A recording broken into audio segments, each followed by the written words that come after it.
I figured I should play a warm-up before, because I'm pretty sure I don't have to worry about having to host the games just yet. So I can probably get away with playing one Grand Prix really quick just to remind myself what the controls are again. I kind of had the realization only after I was loading the game up that it's like, wait, when was the last time you played this? And it might have been the last time I did a stream where I played with the chat. So probably good I refreshed myself on the basics, as it were. So should probably remind myself how to play.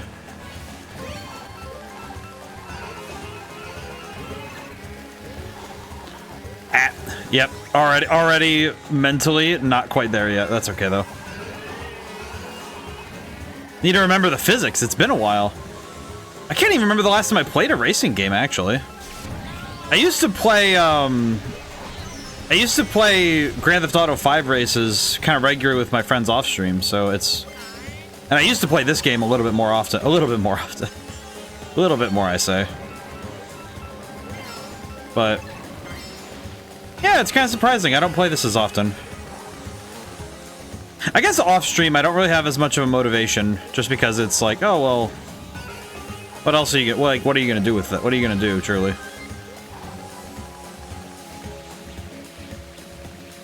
I do know that is partially, not entirely, but partially why I don't have the golden car unlocked and a few of the other ones. There are a few other vehicles I actually don't have unlocked, just because I haven't played enough. Which does surprise me. Missing you picked up the Speedwagon Zappelli hat. Oh yeah, I got that just recently. How's it going today, Cricket? I think I debuted this yesterday. Yeah, I did. No, I did. I don't know why I'm saying I think. I did that. I showed it off yesterday. I just got it. I like the... yeah, I was thinking about it, and it's like I think the Speedwagon fit is better suited for me, all things considered. Mainly just because I think as much as I'd love to say I'm definitely a Joe Star, it's like, no, I am Speedwagon. I would definitely be the guy in the back explaining what's happening for both the viewers and for everyone else in the party. How's it going today, Crooked? Oh, there we go. Nice. Uh-oh. That's not good. Wait. Oh, I'm in second? Oh, no, I'm good. Yeah, I think a warm-up Grand Prix is probably gonna be good for me. Someone has to commentate. All is going good. Yeah. That's good to hear, though. Yeah, this week was quite dense for me, and I think my Monday's gonna be a little bit more complex than usual because I have to go do stuff after dinner, which is like, okay, why do I have to? But I like going. I feel like specifically going out to start something at like 6 is like, okay, why? I have a doctor's appointment, and it's like, why does this office take people past 6 p.m.? Then again, I guess it's just something I'm not familiar with. But yeah, I like the. I don't know. I was thinking about what things don't I have on my stream setup, and it's like I don't have any JoJo references, and I figured, you know, a hat would be worth it. I think that would be a good spot for it. I tried drawing a stand arrow I tried making a stand arrow for the shelf there, and it was like, okay, cool, I made the arrow and it looked not great. So, figured it would probably be better suited to make a hat of some kind. Uh-oh. Oh no, we're good. I don't remember the courses as well as I thought I did either. Definitely not remembering the courses as well as I thought I did either. I thought my recollection of the courses was better, but it is not. It is nice, though, to play some courses that are relatively simple for now. Probably good for me to get my hands warm again is to play something like this. But we're gonna start the playing online in just a moment. This shouldn't take too long, I don't think. As long as if I stop drifting like an idiot, that would be good.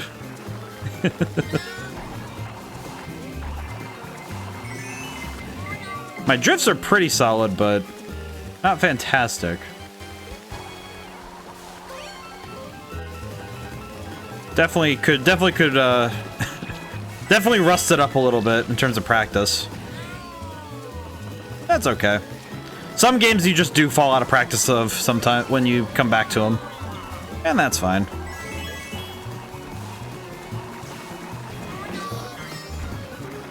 Honestly, I'd be a little bit more concerned if I was, you know, came back and there was absolutely nothing wrong. Boing. There we go.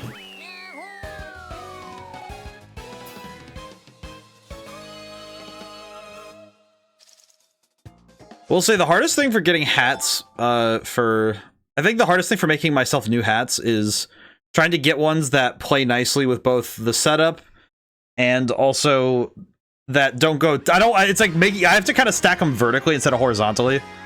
Because it's like, okay, it'll just go underneath the game. And that's like, it's okay, but more vertical hats are good. I think that's why the Voice of Cards one I don't use too often, because it's a little bit awkward. Because it kind of splays out a little bit underneath the game. Because the game display has to come first.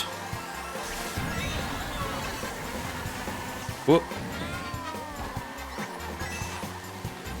This feels pretty familiar though, so that's good.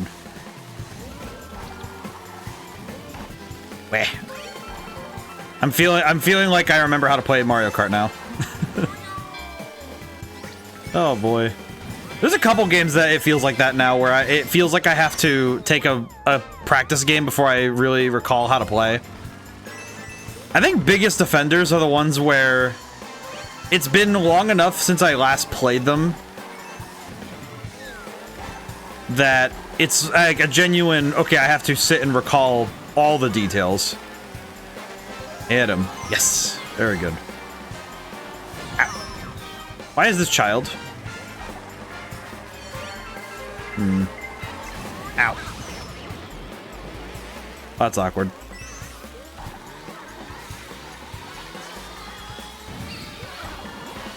Yeah, I'm not using the fastest car ever, but as I learned from playing F-Zero GX, sometimes it's nice to have a car that just picks up speed again quickly rather than one that is super fast. But if I really wanted to play F-Zero, it would be top out the speed and hope to God, which would be fun. However,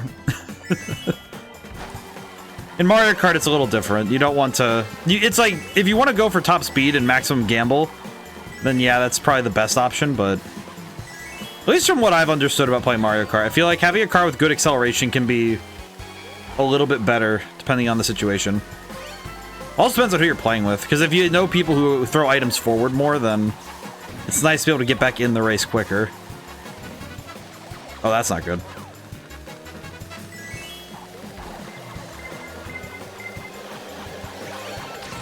Oh, I did it too early. Oh, that's okay. I was kind of hoping to get the coin, get to have the coin go off when I was getting hit. That's fine. Whew.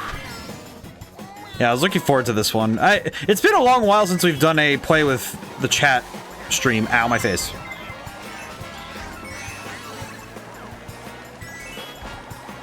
I was thinking, I think Mario Kart is kind of the happy medium for playing with chat. As much fun as I have playing games like Smash Brothers and Yu-Gi-Oh! Master Duel, I think sometimes it's nice just to play something that's pretty even for most people. At least that's how I feel about it. I was thinking about trying to set up something to do Marvel Rivals, but I think that might need to wait until early January just so I can... Because I would like to set that up with like a group, and that might be a whole thing. I also have to figure out if Marvel Rivals is crossplay. Because if Marvel isn't crossplay, that would be a little awkward, because I've been playing on Xbox. And I'm kind of used to it on Xbox. It's one of those things where once you get used to a certain setup, it does become a different sort of beast to change over. I also don't know if there's cross-save either, so... One of those horribly awkward situations where I have to go do a lot of setup work. But it'd be worth it. Get to go play with some mutuals. I was thinking I'd invite Kree to that one, because Kree's pretty cool. I haven't actually... I actually had the realization that there are some people that I hang out and chat with all the time, but I haven't actually done... I haven't been able to set up collaborations with yet. Which I find surprising. I don't know, I just find it a little bit surprising when I realize that it's like, oh, this hasn't happened at all yet. It's like, what? I'm usually the socially awkward one, so I'm usually pretty bad about asking, but... Usually I'm able to get, like, ask about it, at least. At least I think. Phew. This course feels very natural to me for some reason, and I don't know exactly why.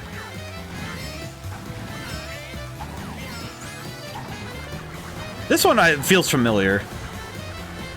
But I'm wondering if it's just because I think it's just because this one might be one that shows up more often. Uh-oh. There we go, that's what I wanted. Yeah. Get to keep my coins.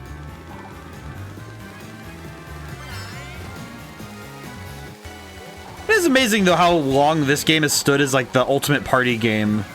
Right up there with, you know, Mario... Like, obviously Mario Party and Smash Brothers. But it's amazing to think about the fact that this game has been around. Mario Kart 8, at least, has been around for...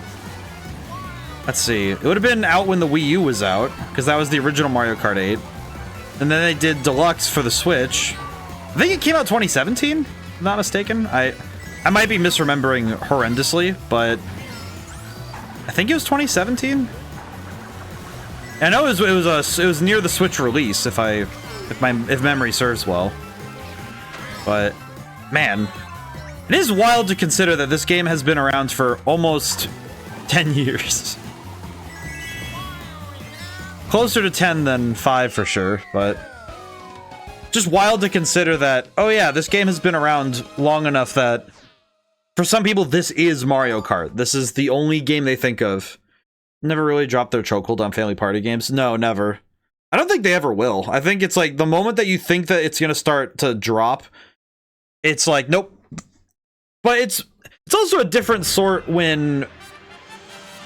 I think it's also a different sort for the you know, like the consistent regular gamers and those who play video games often, and for the casual, you know, like for the family buying their one game system for, you know, like for family night or whatever. And it really does feel like the Nintendo suite of games is kind of the go-to every time. Alrighty, my tournament. Yeah, here it is. The racetrack. All right. Let me make sure I get the code because I have to put that up again. You know what's funny is I keep getting rid of this even though I don't need to. Add text. Great text. Let's see, where's it getting put? I don't actually know where it's being put. Okay, let's see. I know my hat's gonna change every time I press a new button. I know that's gonna happen. Yeah. Go. I could probably get rid of probably turn off the follower gauge for right now. Go. That looks tenable. Well, that's pretty good. Probably move it over a little bit, maybe. Yeah, yeah, that'll do.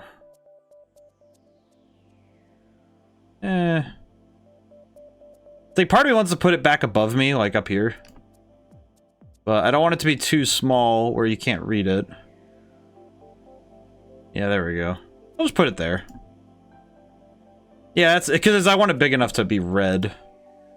Want it to be legible and readable today. Alright, let's see. Who do I want to play as? I probably want to play as someone who goes a bit faster, just because... I think the last time I played, I got smoked, so I'll play as Orange Yoshi. Let's see. Yeah, that seems about right. This is about where I want to be. 4 out of 6. Pretty solid. I like this is my favorite car. I don't know why. I just like this car. I think it's because the horses move faster when you're going quick.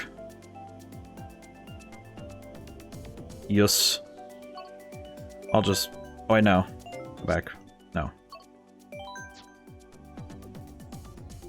Alrighty. Oh, and now we have a moment to sit.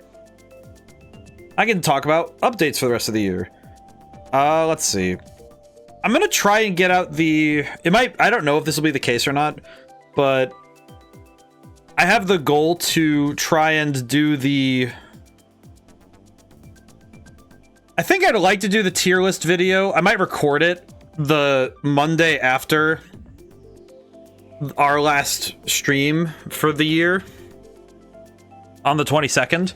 I might record it then, and then, you know, do the work to edit it up, and then save it to upload on January 1st. That would probably be what I do.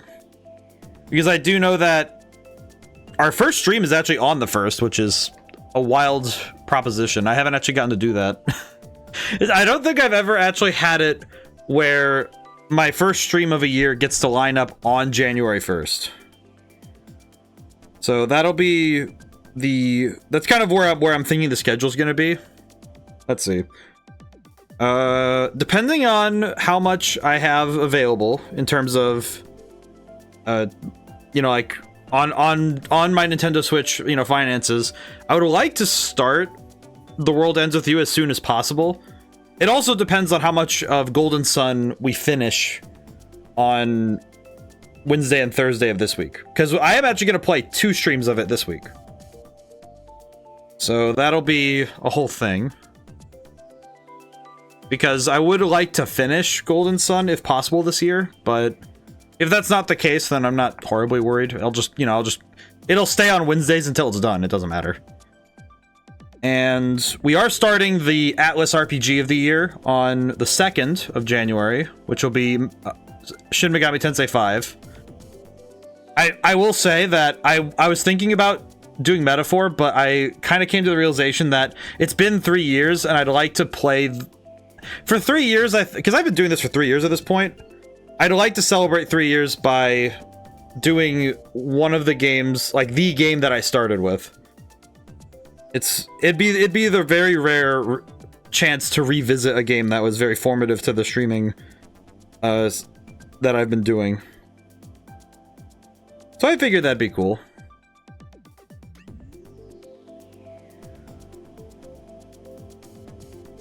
That'll be fun. All right, step back. I had to check the calendar on my phone. I was like, all right, what's the day of the week again?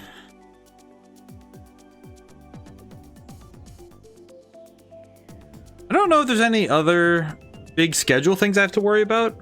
I know Saturdays are going back to no stream, at least for a while. I do like doing 4 streams a week, but I don't know how to fit in a 4th stream without it being a little bit too much for me to handle sometimes. So I do know energy-wise, I was kind of slipping a little bit because like 4 streams is a little bit much. I think my downtime was a little bit like I had to find it in different places, so it was a little different. Oh boy, might as well sit and stretch for a little bit. Cloudy, got second today. How's it going? I did put up, I think for everybody who's played before, for anyone who wants to play, I put the tournament code up below, but I think everybody who's been in has played in one of these before, the tournament's already there, as I recall. I do not have my Switch right now. Oh, that's okay though. I will say I think like, I'm gonna wait till 25 after. If not, then I might go play a Grand Prix just to keep myself warm. I wish there was a practice race mode. Okay, now I'm thinking about it. That would actually be an interesting thing to think about, is wishlist for the next Mario Kart. Because I saw some rumors that the next Mario Kart is going to be a launch title for the Switch 2. And I don't know if I don't know what else I could want other than some stuff that's like a little silly. I think, you know, track count is going to be a thing that people are going to focus on a little hard, just because this game has an obscene number of tracks available now. And so that will be something that has to be matched or exceeded. I think the thing that would be the most fun would be something like, if we're going to keep unlockable cart parts as a thing is that it would be fun to be able to take a cart, any cart in the game, and switch its base stats with other cart parts. So like you can mix and match which ones have what, which would be a little hard for, you know, obviously if you see a tiny car and it has weight of maximum, that'd be a little weird, but I think it would be fun. I don't know, it'd be really funny because then aesthetically you could have a car that has, you know, normally has high speed, but you can switch it for acceleration. So you can keep your play style but change your aesthetic. Actually, the thing I want most out of any Mario Kart game at this point is I want them to go bananas with items again. I liked Double Dash's items. I don't know. I feel like something like that would be hilarious. I would also not be against a Double Dash existing in this day and age, but with online play. Something like that where you have a mode like with 2 people on a car. That'd be sick. I don't know. What do you guys think? Is there any... No, I don't know what else I would want out of another Mario Kart, though. Because the character lists would be okay. Tracks would be fine. This game kind of does everything, so I don't know what a new Mario Kart could do that would make me go, oh, wow, I need to get this. Besides it just being, okay, it's the newest Mario Kart, go get it. So I don't know what I would want out of that. Guess maybe more integration for Mii's or something? I don't know, that seems kind of silly too. Maybe something like... Maybe more Nintendo IP courses? You know, because they have the Zelda one and they have the, you know, Big Blue and Mute City. I guess that would be the other thing I'd want, is something like getting... Man, I don't know why I thought of it, but the casino track from F-Zero GX. That one would be okay. So that one's a lot of fun. It has a lot of straightaways and a lot of the twisty turns. Could also do something like, I don't know, Corneria from Star Fox. Just to really rub it in that Star Fox isn't getting a game. That feels like the proper move, is if you're not going to give more Star Foxes, wouldn't it be more fun to do something like, let's rub it into the Star Fox fans and make them remember that we're not doing another one? I don't know, it seems kind of like the thing. It seems like the move to do. If you're going to just remind people that they exist, you know? Like, what's the point? Like, truly. I guess the other ones would be something like... Man, I don't know why. Now I'm just imagining like the intro station from Metroid Prime being a track from Mario Kart, and it has that feeling to me of a creepypasta Mario Kart track for something like Mario Double Dash. You know, you go in and you see the Parasite Queen is gone or something, and it's just the creepiest thing possible. No music, no nothing, no ambience, and then it just flips on the scary. For no reason, just being awful. I don't know, that would be fun. Maybe it's just weird. Maybe I'm just being weird. I don't know. Alrighty. We might need to wait a moment. Might need to wait a moment.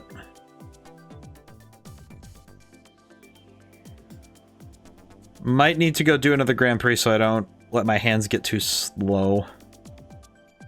Yeah, I'll do that. I'll go do that. Ah, I pressed the wrong button.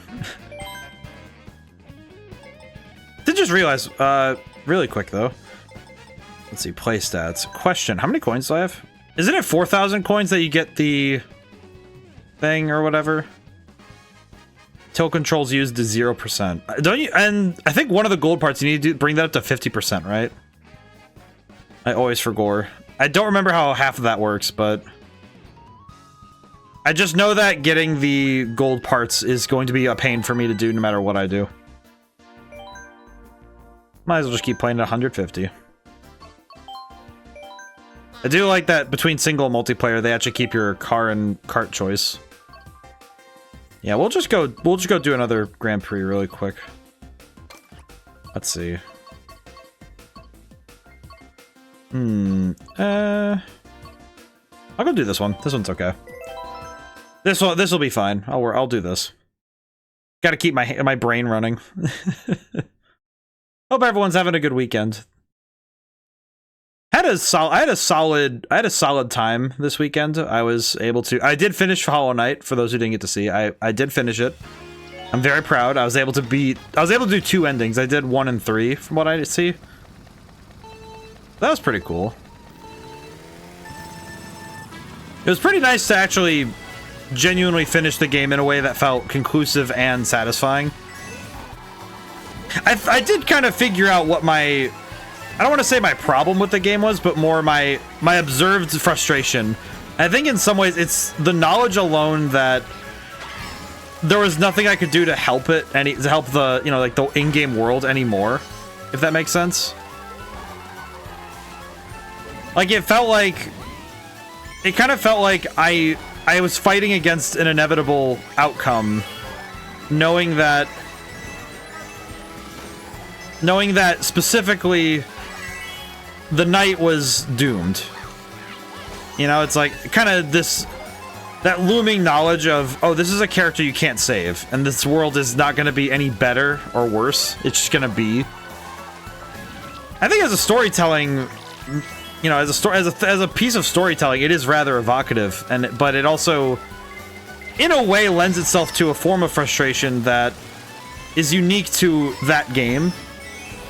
That the game itself can run into a unique piece of, well, how do I do better? And you can't. You just kind of have to suck it up a little bit. I do think the game also has... It's one of those things where the game really hopes that you'll be able to dig all the way to the very core. And sometimes it's a lot harder to do that. In some places, it's harder to do that than others. Which presents a unique type of challenge.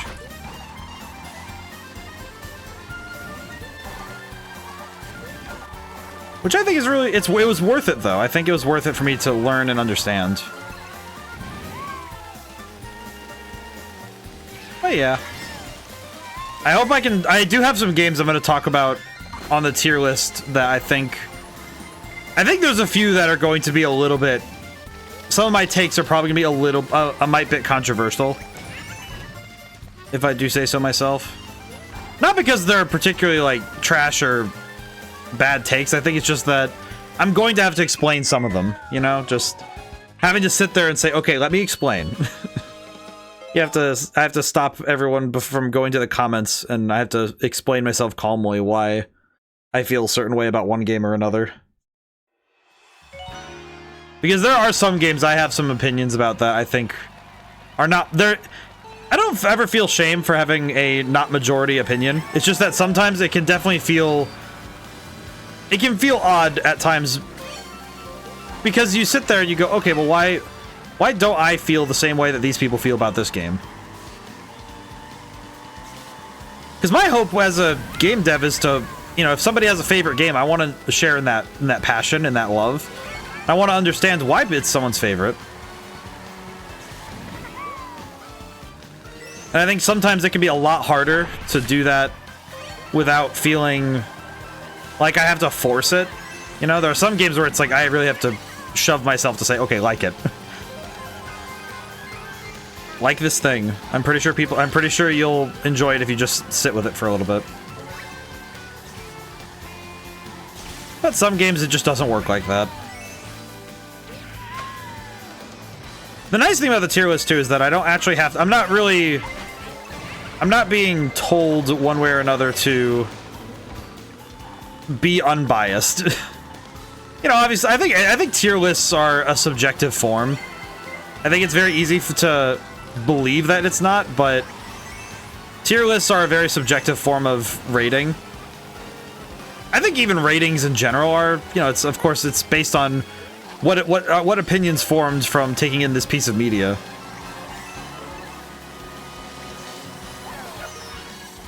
And it's sometimes a lot harder to separate those, to say like, yeah, this is a subjective opinion versus an objective fact. Like, I think being able to say, oh, the artwork, there was technical glitches in this section, easy to say. Objectively observable, simple. But saying the art looks like trash is like, no, this is just an opinion, not a fact. And I don't think I like saying that anything looks like trash unless it's AI generated. Because that stuff is... But... I think most things that are drawn by the human hand, it's like, well, there's... Unless you're actively going to make something that's genuinely awful, it's usually like, no, it's fine. It's usually just fine. I don't know why I'm on such a tangent right now. Just kind of zooming.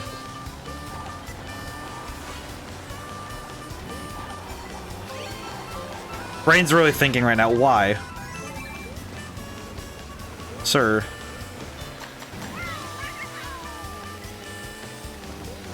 Oh, that was a close one.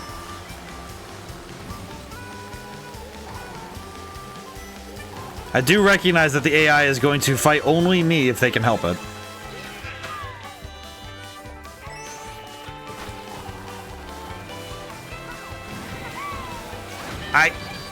Bless America. Eh.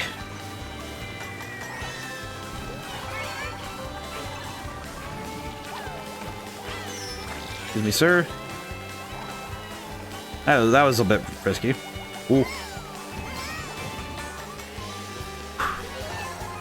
Oh boy. Brain's really having to work this one.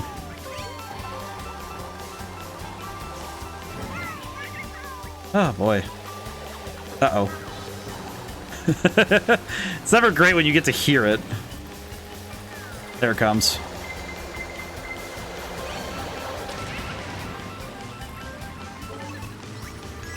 Man, I have no coins, huh?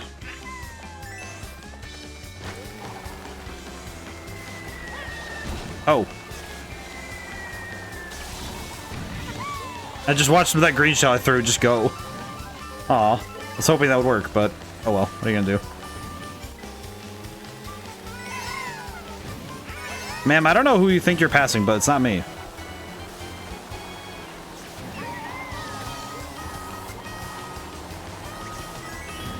Whew. Yeah, the only downside with having a inherently slower car is stuff like this, where I have to just play catch-up against an opponent who just has a faster car.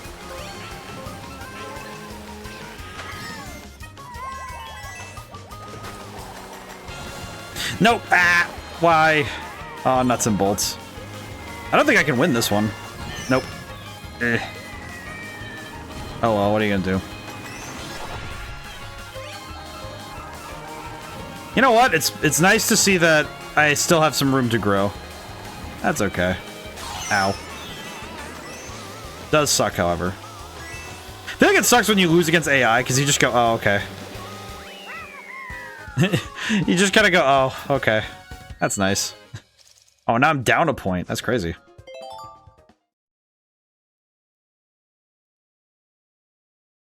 Does make me wonder if I should switch back for when I go back to the tournament, but... maybe not. Maybe not.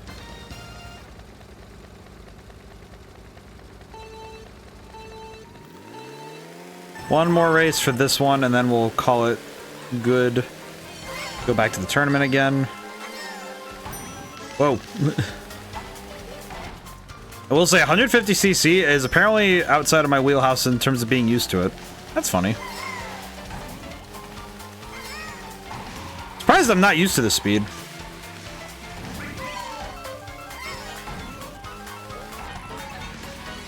Where's first place? Oh, I'm in first place. Oh, I'm in first, I see.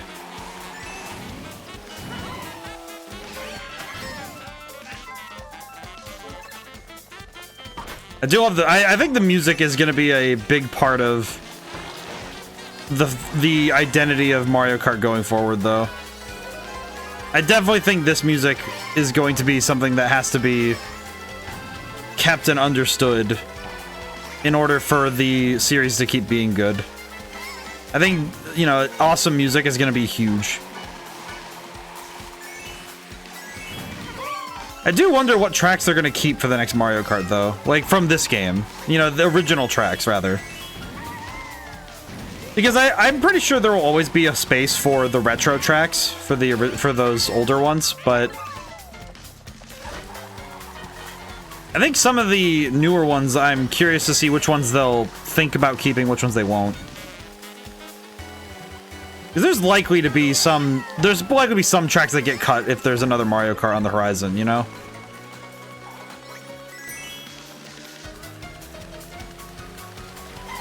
But which ones those are is going to be the most interesting question. Ow. Uh-oh, ow. Oh, not on the last lap. I would not like to choke this on the last lap. That would suck. That would suck a lot, actually. Uh-oh. I am gonna choke this on the last lap. That sucks.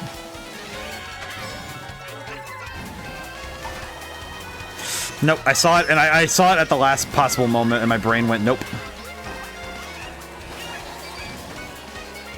Yeah, man. I was not cooking today. Oh well. I still got first, but it didn't feel like I got first. Felt like I got first in the way that some people get first by just barely scraping in. Yeah, that's fine.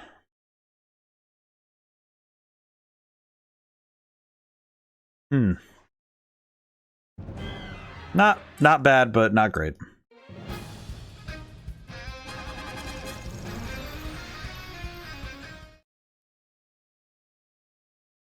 I'm also curious what would be, in a new Mario Kart, what would be the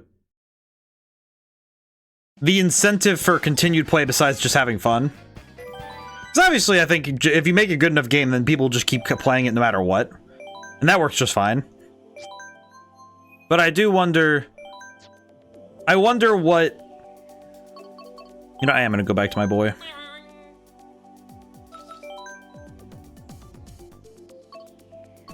But I wonder what innovations in the game design they're going to make a new Mario Kart both possible, feasible, and a big, you know, making it a big jump.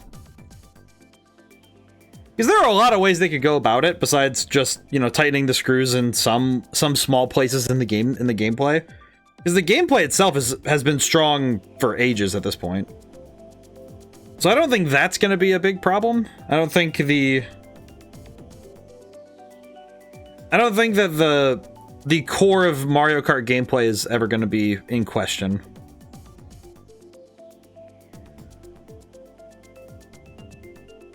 Ooh.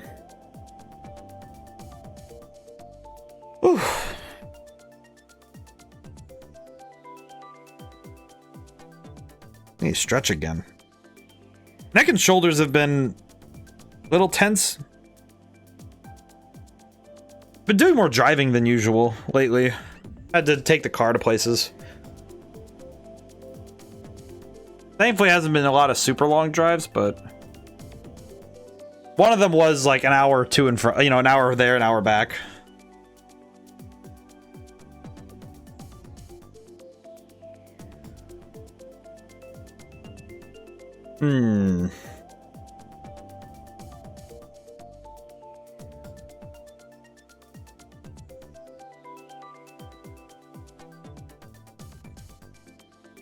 I will say, depending on where things go, if today's not really feeling it for Mario Kart, I might swap over to Balatro.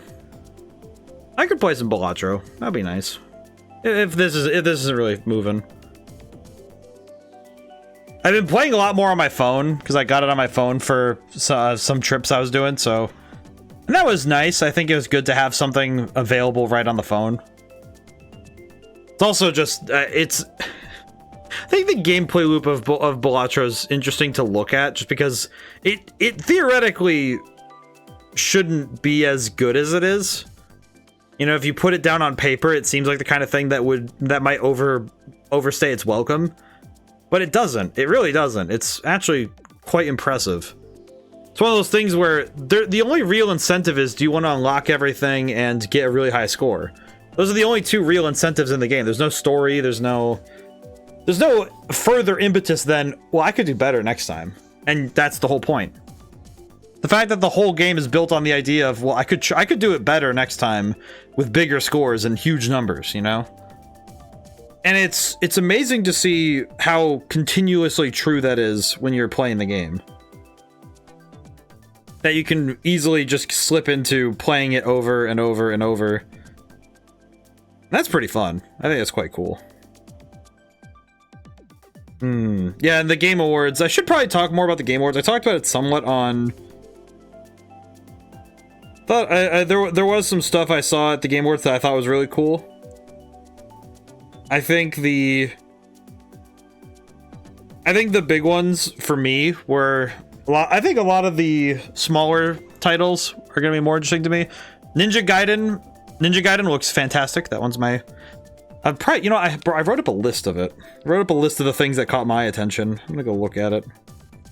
Put it in the Discord. Let me go see. Let's see, yeah, Ninja Gaiden. Oh yeah, Slay the Spire 2. I might actually stream that when it comes out. I might do some streams at the beginning of the game. Shadow Labyrinth. It's interesting that they kind of announced the secret level episode that they're doing for Pac-Man, and then now they're making a Metroidvania based on that. It looks kind of cool. I think it's neat. Yeah, I'll just go through the... I have it in order. I have it in order from when it happened in the show. Let's see, the new Elden Ring. They're doing Elden Ring Night Rain. I think it looks really cool. I'm curious what it'll really be by the end, but very cool though. Oh yeah, the Eco team is doing a new game called Project Robot right now, and it looks really cool. The little snippet they showed at the Game Awards was very cool. I'm personally invested in Killing Floor 3 because I played a lot of Killing Floor 2. Let's see, Steel Hunters. That one looked really good. It was mechs. It was a lot of mechs. It was another mech fighting game. A lot of mech multiplayer games coming out lately, which I think is great. It's a lot of Gundam related stuff. Somewhat, it's tertiary to custom robo, but it's very good.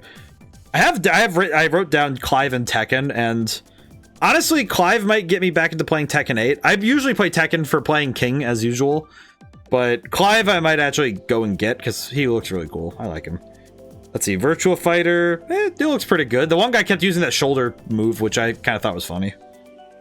Project Century. That was the one that was in like 1800s China, I think. Looked pretty cool. A lot of games were just like, it's, you know, they were showing, you know, some gameplay and some CG, and it's like, oh, it just looks really cool. It's more like a vibes temperature check to see how people are feeling about a particular project or a thing. I think a lot of these are really good. I hope that they come out, you know, in a reasonable time. A lot of these were announced for next year, so that's gonna be cool. Let's see. I think the Sonic Racing one it has my attention just because I love the music in Sonic and Team Sonic Racing. The biggest one was the Okami sequel, which, ooh. I do hope that the Okami sequel, I hope that it has a relatively close release date, but I'm not going to worry about rushing that. I hope that they don't. Wait, what? Oh yeah, you didn't get to hear about that yet? Yeah, they announced an Okami sequel. It's being helmed by Kamiya, so that is going to be quite good. That was kind of like the last big announcement that, you know what? For Gore to look at the Game Awards reveals. Yeah, they had some good ones. They also had a Turok reveal, which I thought was hilarious because I said, "Oh, that looks like Turok." And I was talking with my friends, we were watching it, and I said, "Hey, that looks like Turok." And then they showed Turok Origins, and I was like, "Wait, I was kidding." I thought it was hilarious that they revived him. It's like I thought Turok was dead, but apparently they brought him back. That was cool. But yeah, Okami's getting a sequel. I think that's like that for me was like the big last reveal. I know there's a reveal after that. I will elect to ignore it because that is a minefield. I don't think I want to touch it. Also because I have no stake in the discussion. Because Naughty Dog revealed their next game, and I just have no. I don't really have any. I have no claim to stake. You know, it's like what am I supposed to say? I'm a guy who doesn't own a PlayStation who will probably never play the game anyway. I can't. It's like, yeah, I can have opinions on something, but what point is there in me for saying, oh, I don't like this? It's like, well, I'm not gonna buy it anyway. Who cares? You know, it's like, it's very easy to have opinions, but it's mature to look at something and say, is it worth it? Is it worth it for me to be like, oh, this game, I'm gonna have opinions? It's like, I don't know. It's like they showed a trailer and I thought it was like, the trailer looked okay. I don't know. Certainly was very graphically impressive. I don't know. Not really. It wasn't gonna be the game that gets me to buy a PlayStation, personally. But, I mean, granted, I also, because they did some like ad placement in the trailer, and it's like, okay, I get it's supposed to be 80s aesthetic. And maybe I'm just the wrong person, but if I see a Porsche, I don't particularly find myself excited. I don't know. It's like I see a Porsche and I'm like, it's a car. Like, I am definitely not, I'm the wrong person to care about luxury cars. I think racing cars are cool. You know, like when you're playing Gran Turismo, the racing cars, those are fun, but that's cool. But I don't know. I am the wrong person to think about car stuff, because I see the brand Porsche and I just think that is $700,000 for something that can get scratched up at your local like parking lot. I'll say I've been eating ever since the Project Robot announcement. So many people looking back to and playing my favorite games very suddenly. Oh, excellent. Most amazing. It's good that people are being brought back to those 3 games again, because seeing people play Eco Shadow of the Colossus again, just, oh yes, this is good. I like this. Because especially because people are going to want to try and... I think people are going to want to try and predict what this game will be and what's going to be there based on previous works. I'm really curious, because it does seem like it's quite a distance out from the likes of Eco and Shadow of the Colossus in terms of aesthetic and like world building, I would say. But I might be wrong. I don't know. Which I think is going to be really cool. That's going to be fun. It's going to be great. I do hope it comes out for... I hope it's a multi-platform release, because I would like to play that one. That one I would love to play. If anything's gonna get me to do that. Imagine the same will be happening for Okami and Turok, maybe in Virtuous Fighter. I think Okami for sure. Turok, maybe. Hey, Echo, how's it going today? I think Turok might get some play because the Nintendo Switch Online library has Turok available. And I think the Turok reboot is still on stuff. Can't join in today. Got a birthday dinner to attend. No worries. I think Virtual Fighter might be the one that's the question mark for me. I'm curious how many people are going to go back to playing Virtual Fighter for that. For the Game Awards stuff. Hey, Neo. How's it going today? But yeah. I think the other one is... I think Ninja Gaiden might get a little bump in people going to play the games. But that might depend. I think it'd be interesting to see if... I don't remember if Ninja Gaiden's on the Nintendo Switch Online library. But I think all the games that have existing IPs will get a little boost here. I think the biggest announcements will get the biggest jumps. But there are some other games that I think will get like... It's kind of like a bell curve where the biggest announcements are in the middle where they get the biggest jump. And then towards the outsides will get a little bit less. So it'll really depend, I think. Yeah, there are some games though that I kind of elected to say I'm gonna leave these be. I was very happy with the results of the Game Awards, even though to me, at the end of the day, the more important thing about the Game Awards is that, hey, it's not like people are saying your game isn't good. It's that some like awards are just handed out. It's not the end of the world. But there was one announcement that did make me a little leery, which was there was a game that was revealed called Catly, and I don't even want to. I kind of regret mentioning it, but it's mainly just because I kind of want to make sure people don't buy it, which sounds silly to say, but it's because it took me a while to figure out what was wrong with it, and it feels like it's entirely made in AI, like AI generated.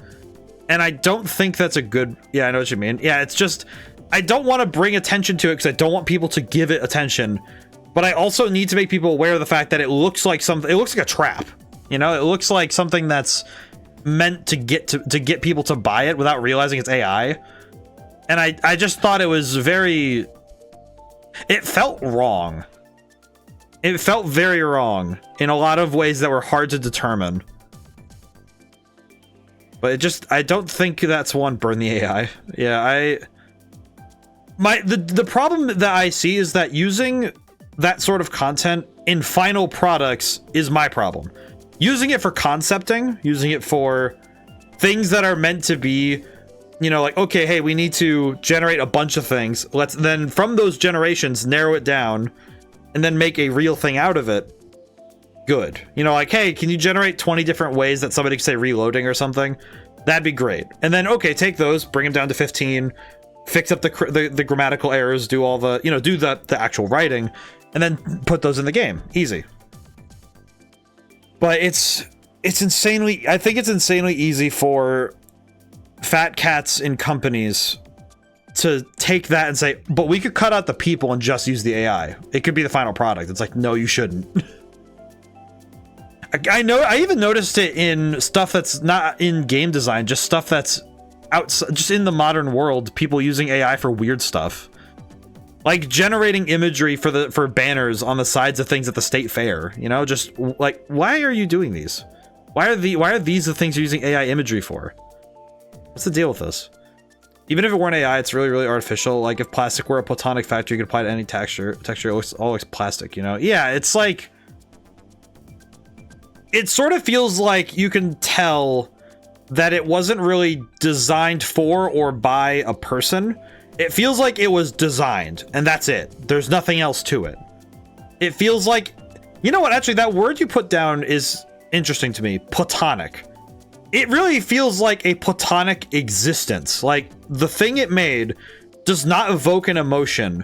It simply is. There's no further connection or regression. It's just a thing. And it's very hard to have a game or any real art made that is platonic. It's very hard to have something that is meant to exist without any further thought or emotion, without it feeling uncomfortable. It's like, I'm not meant to connect to this thing. I shouldn't connect to this thing, and I know that. It's one thing if it's like something that you're pretty convinced it's good, and then you know, it's like you pick it up and it breaks or something. You know, if it's an object. If it's a game, having a really great face and then breaking when you pick it up and play it still feels like it's something human there. But when it's something devoid of the emotional the emotional jump start to the creation and the emotional connection on the other end, it just exists. And that's weird. It kind of gives me that same feeling that when you're walking around a very modern city, you know, like when you're walking around a city where all the buildings look the same and all the streets look exactly the same and there's nobody there. If you look at a picture of something like that, it feels wrong. You know there's something wrong there because these buildings aren't made for anything. I think in some ways that's the big argument against AI generated things in media. I don't think that there's no place for it because we've made this horrible thing. We might as well use it for something. And I think using it for, like I said earlier, concept art, that could be helpful. Like, okay, let's say you need to draft an idea for, I'm just thinking like, okay, let's say like a forest, you know, background. Okay. Start from that, you know, generate a thing, take that and then use it as, okay, what do I need to, what about this could I use as inspiration? And then draw your own thing, you know? But using it as a final product, it's actually, Call of Duty's in hot water right now for exactly this.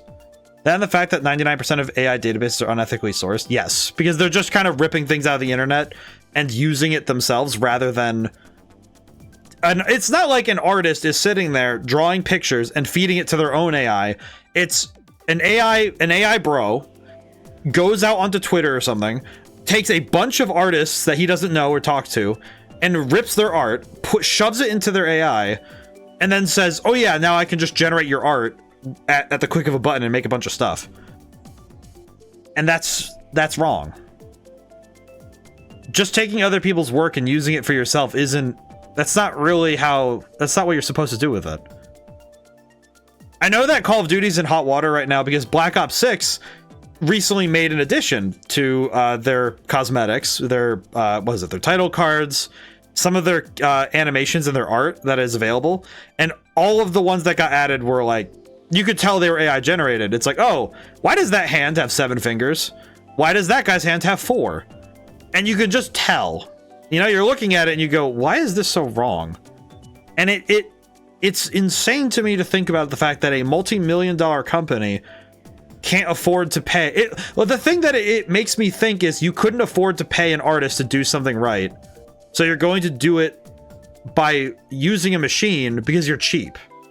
It doesn't make me think that the game is any more impressive or that you spent more money to make this thing cool. No, it makes me think that you're cheap and not worth the money.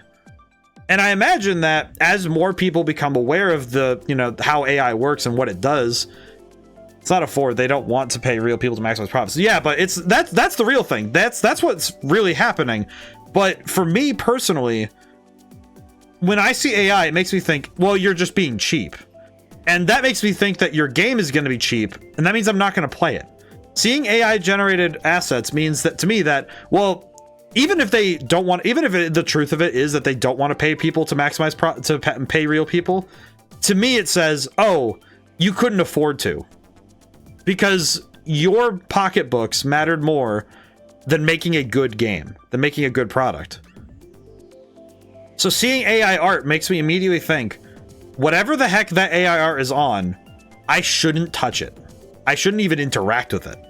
If it's if it's like, oh, we put AI art on the side of our, like, we want to do this, we're gonna have this like a playground or something, or at the state fair I saw one that was like a mirror maze. I'm like, that is the kind of mirror maze that a kid goes into and like slices their hand on like a broken thing, because it's not, you know, they're cheap. They're not trying to, you know, make something that's actually good.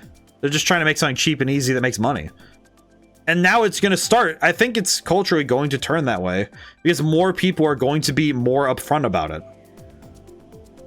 And a lot of the people who play video games are going to be more annoyed about it because they're just going to be annoyed. Even for the people who are apathetic to it, they're going to be annoyed that people keep yelling about it. And they're not going to want to get bullied off the internet for supporting something that is AI generated. Because that's what happens to people. When you don't follow these grand majorities, they get iffy. The internet's angers are very quick to rise and extremely quick to strike. Okay, I think I might need to switch categories. I believe it will be a wise decision. I'm gonna snooze ads. I think I'm gonna swap to Balatro. I think today wasn't. I think it's just the holiday season. I think it'll just be. I think it's just a matter of holiday season's a little bit crazy. So let me real quick, I'm gonna close the game. I'm going to make some adjustments to our category. And I think we're gonna go play Balatro instead. Ba-da-doo. Let's see. Where's the thing? I always forget where the button is for changing categories.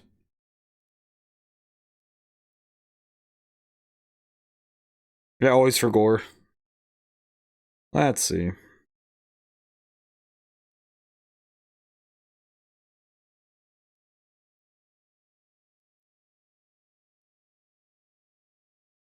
Do that real quick. And then change the category.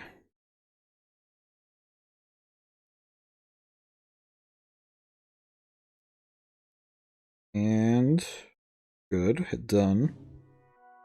There we go.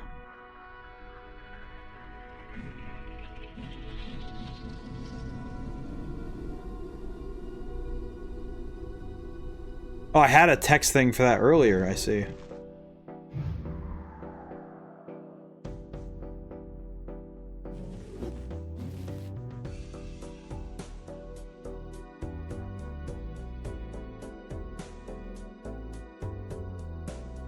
There we go.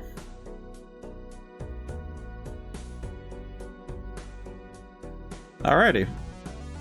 Hop over to Balatro for the hour mark. Speaking of, we are at the hour mark. Hope everyone's doing well this weekend. I think the holiday season gets a little hectic. You know, November to December is always a bit of a mess. Let's see. Oh yeah, that's right. I don't have everything that I had. I don't have everything that I had on my phone. Let's see. What's this one again? I don't remember what this planet is. I'll have to go figure that out. I might need to pop open my phone and see, like, okay, which one is it again? Alrighty.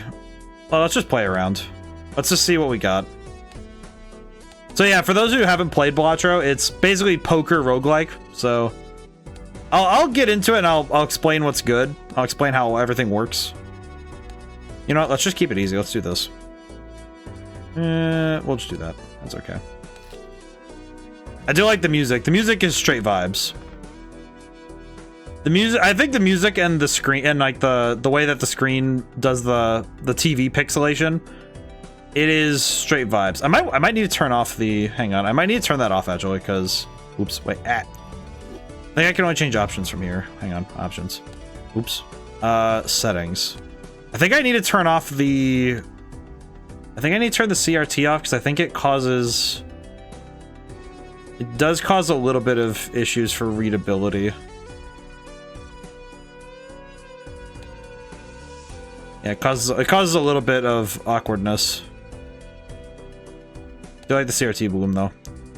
Okay. One thing I did see is that they added some new cards.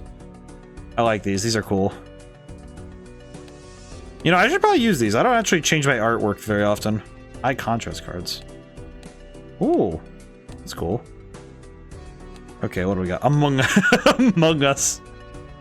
Among Us. You know what? It is going to be Among Us. We'll do that. I think it's probably going to be... Nah, Slay the Spire looks great. Like that. Yeah, they do these little crossover things all the time, and these look really cool. I guess I'll do Stardew. I don't actually play Stardew, but I can do that. That's okay. Alright, continue. Okay, now we have a deck of cards that are dripped out. So we play a blind, so we can, and we have to score the number of chips that, as noted there, like 300. And the main goal is to get to ante 8 and finish. Like there's 8 antes to play, so basically 8. It's kind of like 8 sets of sets of 3 to finish. We can also skip a blind if the effect looks really good, which I'm gonna do because I like this one. I like this effect. Let's see. Let's see. Yeah. I'm gonna use this Death Arcana to change this 2 into a king. There we go. Now I have more kings. Let's see. You know what? I'm gonna double my money. I'll just get more money. It's okay. And I'll play this blind so I can get some cash. Yeah, so basically the premise is we want to make poker hands. I can also discard cards to try and get better cards, which I just did. We can do a straight. Very good. This is quite good. I like this game a lot. It's very easy to slip into playing this for a long period of time. I think a lot of it just comes down to the way that it feels. I think vibes are immaculate with this one. Let's see. You can go for another straight. I did not get it. Okay. We'll do this. One thing I've found is good is you can, if you make like a 4-card hand like this, and you staple on another card to the end of it, it lets you get rid of the card without having to do a whole lot of other work. I do like the artwork. This looks really good. I think the artwork that they did for these free updates have been really nice. It only really affects face cards anyway, but it's cool. You know, it's one of those things that just, it looks nice.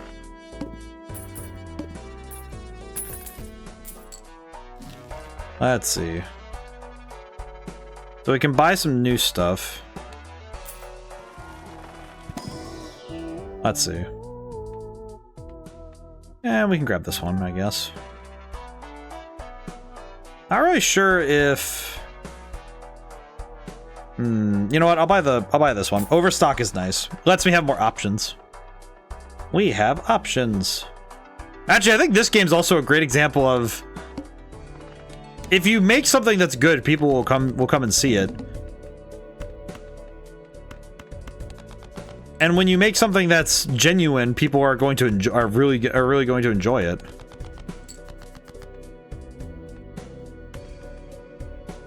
And in some ways, I think this game is kind of the ultimate practice, like in practice version of, hey, if you make something really good with nice artwork and, you know, good gameplay. I think gameplay always is king, but in terms of artwork, if you make something that's genuine and very real, in the sense that you put time and effort into making something that you really wanted people to enjoy, it itself, you know, it gets people to spend money. I have not gotten this one yet. Okay, I can get that. +3 discards would be kind of cool. This is definitely gonna be one of those games that it's very easy to play a lot of for people who want to just learn how to play weird card games. I think this game also does a great job of allowing the player to just learn. I think the biggest piece of the game is I think roguelikes, I think the biggest piece is having roguelikes that are approachable on the basis alone, that you don't have to worry so much. You know, it's like, yeah, you might lose the run, but you can sit there and think about your actions as long as you need. Obviously, I'm kind of zooming right now, but I'm gonna get rid of that. But this game lets you can think about your actions as long as you need, which is nice. I'm gonna do this actually, so it gives me the hermit later, because then I can do this after the next hand. Let's see. Yeah, we can play this one and then then just try again. And oh, we have a restraint. There we go. Very cool. Not as good, not as powerful as our other straights, but it is pretty nice.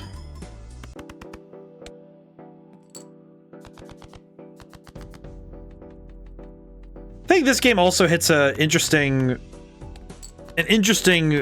space that other roguelikes often don't go into. When I think about it, because a lot of roguelikes are very action focused. I think the genre of roguelike tends to lend itself to more high-paced gameplay over being very cerebral. You know, I think this game being a rather surprising zen, because there's a certain amount of zen you can get with this game that you don't really gain with a great chunk of other roguelikes. It's more of a flow state due to action and getting into a rhythm.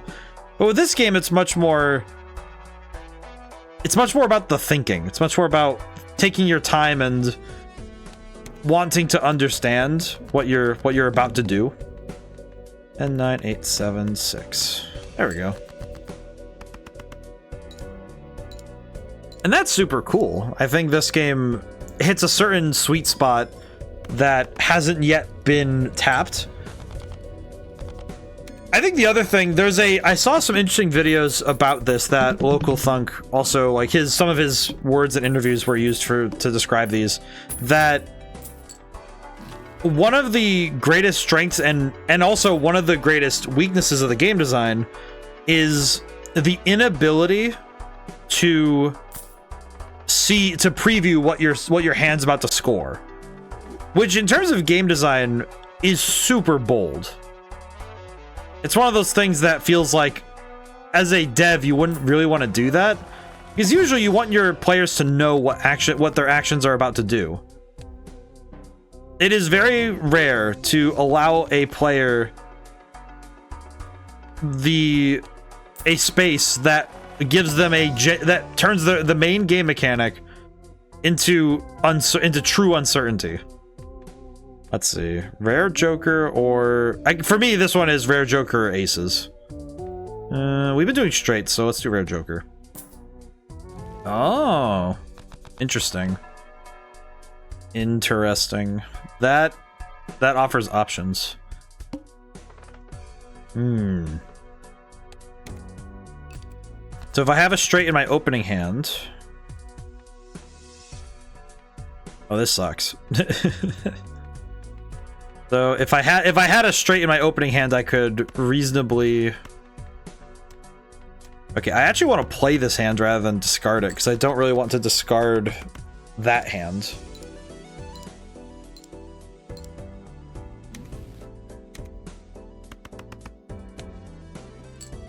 Interesting. It's a tough one.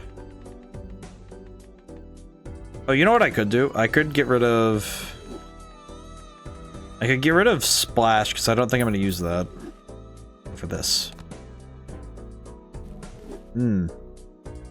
So I guess to explain the jokers I have on hand, just so I can talk about it. This joker says it gains multiplier for every hand I play, but it loses it every time I discard. This card says I need to keep my discards, and this one specifically wants me to discard a bunch of hands.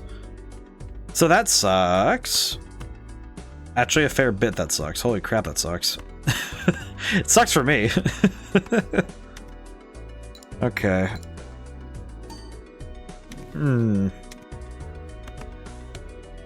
This is a predicament that I have placed myself within. I might just need to suck it up and discard. I don't really want to upgrade pair, but I kind of have to. And I also have to lose the multiplier I just gained.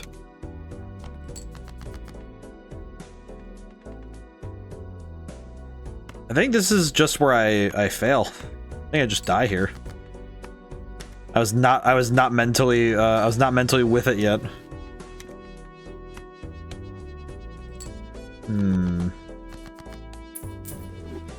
Yeah, this is looking a little perilous, all things considered. If I draw an ace or a 9, I'm okay, but because I think with the current cards I have, I should be okay. Maybe. It's really gross. Okay, there we go. Okay, there's. Oh, that card doesn't do anything. That card never does anything.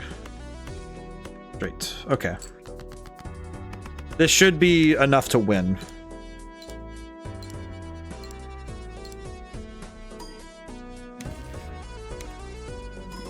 Oh yeah, that's a lot. That's huge.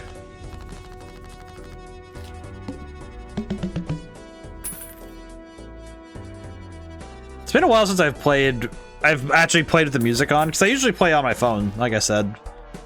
I'm actually a little unused to hearing the music as often. I don't know, it's kind of interesting to get to hear it again. Okay, so now this setup I have incentivizes me playing a lot of cards. So I will need to play the field a fair bit. Because now I need to just play cards to get score higher.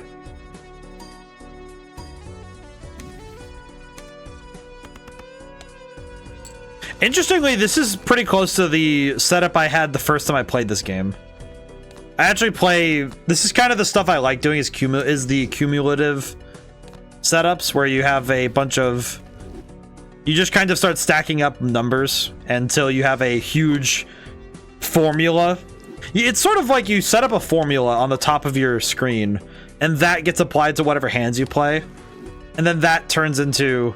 Okay, here's your big score number, you know? And that's pretty cool. This is definitely a good day to chill out, I think. Different than expected, but this is good.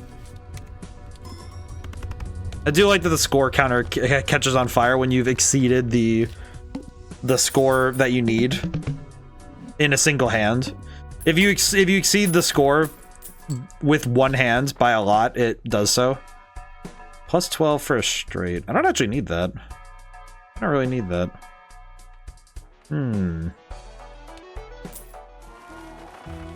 The only downside is I have to stay really broke, which kind of sucks.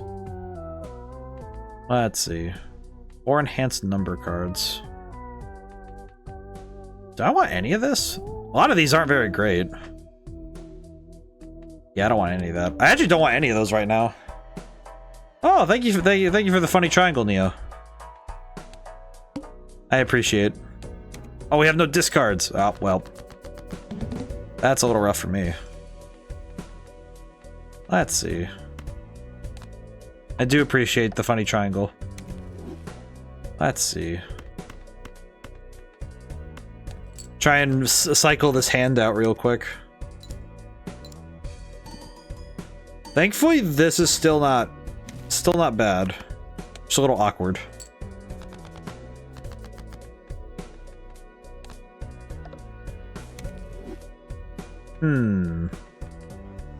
It's like I want to play the 2-pair, but I feel like I'm gonna immediately lose it if I try to.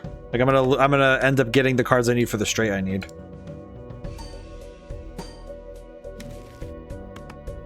This should be okay. At least it should be. Could just also destroy these. There we go. Very cool. And now I need to play these to get them out of my hand. This is so bad. It's so awkward, man. Feels worse when I'm fishing for a card I can't quite find. Because I know that once I find the card I'm looking for, it'll be okay, but until that point, I'm just in this horrible case of limbo where not having the card I need is leaving me a bit high and dry right now.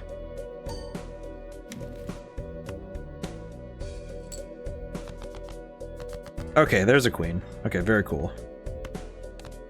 I'll change this card because it doesn't really matter. And I'm pretty sure this is just a winning play, I think.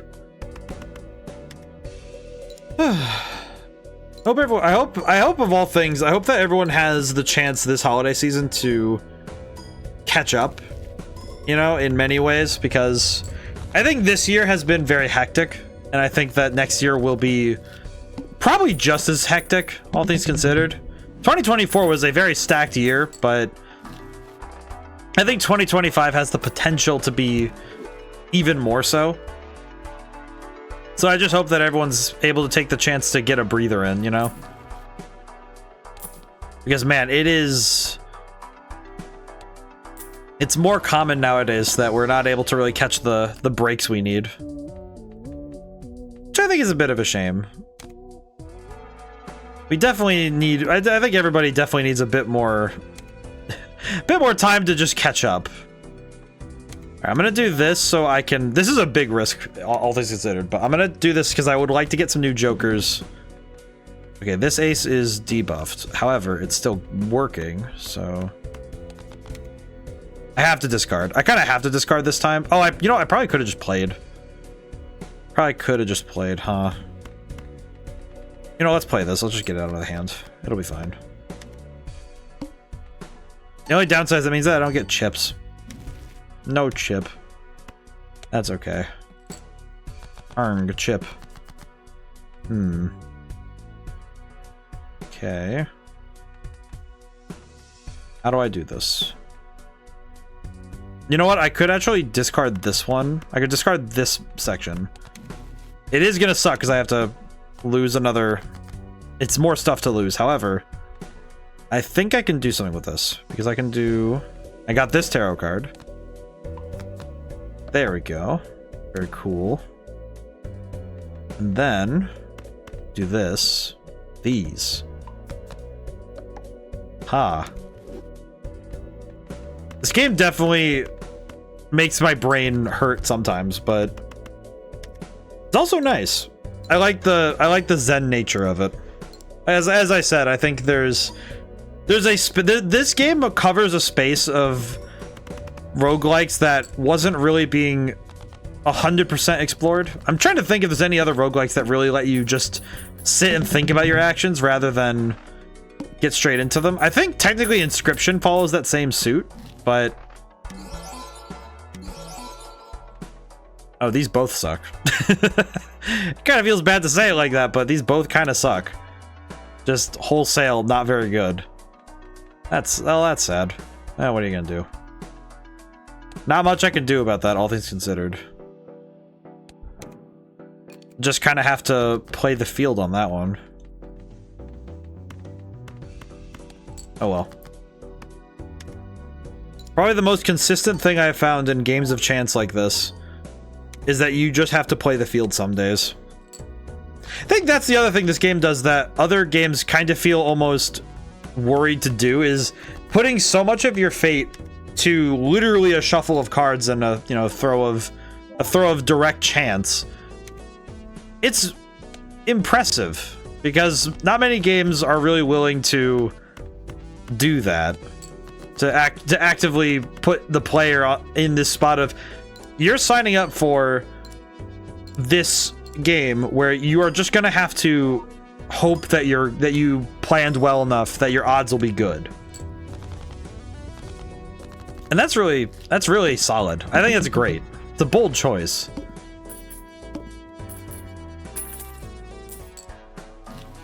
I do wonder if I worry that I'm not being bold enough with my own game choices, with my own design. I've been kicking around some new ideas, and I do worry at times that I need to go further. I need to make my game pop even further. And I don't know exactly... At times I wonder if I know how to do that, you know? Like, it's... As a designer, you look at these games and think, oh, these are fantastic, they're wonderful. How do I get there? How do I get to that point? How do I make something of this magnitude? But I think it's better to look at, okay, what do I want to make? And does playing other games give me inspiration and ideas to make the thing I want to make in the way that I want to? That's why I play, that's why I stream. It's, you know, it's my hope is to play a lot of games to understand and get closer to the answers I have, the answers to the questions I have of what kind of games do I want to make and how do I want to design them? And what sort of techniques can I learn from other stories that'll help me understand my own craft? I think the craft of making video games in the first place is... like with any art style, with any art form, there's a lot going on in terms of what you need to understand, what fields you should learn. Yeah, apologies, excuse me. But also just knowing that you should go check out things. You know, when you want to be a director, you know, like a film director, you tend to go watch movies. You don't sit at home thinking that, oh, I could be a director. It's like, you know, but you don't sit there and not watch movies when you do that, you know? You tend to say, oh yeah, I'm gonna go watch movies and go figure out what these movies do and see their techniques and understand them and study the history of my field. But it's also just as well to study the current techniques, to see what the modern masters are doing and what they find to be the techniques that they like. Seeing what other modern designers are doing. There's a lot of great designers out there. It's a nice thing about the internet, and the bad thing about the internet is that you have access to millions of people doing their work and showcasing their talent and all their hard work. But you can't catch up with all of them, you know? Probably the saddest thing for me is knowing that I won't be able to experience everybody's work and see everything I want to see in the time I have.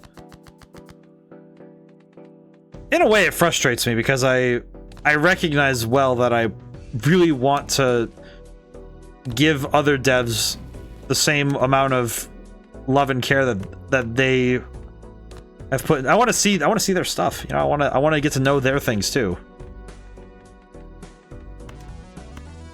Because they did some really cool stuff too. I will say making these gold cards is kind of superfluous, but that's all right.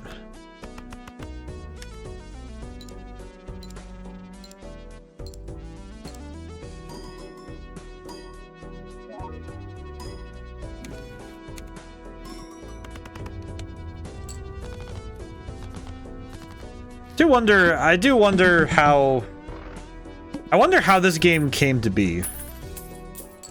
I wonder what sort of kicked the idea down the road. You know, because I couldn't personally come up with a good guess for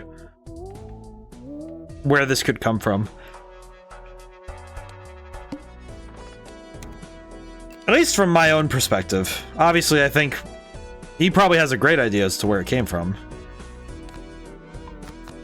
Probably knows precisely I think some devs really keep the moment that they figured out something close to the chest.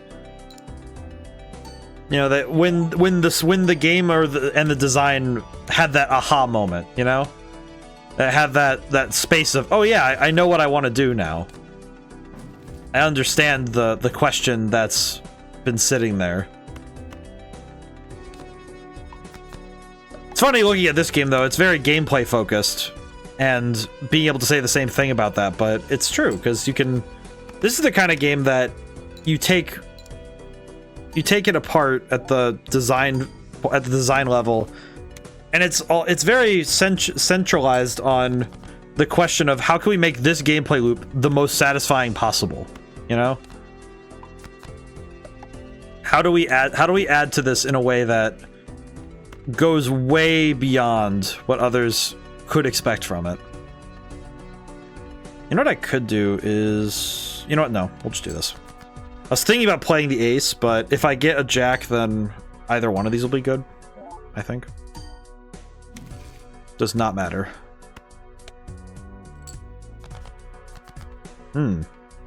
Awkward. Turn this into a brick. I think the vibes of this game are just kind of immaculate. The music's actually quite complex in terms of some of its little eccentricities. The combination of chord and time signature makes it feel very spacey. You know, the pedal drones that kind of move in and out. It lends itself to a unique feel that I don't think any other game has really felt in this specific way of kind of like the Space Cadet. There aren't many games that feel like this weird. Feels strange. I like that. That's cool. Cards drawn after each hand plate are drawn face down. Well, that sucks. Okay, this is one of those few times I do need to actually discard. I hate discarding, but I have to. Oh, well, I have to do it again. Okay, well, we take the deficit. It's okay. Okay, this is good enough. That should be fine.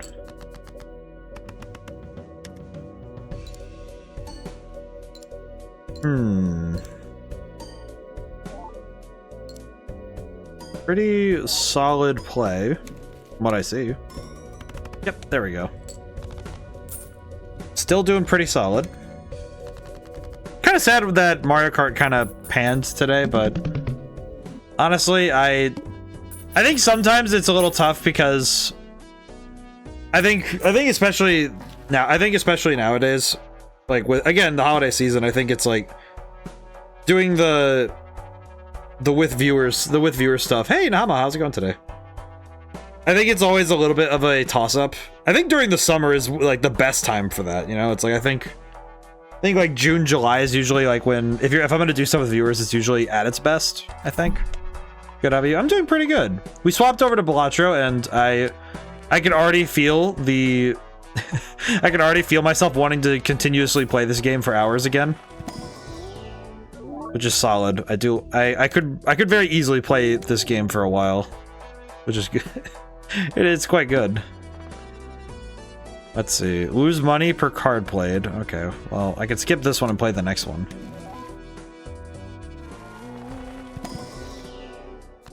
Let's see.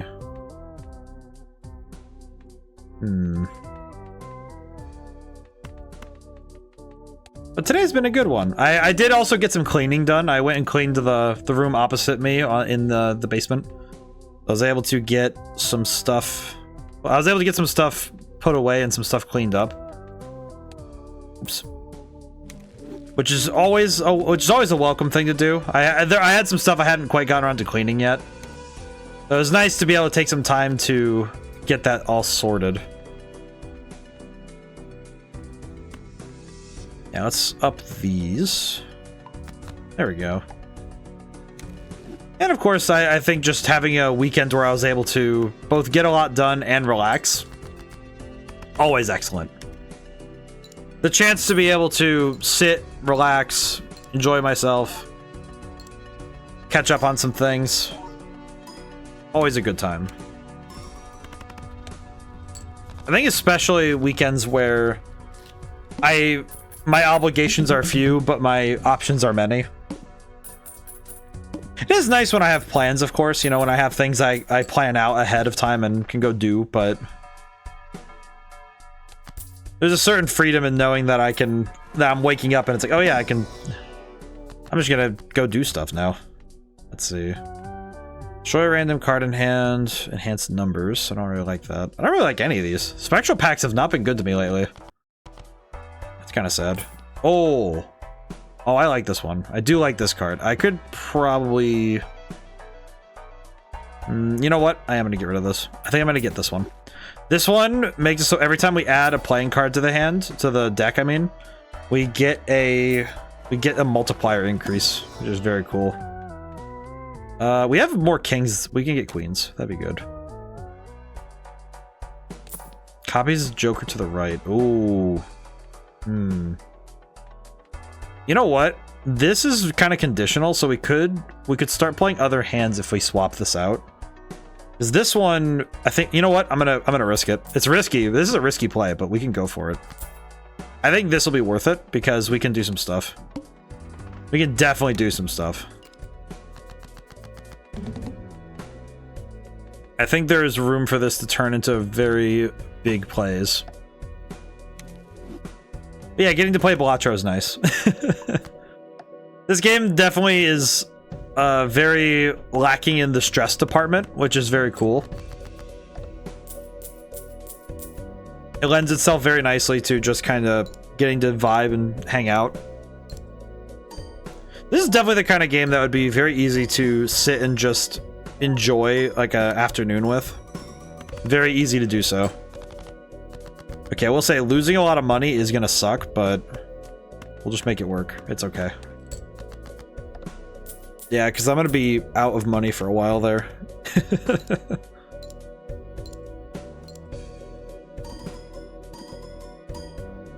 I'm pretty sure though with the cards in hand.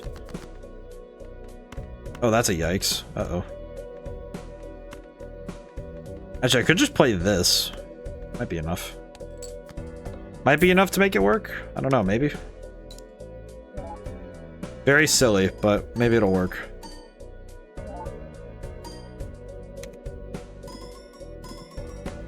It was enough. Okay, good. Thank goodness. Oh boy, the strategic change was not very good. I probably could have... Well, I couldn't have predicted that the blueprint would have been on the next thing. Oh, yeah, I definitely want that. I do want this, but I can't get it right now. Man. Cannot acquire. Very sad. That's okay. We'll make it work. We will make it work. It's okay. This weekend has been nominally chill, all things considered. I have a doctor's appointment to go to on like tomorrow though. I say on Monday, but it's like it's tomorrow. But that's not really all that big of a deal, all things considered. It's just a physical, so it's not like I shouldn't have anything to worry about. And if I go in and they're like, "Oh, you have things to worry about," I'm gonna be like, I don't believe you. I haven't had any major health issues, so you know, knock on wood, of course, but you know, it's not like I have anything I'm going in to be worried about. That's probably the scariest thing I think any doctor could do, is just be like, "Oh yeah, by the way, here's a million things to worry about. Have fun." It's like, eh. Ah, yes, thank you. An existential nightmare beyond my comprehension. Understandable. Have a nice day. Real fear, real fear. Having a professional say, hey, by the way, here's a bunch of things that are wrong. Just being, maybe. I'd rather that's not the case, but who am I to know? Truly.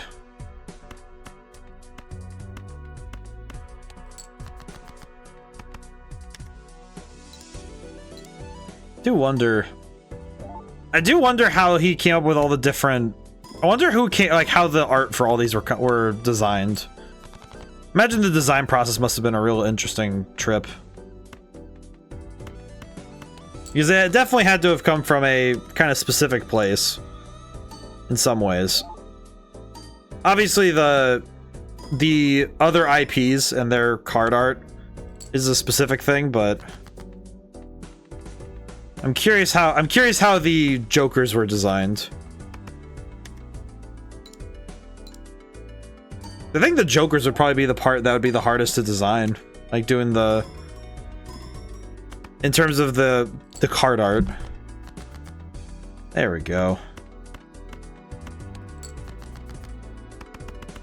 Probably shouldn't have gotten rid of the straight multiplier, but that's okay.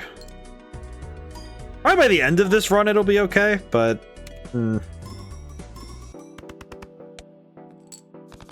solid perhaps. That part.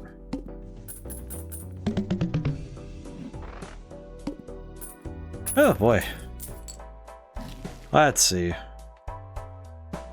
The straight is still the best hand right now. Guess I'll go for an Arcana card. Oh, you know what? We can use Temperance finally. We can do that. Get more money. I just had the realization that it might actually work well for us to have... because now we can actually have money. I don't have to worry so much about keeping my money where it is. I'm gonna make this a 9. There we go. Yeah, basically the Jokers at this point turn into a sort of formula for your cards to go through, like a math problem. For example, this one is 30 times discards plus, and that goes to the chip side, and then the multiplier gets this whole mess, which is 40 plus 39 plus times 1.25 times 1.25. It's like 2 additives, 2 multipliers. I think the arithmetic of this is probably where it gets to me the most insane. I feel like the mathematics that can go into Balatro, I feel like the math is where you can start getting some absolutely insane sorts of play, where you start getting some actual like madness.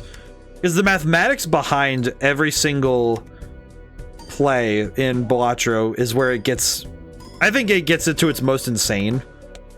Because you can get some real nutty stuff going on. Okay, this is a 4 of a kind. Might as well play it. I don't really have the room to discard, and I'd prefer to just kind of play what we get. We'll play to our outs on this one, as they say. Seems like we're still playing a decent hand, so I'm not worrying. That's good. Okay, what I could do is... It kind of sucks, but I could destroy these 2 cards and hope that the next cards I get are... Huh. So I have to discard something so we can draw cards. That sucks. Oh well, that's fine. That's fine. Make it work. It's very funny looking at how this... how each action has to... The funniest thing to me is looking at how quickly one singular action can suddenly turn your entire game from being kinda okay to you are in the danger zone and prepare for perish. And that's actually what I just did. Because I just realized, I think I made a mistake. I'm trying to spot where it is though, but I think the mistake I made was having to make the discard alone is now costing me a bunch of points. And I'm noticing it now more than anything, how much it's costing me. I think I could still win. I think I'm... Oh god, why that card? Of all the cards that make me play, why that one? Eh. Well, that sucks. I think I still have this. I think this run is still good. Maybe. I think it's still win. Yeah, it's still win. Okay. No, we're good. There we go. Yeah, there we go. Nice. So now we can go into endless mode because we won our run, so we can go into endless mode, which lets us kind of push the limits of the game, because now we can see how far this goes in terms of maximum. Because now we're going to maximum capacity. Let's see what if we can now go see what the deck is capable of doing at the absolute pinnacle of like play. So I know this is gonna start going real stupid real fast. Let's see. Reload. Don't like that. Reload. I wish I could get this, but I don't have the space for it. It also feels like that would absolutely tank me in a lot of ways. Oh, why does this have... Oh, that's right. This is Urple. Okay, I'm gonna do this real quick, even though I don't want to. The discard will be worth it, maybe. It was! Hooray. Very cool. Definitely feels like this game is... It's a mathematician's dream, I think. I think for a lot of game mathematics, it can be a lot for the average person to take in, I think, but I think this game does a great job of making big numbers accessible and understandable in a weird way, because the thing you really need to understand is, okay, what number am I trying to hit, and have I hit it yet? As long as you understand that basic concept, it's pretty easy to follow along. And most of the time it comes down to, do I understand what the best choice is? I don't know if I could recommend this game to everybody, because I think anybody who gets really stressed when they think about mathematics would probably not have a fun time playing this, but I think the majority of people would really like this. Ooh. Polychrome. Very cool. I'll take that. That was something I never quite understood as a kid. I never understood when people would say that looking at math problems like stresses them out. Some of that is also because I genuinely enjoy math and I enjoyed going to math classes. I always found it a little bit confusing whenever people would say that, you know, they went to math class and it just stressed them out. It's like, yeah, some of it is stressful, but that's mostly just because you need to sit there and remember everything, but I don't know. I also was... I think in general I was a bit of a strange one when it came to classes. So I liked going to school. I still have those... I've been having those dreams recently, though, the nightmares of being lost in school and not knowing what class I'm in, where I'm supposed to be. I've been having those more frequently lately, which I think it's an anxiety dream, so I will just count my lucky stars that my anxiety is staying in my head and not out of it. Because that's where it gets a little bit like, okay, come on now. I'm gonna destroy this. Because when the anxiety exits my head, that's when it's a problem.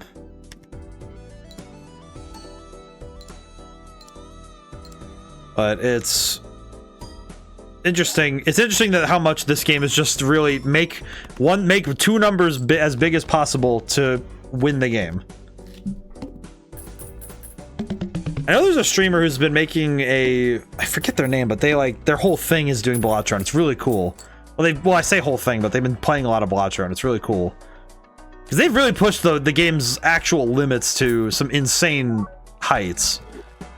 Okay, what did that do? Okay, plus 50 chips. Okay, I had to reread, because I was like, wait, what?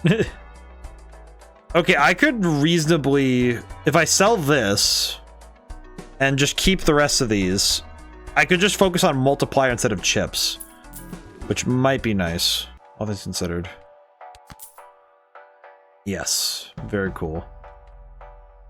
That could be fun. And now this card demands I play 5 cards. Which means I have to play something I don't want to. I could also just play this and let it be. But yeah, we'll just let it rock. It'll be fine. I feel like by building up the multiplier, it'll be just fine. It'll be fine.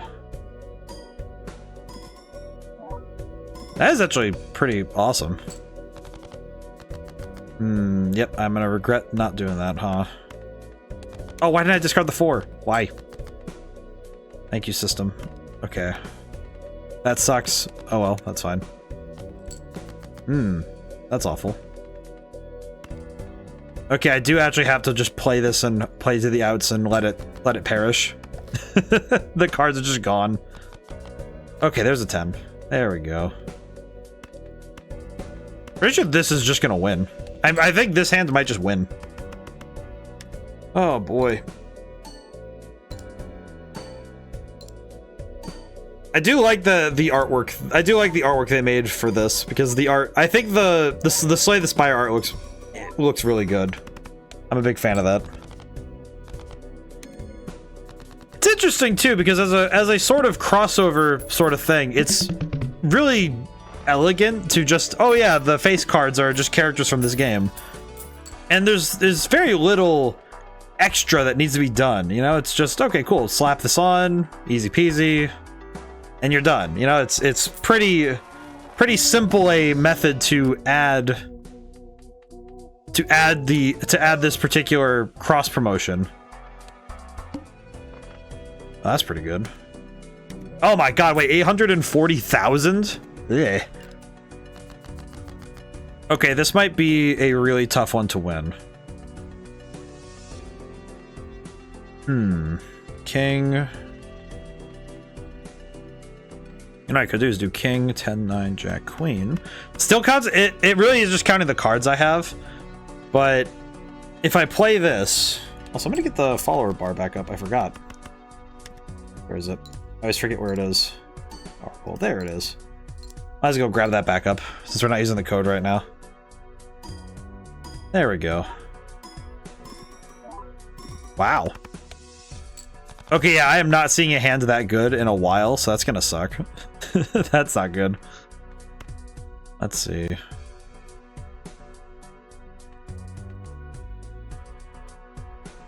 Can I stack it like this? No, I can't. Okay. I was hoping that would work, but that's okay. Does still suck a little bit.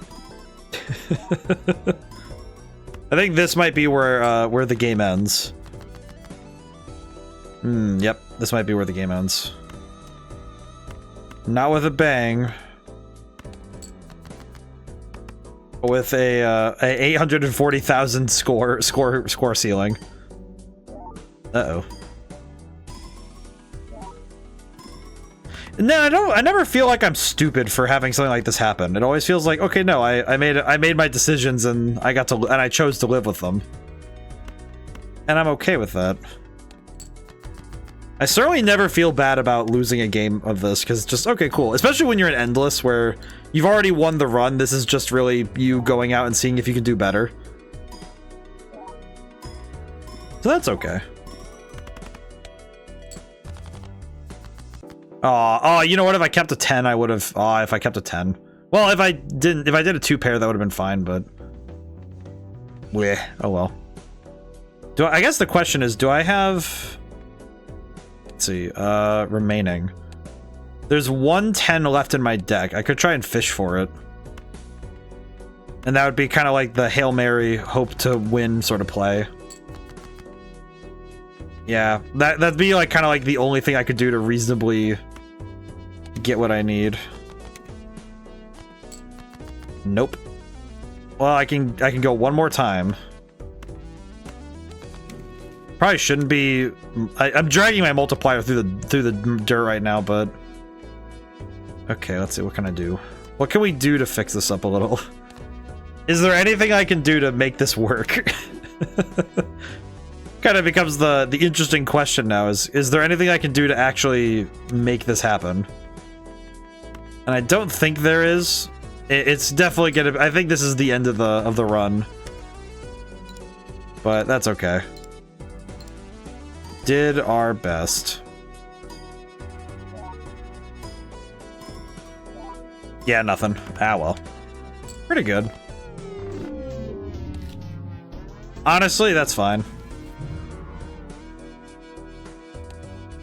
Yeah, and you could... There's 150 jokers to unlock. So we have there's a lot to try out. It's interesting because this game, in terms of builds, it follows a similar language to other roguelikes, in that you have these builds that people can go for. But it's curious seeing how different how different a game can feel based on how you focus. I mean, even in that last game I played, you could kind of see it where, okay, I have these jokers and they dictate how I play, but just getting these jokers doesn't mean I'm stuck in one thing. It's like, okay, no, if I need to pivot, I can change up a little bit. I can switch my style when necessary. And that's super cool. And each deck starts with different things. There's actually a deck that doesn't have any face cards when you start, which I always find to be a little bit funny. Let's see, you know what, let's do something like that.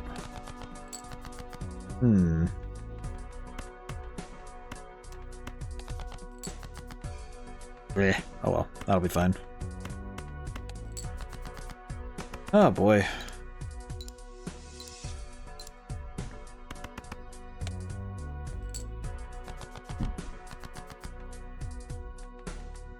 Definitely also requires somebody to have at least a somewhat basic knowledge of poker. The game does try to show you, like, oh yeah, you can check, you know, I think the game actually lets you see what, if I do run info, I think poker hands.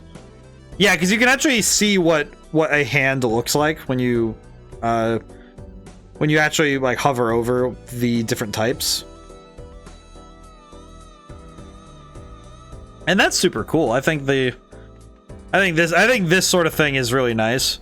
And there's some hands that they actually sort of invent for the game, like the flush house, which is 5 cards of the same suit that make a full house, which I don't think actually exists, so that's super cool.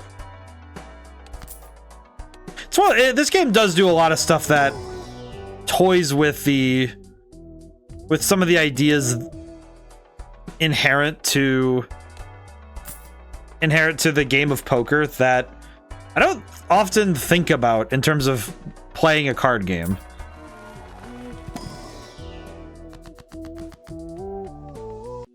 This game definitely also does some cool stuff with just a plain old deck of cards as well.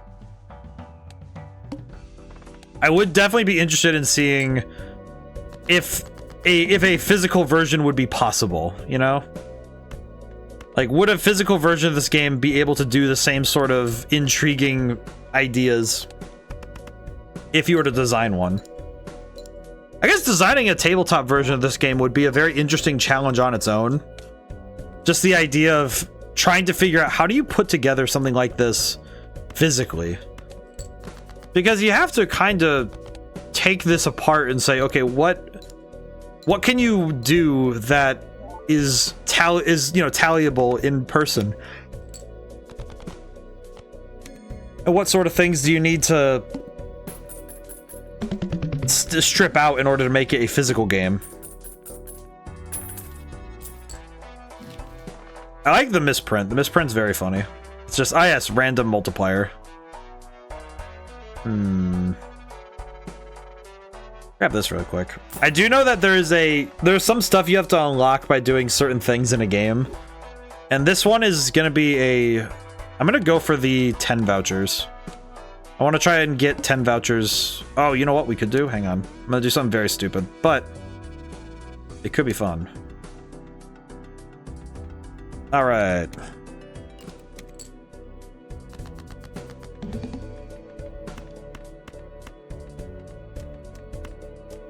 Let's see.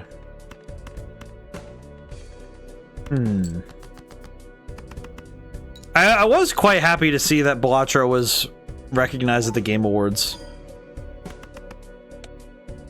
I was really rooting for Local Thunk on that one. I think he absolutely 100% deserved the praise received. This game is absolutely a bop.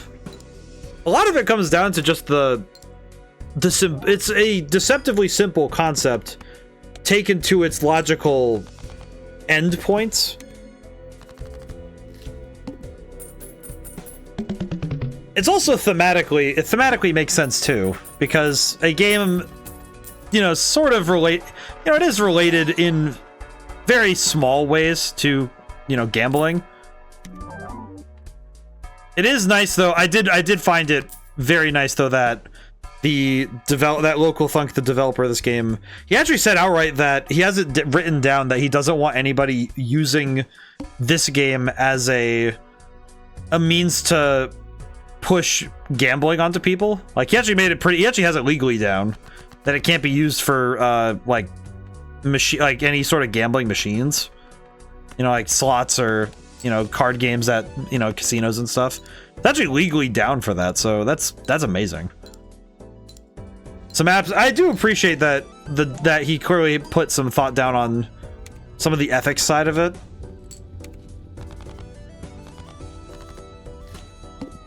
Very good, very big class act on his end. I'm very proud of that. That's a good right there. Voucher. Oh boy. Does anybody have any games that they're from this year that they that they would like to have gotten to? I think the biggest one for me, and I'm sad I haven't gotten to actually get around to play it myself, it's mainly just because I didn't have time, was Metaphor. I was kicking myself in the pants about not being able to get and play Metaphor, but I just never could find the time nor the space to play it properly. And I wanted to play it this year because Metaphor looks awesome, but I just didn't have the option. I hope that next year, I don't know if I'll be able to fit it in, you know, with SMT5 on the horizon. I don't know how I'll be able to make that work, but I think it could be doable, but it really depends on how fast I get through SMT, which I don't want to rush, but I also know that when I played it, how many, you know what, question, how many streams did I do of that anyway? That might actually give me a better estimate as to because I know there's add 20 hours to it. That's kind of how I would judge it. Let's see, my videos. No, those videos. Can I see my playlists? Can I see my channel? Can I see my channel, please? Let's scroll down. SMT5 took 16. Man, it only took 16 streams, really? That'd be the equivalent of 4 months. I'm surprised by that. It only took me to April? Oh. I don't know, something about that. It feels like that feels shorter than I thought I would have played. Oh. Okay, I'm gonna sell this one and grab this one. This one will it'll make it so that when I play a face card, it goes more than once, which is cool. I could realistically sell this because I'm not gonna use the ice cream for very long, because it degrades over time. Okay, let's save our money. Do like how the music changes in a fluid way from one to the other. Okay, let's do this really quick. Get these out of the hand.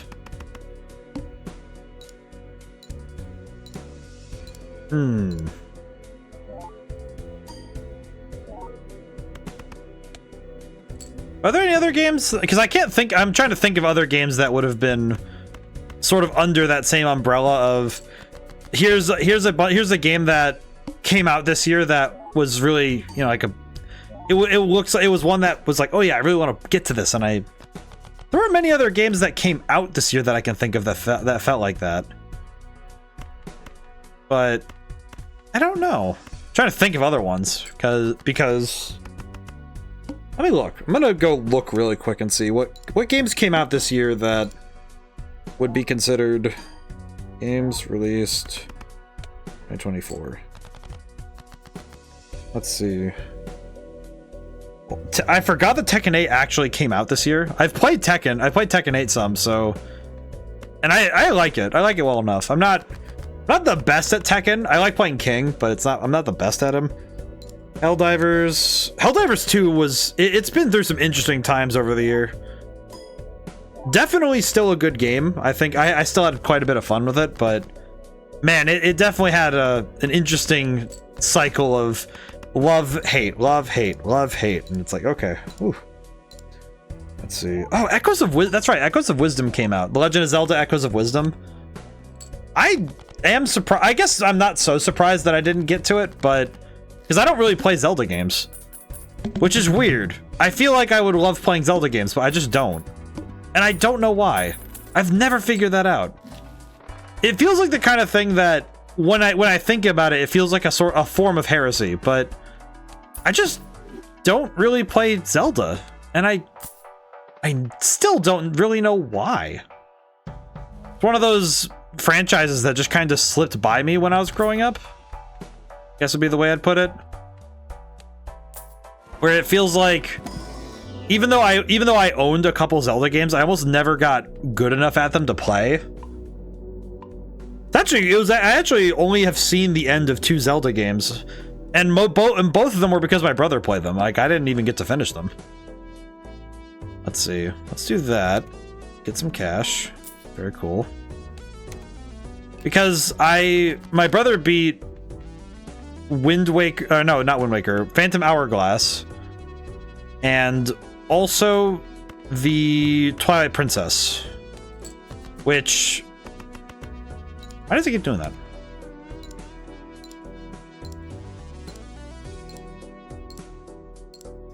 But I can't really wrap my head around why I haven't really played many of the other Zelda games. It's kind of funny because I remember at one point I thought about it as like, well, do I hold this as a point of shame, or do I just hold it as an interesting observation for me? I don't necessarily think that I find it particularly bad that I haven't played them, but it feels like a strange omission rather than a point of horrid contention. I'm in a similar boat, but I've absorbed more about the lore over time due to cultural exposure. Yeah, that's basically how I feel. And a lot of my time, if I did play a Zelda game, I almost never actually finished it. I would just spend time running around the world. I guess, case in point, I actually did play a lot. I played Majora's Mask a number of times. I started it and would get a little bit into the game and then just end up getting lost and just start running around the world for just hours. Just no idea where to go. No thoughts to think about, you know, how, because I didn't have, until I was, I like to say until I was like 12 or 13, I didn't really know I didn't know how or if I could look up video game stuff. I didn't actually think about that sort of stuff. So I never actually understood that I could go and find information about how to beat certain things, like on game FAQs. So Majora's Mask still sits unfinished. I've never actually beaten it. I've played it a number of times. Like the weirdest part of this though is that I actually owned specifically this GameCube thing. It was like this GameCube collection of 4 Zelda games that had Zelda 1, Zelda 2, Ocarina of Time, Majora's Mask, and an hour demo of Wind Waker. And that's just what it had. It's kind of weird. But I would play both Ocarina of Time and Majora's Mask and never finish them. I'd play Zelda 1 and get lost every time because I couldn't figure out where to go. And then I'd play Zelda 2 and just enjoy the platforming because it was kind of cool. And I would never understand a thing. Truly, just. But it's kind of fascinating to look at, you know, to look at those points in gaming history and say, oh yeah, I don't know these things. Link to the Past is one I played and never finished. I feel like for younger kids, and especially for people who did, like, when you got into it, it was like your very early gaming experiences and you weren't sure where to go or start because video games were still kind of new to people. It's interesting to look at how some games you just kind of walked around. You kind of explored them and you enjoyed them, but you didn't get it. You didn't really see the story to its end. You just kind of, you know, just explored it. Let's see. I'm gonna look at some other games. Is there any other games that came out this year that I'm thinking about? Well, I know my friend I picked it up on the 3DS like 4 years ago. Well, and see, as an adult, I think it's interesting because as an adult, it's a different story, but still a similar feel, a similar idea. Because when you're an adult, it's like, it feels like, okay, I have to take some time and I have to take some real time and put it into this to get the thing I want out of it. With video games, you do have to put time into these things. And it's interesting because some of the older games, they expected you to have a influx of time. I think older video games are kind of built with this idea that it was a skill you practiced, not a knowledge base that you built upon.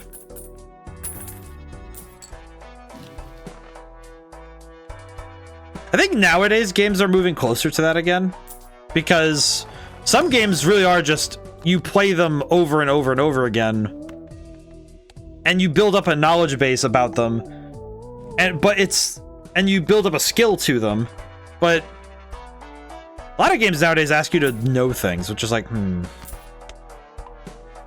It's less about skill, and it's not a bad thing, but it's like a observation of the... It's sort of like watching evolution happen in real time. Where you have this sort of shifting demographic of gamers doing something different just because... My hand am I playing the most right now? 2 pair. Interesting.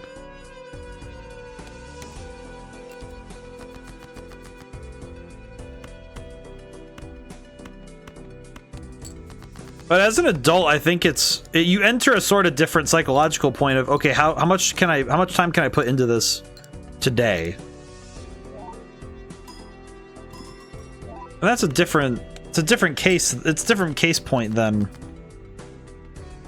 having a lot of spare time to figure things out.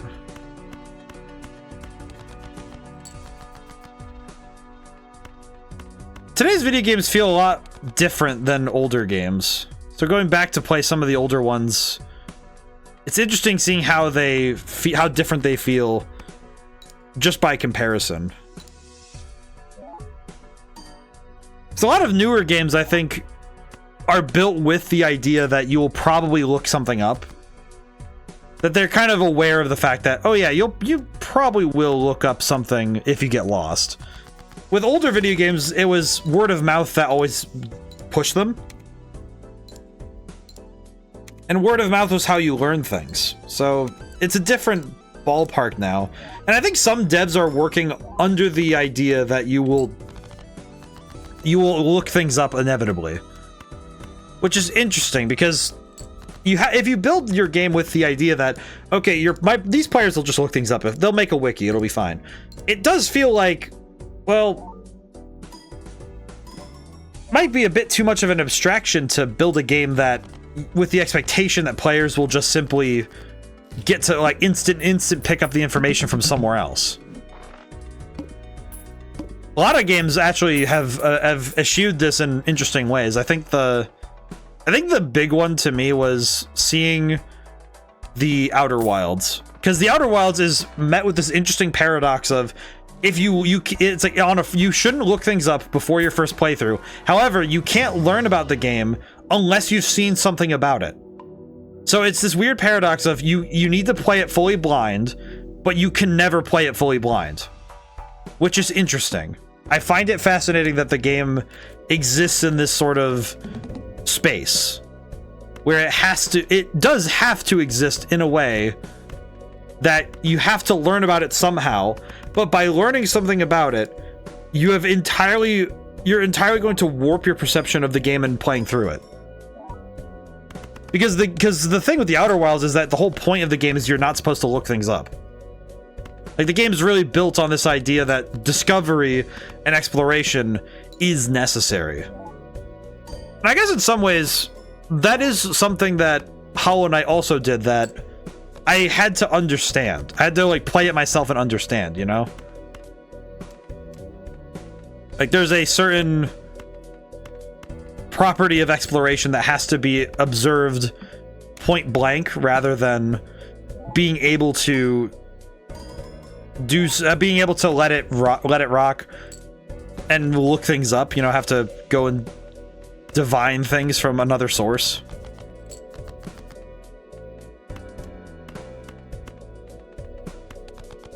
Okay, there we go.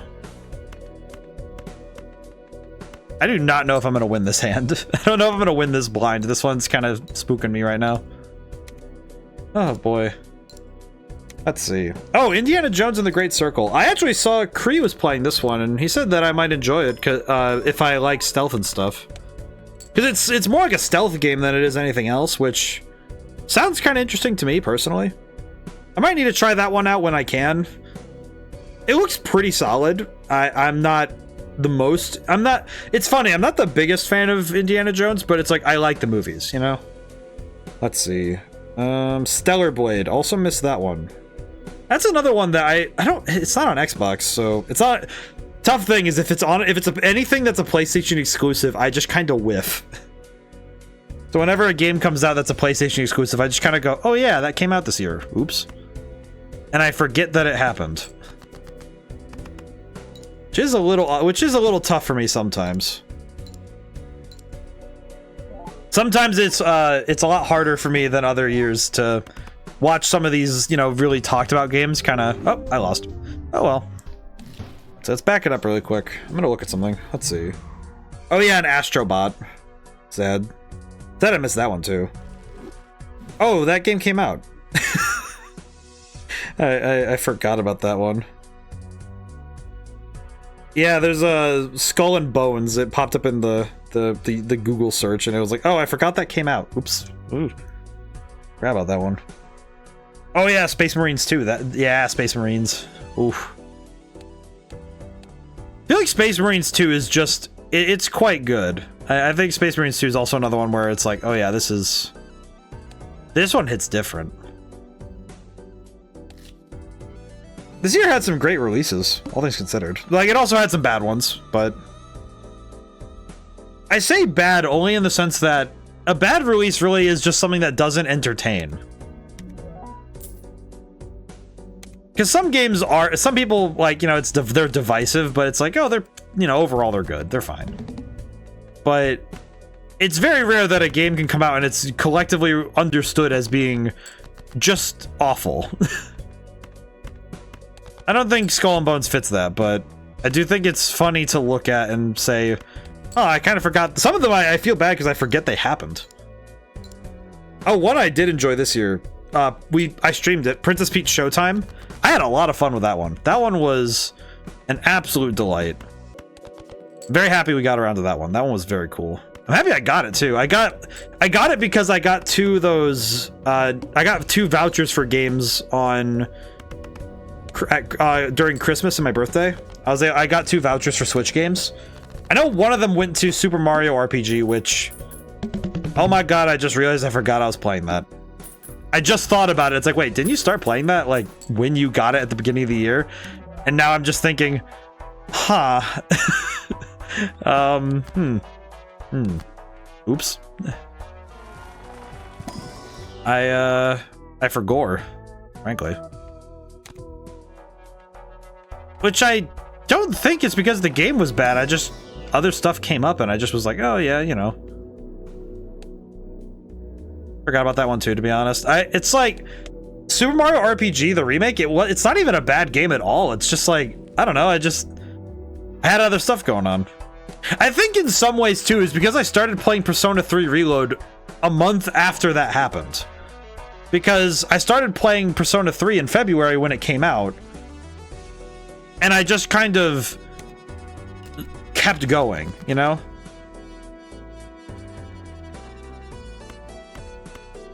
Because I started playing Persona 3 and it just kind of took over. So, oh, you know what? There is another game that I missed this year. I was gonna play Unicorn Overlord because it's basically another excuse for me to play a triangle strategy like game, and I just never got around to picking it up. That's another one. I feel bad that I missed it. I missed the ride on it because it's so good. It looks awesome. It's like I played the ever-loving crap out of triangle strategy when that came out, and then I just missed Unicorn Overlord. I don't even know how I missed it. I just didn't even see it. Heck of a sadness to me, because I wish I did. Let's see. Frostpunk 2 is one I didn't even know it existed. Let's see. Oh yeah, the Elden Ring DLC. I think the Elden Ring DLC was pretty good, but I definitely am like in the weird spot of, well, Elden Ring, for me, Elden Ring kind of was in this kind of weird spot for me where I just not too bad, but I am definitely, I don't think I am truly the target audience sometimes for like Elden Ring specifically. I am curious to see how Night Rain will play, but Shadow of the Erdtree kind of doubled down in some places that I wasn't really feeling it for some design choices, but I understood it. Enjoyed and understood, still a little bit like, I think some of that is also me just being kind of, I think it's specifically with Shadow of the Erdtree, I think the Shadow Tree fragment stuff, like having a separate level up was an interesting choice that sometimes worked well for me, and sometimes it felt a little bit like, okay, this is just kind of tough because it's the DLC. I think the most confusing aspect of it all, did the Apollo Justice Trilogy port come out this year? I don't remember. Let me go find out. Apollo Justice Trilogy. Apollo Justice Trilogy. Yes, it did. It came out on the Switch. Yes, it did come out this year. That's another one I only missed it. That one and I think the Miles Edgeworth one is also out, I think. I could be entirely wrong on that. However, those are quite good. I will say, those are quite good. I do like those. I need to get around to playing both of those at some point, because holy crap, I absolutely missed the ride on some of those. Let's see. I did start playing Marvel Rivals off stream. I mentioned it earlier in stream, but I probably would do. I do want to play that at some point on stream. I might set something up to play it with some other streamers, because I actually quite like it. I'm not really into the multiplayer. I'm not really into the multiplayer shooters myself. It's not really my usual thing. But as an occasional, I'll pick it up and play it for fun. I do actually quite like this one. And I'm usually I'm like the hardest person ever to get to play games like that. I'm actually notoriously annoying about getting to play multiplayer games. Specifically ones where it's like PvP. PvP is kind of where I start getting like, I get leery. But I actually had quite a bit of fun with it, but maybe it's because it reminds me a little bit of both old school Overwatch and very specifically the way that it felt with playing Marvel vs. Capcom 3. Because Marvel vs. Capcom is a wildly unbalanced game, and that's the fun of it. Where by making every character strong, no character is too strong. Because if every character has some annoying thing they can do and they're all very strong, then it becomes a matter of understanding how every character works together and being able to put those together to make a victory happen. And that's kind of cool. I think that's neat. Let's see. Metaphor, I was talking about that earlier. Metaphor's good. Looking at this list. Tactical Breach Wizards. I only heard about the game because I saw it in someone's video about game mechanics. I believe this Game Maker's Toolkit talked about it. And I had not heard of it, and I feel ashamed that I hadn't heard of it because it's freaking awesome. I need to go play that. I need to get that one too. That's another one where I think going to get that would be kind of fun. Oh yeah, there's that one.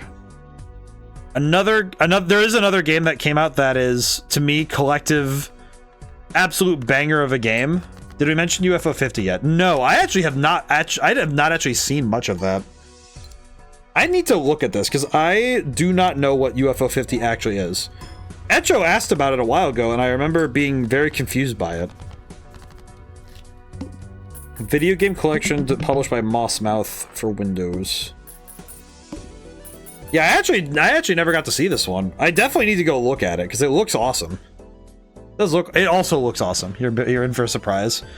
Yeah, I might want to. With that one, I might want to let it rock for a little bit because I definitely want to let that. I want that one to surprise me because it would suck if I found out like its big hoist too early. I'll need to look at that. I actually think my game of the year overall. Funny enough, I actually think I know what my game of the year in terms of games that released this year. I think it might be Kunitsugami Path of the Goddess. I played it off stream, and that was mostly because I just didn't have time to fit it into anything. It's, again, another one of those games that I couldn't quite find time for in between some of the bigger games we were playing this year. But, oh, that's a good one. That's a fantastic game. That's a good video game right there. Let's see. Oh, the Dragon Quest III HD remake came out. I forgot about that. Oops. That one, I kind of feel like I need to play more Dragon Quest in general, but those games are also, again, the tough thing for my particular streaming setup, because I'm not a full-time streamer, it does mean that I have to be very choosy about the games I choose to stream, because I do have to balance the fact that I'm working on my own projects off stream, which means that if I were to go full-time streaming, yeah, I'd finish more games and streams, but I just never have the time. One of those the trade-offs of I have to be very choosy about what I stream, so some of the games I just have to play off stream. Let's see, Crow Country. I've heard that one's actually very good. Crow Country is one of those games that sounds really good. It's Resident Evil-like, which very good. I did get around to playing a decent variety of games, both on and off stream this year, though. It's nice when you have a year where you're able to hit a number of pretty solid games throughout the year. It's not every year that you get to hit as many good ones as you know, like this year. I think I was very fortunate to hit a large number of good ones.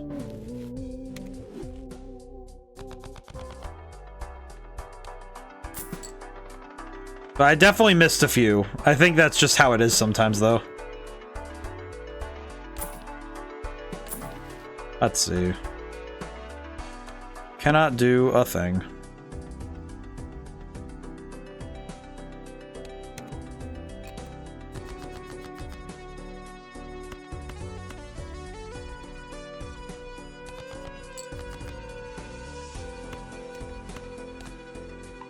Trying to think of other games that because I'm trying to like put through my head like, okay, which games have I played this year and which ones I need to look through. I might need to look through the list again because there's a bunch of games I played that I had to get around to.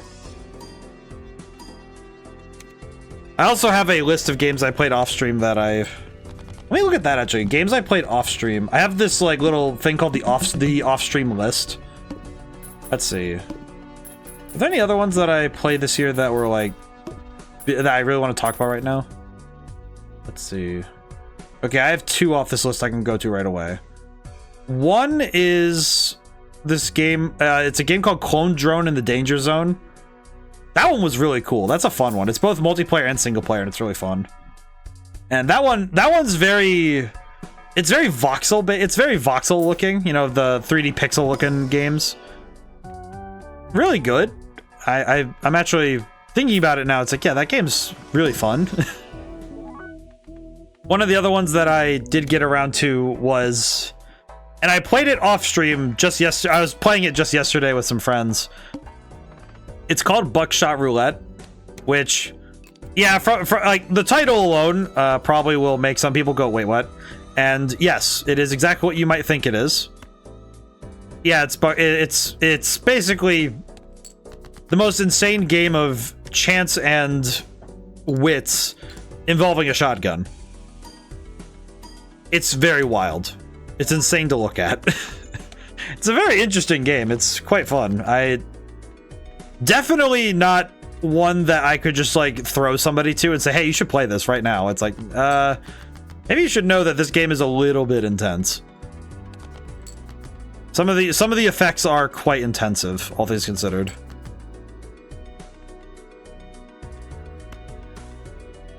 Actually, I could turn this into a jack, because that would be better.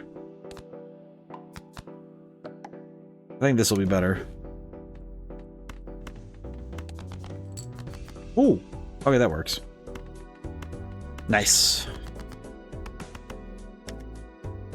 And that one was a pretty good one. Also, that one's by, oh god, I'm gonna mess up the developer, but I think it's the ones who did Inscription. And it's amazing to see the difference, the way that the difference in vibes in terms of the way that you can cultivate some real spooks from some games. Some games you get some weird, you get some interesting effects from the horror therein. And in the case of Buckshot Roulette, it's curious seeing that it turns into, it goes from being rather serious and scary to, when you play single player, it's scary, it's intense, there's some real fear going on. You play it in multiplayer and it turns into a black comedy. It is some of the most absurd things possible, you know, it's straight up gas in terms of comedy, in terms of the silliness, which is weird given that it's a game all about playing with a gun, which, not really the safest message, but, you know, it's the thought that counts. But the game design is really cool because it's all about controlling knowledge and trying to outfox your opponents in regards to what they think they know and what they, you know, what you can guarantee they know. Okay, that actually helps me a lot. Very cool, because that tells me that that's another jack. Yes! SMRT smart. And controlling information is the name of the game in that one. So it's curious seeing how much the game revolves around that core idea of, okay, do you know what's in the firearm? And if you do, you can use that knowledge to your benefit. If you don't, you kind of just have to wing it. You have to make guesses.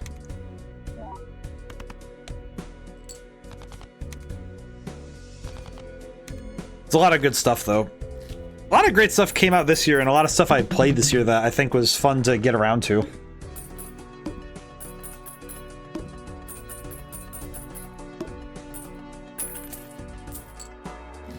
This year also felt really long. I think this year, in terms of the way it felt like this year was a very jam-packed year. It felt like every day there was something going on, which also kind of pushed that idea that there was so much happening all the time, because every day there was something. But it also really does skew the sense of time we have, because holy crap, I'm just thinking about, okay, what did I actually play this year? And I forgot that Princess Peach Showtime was early this year, and I almost forgot, because man, it really has been that long since I played that one. And I was streaming that. I actually got around to playing that. And that was such a long time ago. Quite a surprise, all things considered. Let's see.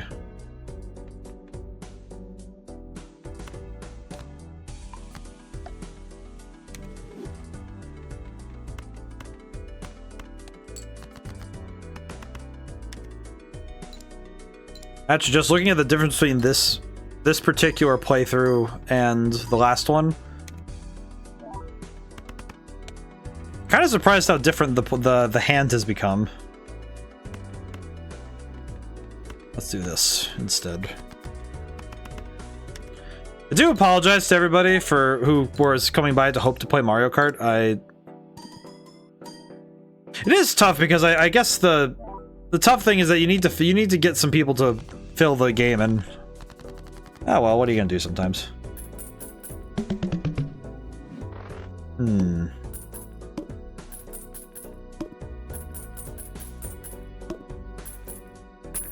I have been trying to think of some new organizational stuff for streams for next year.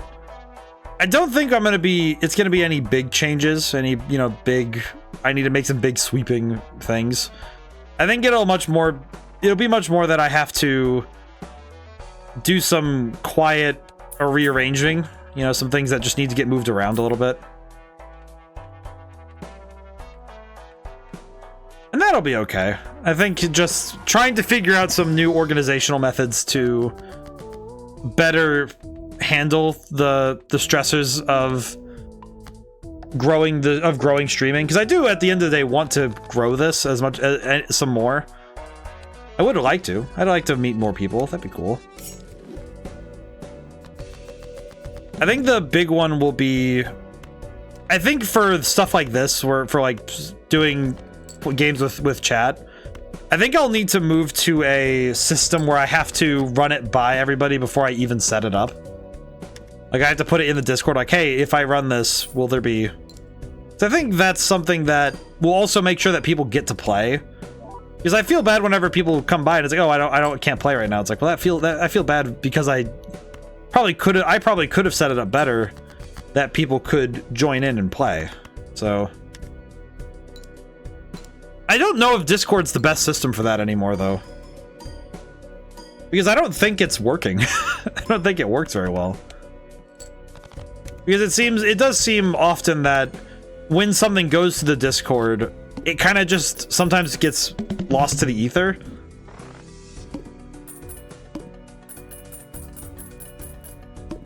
So I might need to find other systems to alert people that I want to set up something for that purpose. That might be a good plan for later. But I'm playing a 2-pair sets money to 0. Okay, that incentivizes me to spend all my money. That's good. Ain't that nice? And I just realized I wish I had the one... There's a particular Joker that lets you get... It gives you a cumulative +2 multiplier. +2 to your multiplier per the 2 pairs you play. That would be super nice to have right now, actually.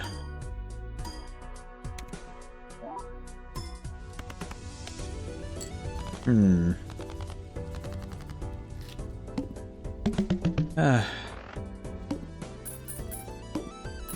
think I worry too much, but I think it's just because I've been kind of thinking about how things have been going, you know, trying to figure out what else I can do to keep the lights on, you know, keep work moving. It is definitely a different beast than I first envisioned when I started. But I definitely need to evaluate and see what I can do to help things move.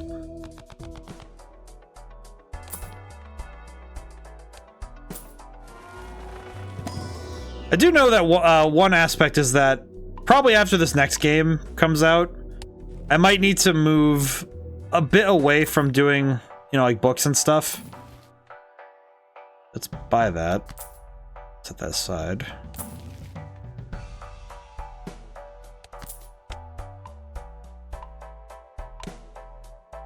But I might need to figure out what would be the thing that would be exciting for people to get to see from me, what people are looking for. Bit of a shame, but I understand. Yeah, it's like I want to try and figure out what I can do, you know? Like I want to for a lot of different aspects of like for a lot of aspects of my work, it's like I want to figure out what people like. How do I grow? How do I still do the work I want to do, but then also get the word out about those things? And I think that's been a consistent struggle, all things considered. It has been one that I've been trying to figure out for ages now. But I'm still trying to understand, because frankly, I don't think I fully grasp it. But and I know that the big one I wanted to try and do the audiobooks for the philosophy book. I was reading that, and I read the first one, and it seems like that one might have worked, but it just didn't land. And with some ideas, I just don't know how to. I need to acquire the feedback necessary to be able to understand what does and doesn't work, right?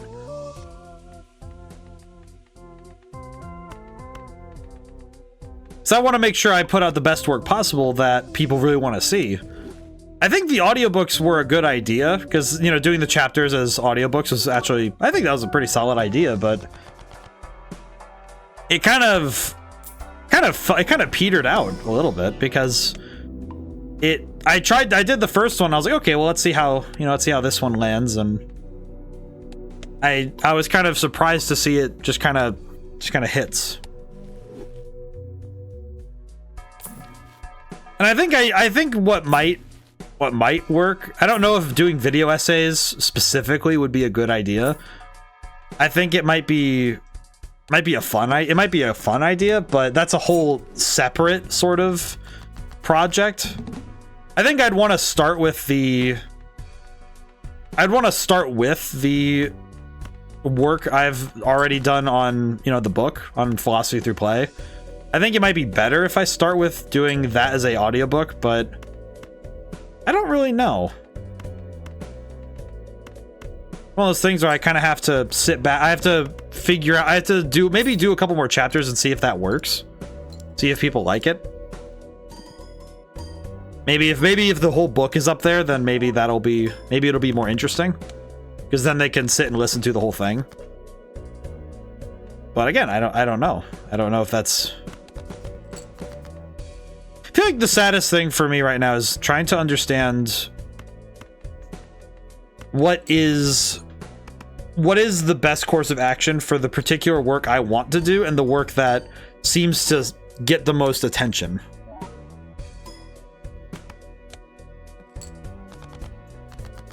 It is very much a ongoing, I have to figure this out sort of thing. It can come down to thumbnails, tags, and pushing on social media too, unfortunately. Yeah, and I try my best to post up when things go up, and I do my best to do that sort of stuff. I think I've done a good job of making decent thumbnails. I think thumbnails have been doing good. I think tags are definitely where I sort of flounder. I definitely need to add tags to a bunch of stuff. Social media, I try my best to be persistent but not annoying, because there's this delicate balance when it comes to advertising yourself, that you have to advertise yourself enough that people see you, but not advertise yourself enough that people see you too much and they start trying to get you out of their way.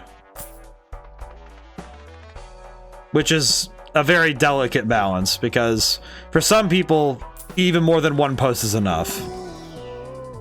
Which is sad.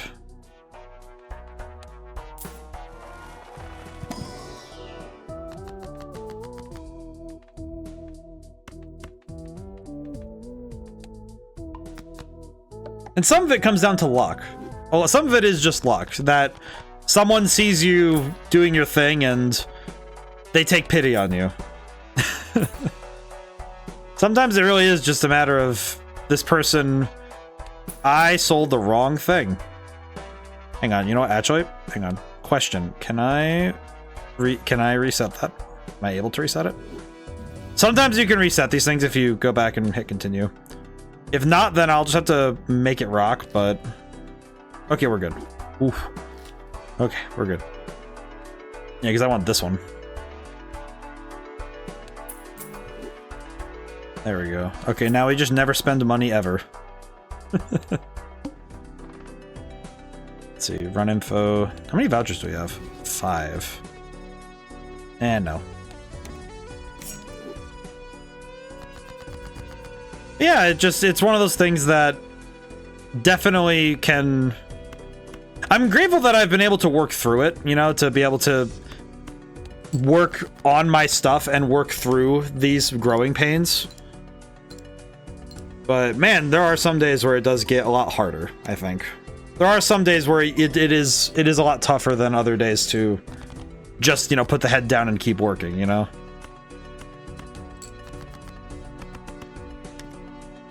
I think video projects would be good because I think people like seeing stuff on YouTube and people like having the, you know, the fun videos, but it is tough because I'm trying to find places where a niche can be filled. Because I think there are a lot of places in the internet that there is yet to be a person to fill it. So, I don't know. Okay, let's do one of these. Get rid of some cards. I do still need to spend money to make money, but this thing is going to be strong, but I need to feed this one. I need to feed it. I need to feed the knife. Oh boy. Let's see. Kind of worried that glass king is going to break before I can use it in a proper spot.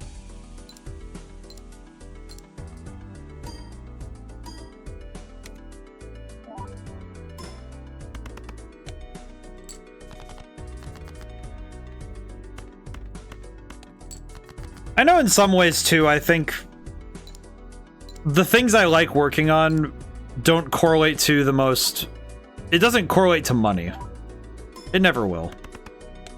I'm sorry to get a little bit too philosophical today, but I've been thinking about it a lot because, you know, I've been working since 2021 for myself. And I've been able to make it work, you know, I've been able to keep myself afloat, but it is definitely... I wish I could put down that working for myself has been like the... Because it's been the dream in regards to being able to work on the projects I like and being able to do the things I want to do in terms of work, but I wish I could like look people in the face and say it's always good. It's always that when I work it's like I'm not worried, because I think in some ways that was the problem I had with the audiobook, was that when I'm reading, you know, I sit and I read the book and I just sit there and I'm reading it, and sometimes it really does hit me though that I'm just kind of sitting there reading to myself and I'm thinking, is anyone gonna like this? I hate that thought. That's the thought I hate the most, is when it's like, is it the idea alone of just sitting there thinking, is anyone gonna like this, is the worst thought to think as a creative. Because it's like, that shouldn't be the thought when you're working.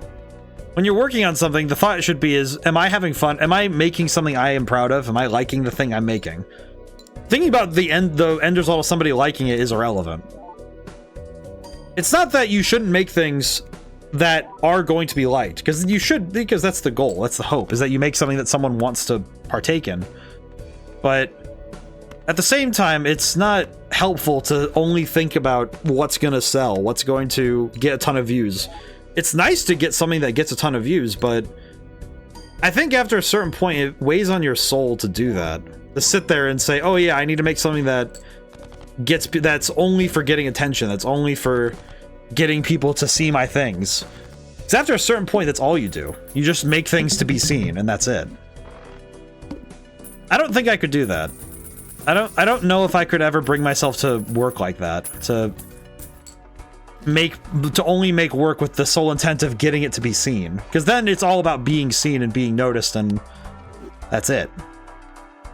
And I don't think I could work like that. I don't think that would be a project cycle I could sit and live in. I think you might like the writing, but maybe the audiobook was more motivated by the audience accessibility. If you don't like speaking it aloud, then the only thing you're left with is the intent for it to be seen. Right. I know the toughest thing for me too, and this is more of a quirk of how I write versus anything else. I'm actually particularly bad in the sense that when my writing voice and my speaking voice are not the same. As in, I don't often, like, obviously I read a sentence and I make sure it makes sense and it sounds good and it evokes imagery and it's evocative. But the way I speak when I write, yeah, I get that. Yeah, it's like the voice that I have when I'm writing and the voice I have when I'm speaking are not the same person. Like, you know what it is? It's that difference between Officer Demicky, the person streaming, and Greg, the guy who writes. Those two voices are very different. And then even further is the real person who, you know, the person when I go out to like get coffee, or when I go to play Magic, or when I'm out with my friends. There's that person, and he speaks differently too. Those different voices I have, it's very hard for me when I'm sitting at home privately recording to a microphone to read in author Greg's voice into a video that is going to be the streamer person, because it doesn't correlate and it feels very awkward. I feel like the solution at that point really is I probably should just, if I had the money and time to hire somebody to like record, like, okay, you need to give me WAV files of this chapter, of all these chapters, send me these WAV files, and then I'll just do the video editing and I'll just take this and do that. Because I need someone else to read it, because holy crap, I can't. Maybe that is the answer, I don't know. But it's very funny though, because for me it's like there is something funny though about being completely unable to sit and read. Like aloud. Reading aloud feels weird. Reading someone else's work, I don't feel too bad. I can read someone else's work just fine and, you know, do my best to inflect and do stuff. When I'm reading my own work, it's like I have to like unhinge the articulations in my tongue and like shift my mouth in some way that doesn't make sense. It just kind of doesn't make sense to me in some strange indeterminable way. And that's in some cases it is very frustrating, but it's also it's a feature, not a bug though, that I can speak in multiple tongues, that I can be casual and be pretty amiable and be calm. And there are times where it is frustrating that I can't speak the same way I write, because man, sometimes I can write it's because some of my books, it's like I've put down some genuinely impressive verbiage, but I don't often get to speak like that. I don't often get to put those words in a moment. If I did, there would be a lot of things different in my life. if only, you know, sometimes I think if only I could, because the hindsight of an author lets you know that what the end of the book is. By the time the book comes out, there's a lot that's already figured out that you don't really get to do when you're speaking at the moment.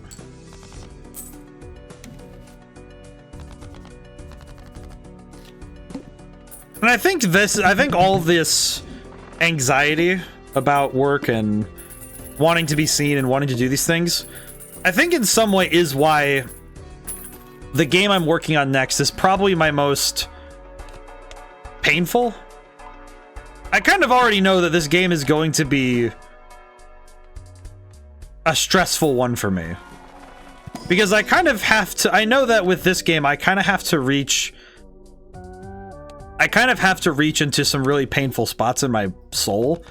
And not because it's going to be painful for me. It's actually the fact that it's going to be painful for me to know that I am actively going on the offensive. Because the whole point of this game for me is that I kind of recognize that I have a fair bit of unhandled aggression. I have some things to work out. And in some way, I know that this game is going to probably be me saying to myself constantly, are you sure you should do that? You know, it's like, are you sure you should be this rough with your player? Like, are you sure you should attack their senses this way? To attack their sensibilities this way? And it's going to be consistently me saying, well, yeah, of course. What else would I do? And I think that's going to be an interestingly painful time for me to work through.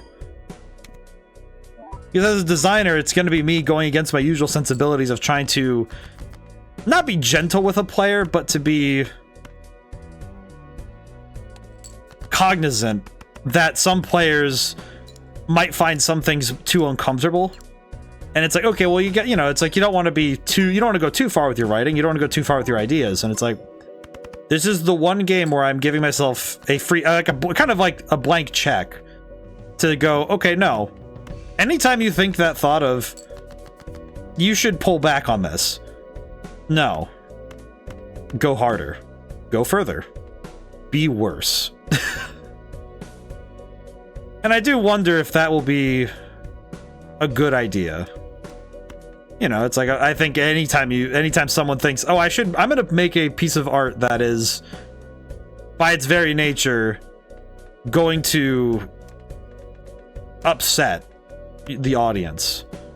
Like, the objective is to go for the jugular in some way.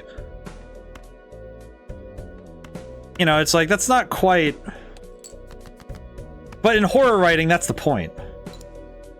In a way. Because horror, the beautiful thing about horror writing is that your goal is to make clear some feeling or emotion.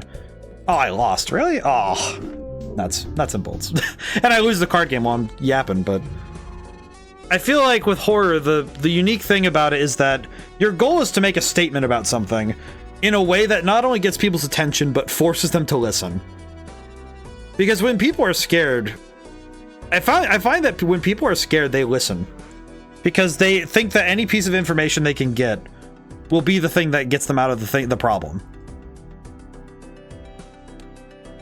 I have been yapping a lot today, so I do apologize for kind of being... I feel like I've been a Debbie Downer today. I don't know, I've just had a lot. I've been doing a lot of thinking, and I know that next year I'm going to be... I have one more book coming out, book number 7. That is going to come out... I'm kind of hoping it comes out early January. By the end of February, this is the maximum deadline. But I have that book coming out. That's almost done, so it's not a big deal. And the next thing I kind of want to do is just full tilt go on this game and see what happens. I do hope that people enjoy it, though, at the end of the day. I was kind of working off of a lot of different inspirations I've had lately for this game. I guess it's interesting because it's a combination of features that are coming from a similar place of both modern and older references. Namely that there's a game, I'm going to talk about this game during the tier list because I played it off stream because I was curious to it and I hadn't played it in ages. It's by this developer called Kitty Horror Show named Anatomy. It's a horror game. And I don't think there's any horror game. That one, if that combined with reading the short story, I say, well, it's a pretty long story for standards, but it's called a haunted, it's the Haunting of Hill House, I believe. Haunting of Hill House. It's a Shirley Jackson short story.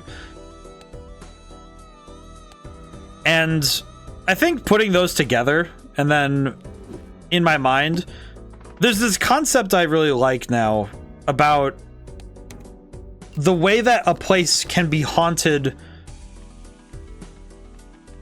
not by virtue of an external entity, not like a house being haunted, not because somebody died there and the house was haunted. It's that a place being left alone, a place being abandoned, becomes haunted by itself.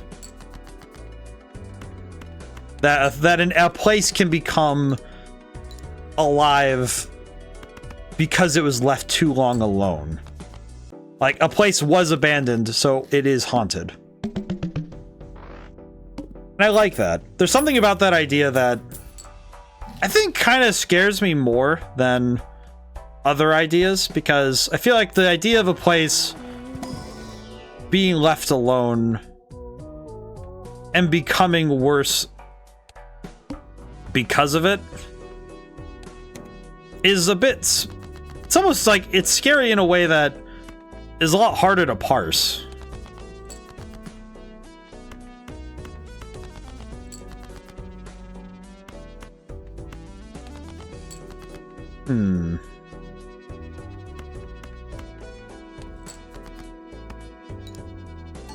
Nuts and bolts. That's okay. I did get a good reaction though of I was told that one of my stories got quite a visceral reaction from one of my brother's coworkers. He said that somebody said that they really didn't like the fact that I left them hanging at the end of the story called Rangefinder in my last short story collection. I was quite proud of that. I think when I get somebody to be getting somebody angry with a vague ending, to me it feels like the best pat on the back I can get. You know, you write a short story, your goal with a short story is to hit the notes you want and, you know, hit your punchline, and, you know, it's like your setup, anticipation, payoff, and that's it. It's very quick, easy. You don't have to do, you know, progression and payoff, and there's a lot of things you're able to do in a short story that a longer form tale has to struggle with, because you have to do so in little loops but still maintain a larger narrative. With a short story, you can do some fun stuff by being able to maneuver your story and maybe feel something good. Yes, that's exactly the feeling. And it does, and, you know, it's like, obviously, with horror, I think with horror, it is a little bit, it is sometimes a little bit dubious to have the intent of, your goal is to make someone feel viscerally uncomfortable, and that is okay. You kind of have to give yourself a pass, you know, you have to be like, listen, man, some people they're gonna take in this story, and it's gonna be deeply uncomfortable for them.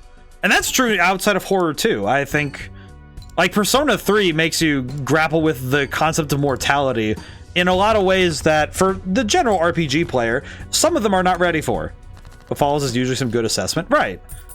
Because when something makes you grapple with when a story makes you grapple with a concept or feeling that makes you feel uncomfortable, it does make you stop and say, why does this make me feel so uncomfortable? It gives you room for assessment and introspection, because you're sitting there thinking, why is this? And there's a lot of real interesting ground to cover when you're looking at that sort of thing. And that's really fun. That's really fun. And that's why I think the way I'm doing this particular game, I think it does lend itself to having some interesting room to work in, because I am going to do it as a collection of horror short stories, and maybe I kind of figure it'll have some, there will be some connective tissue between them, but it's one of those things where it's like, well, yeah, there will be connective tissue, but do I have to really connect everything so thoroughly? And I'm really looking forward to this, because I think I'll have a lot of room to do some weird stuff. Because with horror, the goal is to get, and with any story really, is to get people to feel, to move, to be moved, and to be pushed to understand something about themselves that maybe they didn't want to earlier. And you know, maybe if not, they didn't want to, maybe it's just something that they weren't ready to hear yet. There we go. So it's fun to see what a story can do. I I mean, heck, a lot of the games I played this year made me feel things that I wasn't ready for. I think Persona 3 Reload is one of those ones I'm gonna be yapping about a lot in the video. There's a couple other games that, even stuff that's simple, like I just want to have a good time and enjoy myself and smile, have fun.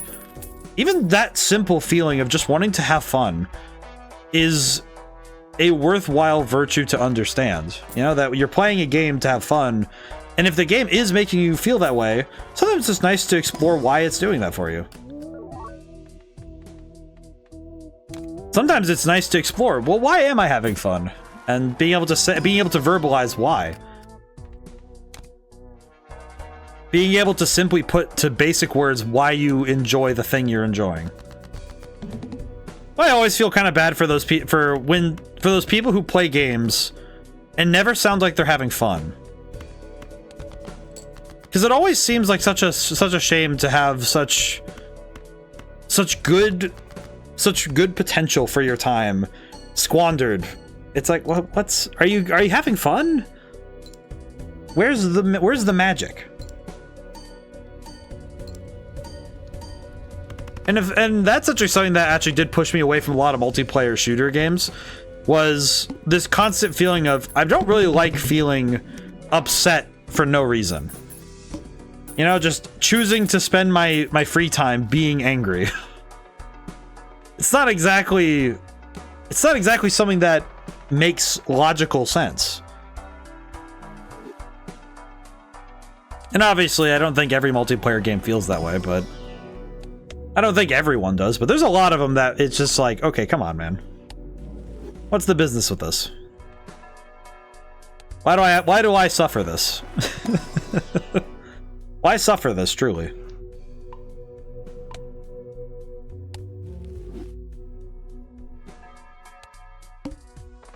Let's see. No repeat hand types. Okay, I might want to play the field on this one then.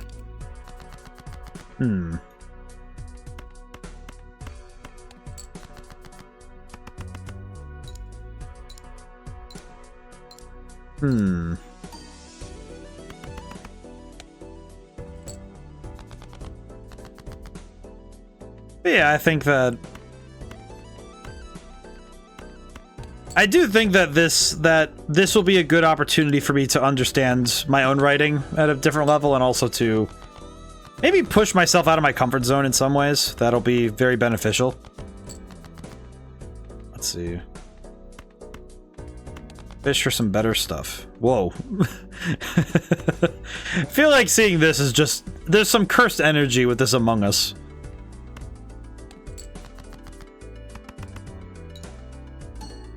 Oh, because I played 4 of a kind, it's better than my flush hand. I see.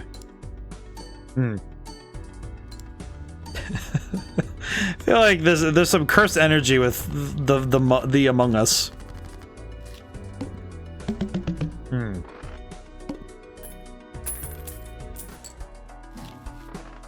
Let's see. Wait, the next one. I need a Joker, another Joker or two, because I am what they call in the business a sufferin'. The hand is called emergency meeting. It's time. We need to come together on this one. We need to talk here. we need the emergency mogus. Let's see. I think we'll fish for a straight at this point. Probably better, all things considered. Okay, there we go. Not too bad, all things considered. The emergency meeting hand is kind of crazy, though. Let's see. Oh god. Oh yeah, this is where it starts getting a little bit perilous. I do like the jacks with where they have the tiny one. They have the tiny little baby boy. I like this one. This is a creature. This creature is worth it. Oh no.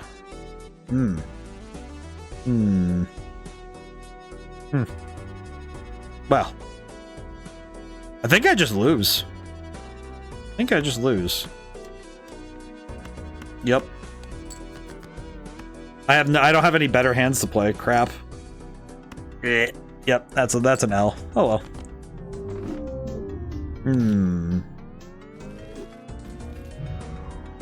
I do know that there is one deck that we could do some really stupid stuff with. You know, let's do it with just base difficulty. The plasma deck. So the plasma deck is probably the silliest one, because what it does is it makes it so that every hand you play is a square. So basically, it will balance out whatever you put in to make a square. I might be able to just win with this. So what it's gonna do is tally up the points and then do this, average it out. So it makes it into a square. So it's like it took those two numbers, put them together, and then divided it by 2. So it turned into something times itself. So this deck does some what we call funky business. Okay. Interesting. Okay, so I think the game plan here is to play around the fact that I can't play queens anymore. Maybe? Might work. Oh, this could be good.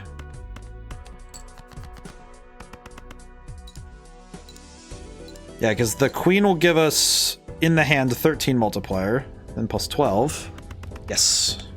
Very cool. The numbers are going to get crazy. I guess the only downside with playing a game that's highly cerebral like this is it's given me a lot of room to stop and think, you know, to consider my life's lot and understand it. Which is nice. I think it's nice that I get introspective on stream sometimes, even if at times I wonder if it's a wise decision, but whatever, man. I think it's nice that I stop and assess, like, hey, I guess also it's a good time for me to say I do appreciate everybody who comes by for streams. I deeply appreciate it that a number of people do that, like a bunch of people come by and are like, hey, this guy's kind of cool. And I like that. I do deeply appreciate it. I do find it sometimes at times confusing,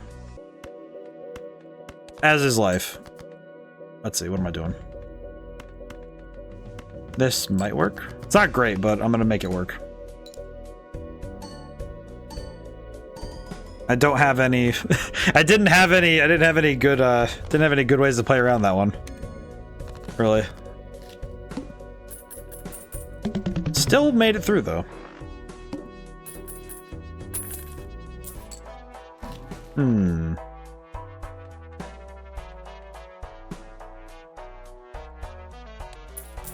gonna try something.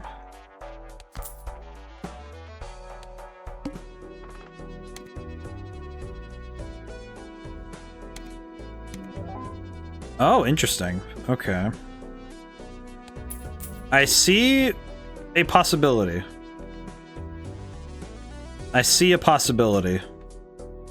This could be probably one of the weirdest plays possible. Okay, let's discard a bunch of stuff. I see the Matrix, as it were. This is fine. Still sucks, but it's fine.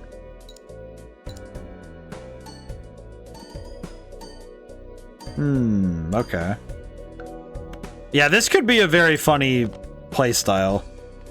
Because basically the entire playstyle is revolving around the idea that I play only a few cards at a time.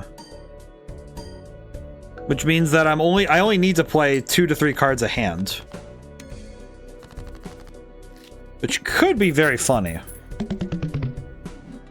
It also means that I have to be mindful of what cards I put out of my hands. By...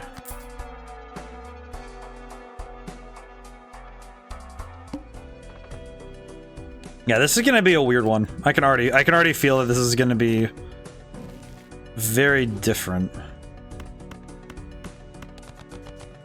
This is definitely gonna be one of those I have to stop and think about what I'm doing decks. I think that maybe it is just the true downside of playing a game that lets you have the time to think. Is that, well, you have the time to think. Are you sure you want that? Because sometimes it lets you have the space to say, where are things at right now? Okay. Let's cycle the stuff I don't want. Should be fine. Not too bad.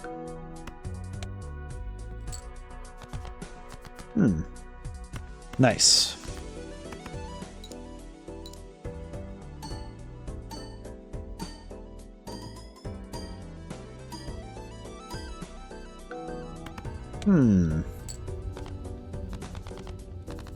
I do wonder how much of the mathematics of this game was done by hand and how much of it was, you know, done theoretically. Because this is the kind of stuff that is really hard to figure out, I think. Okay, we'll grab this because it's free, but we're not going to use it very much, if at all. Let's see. Grab this.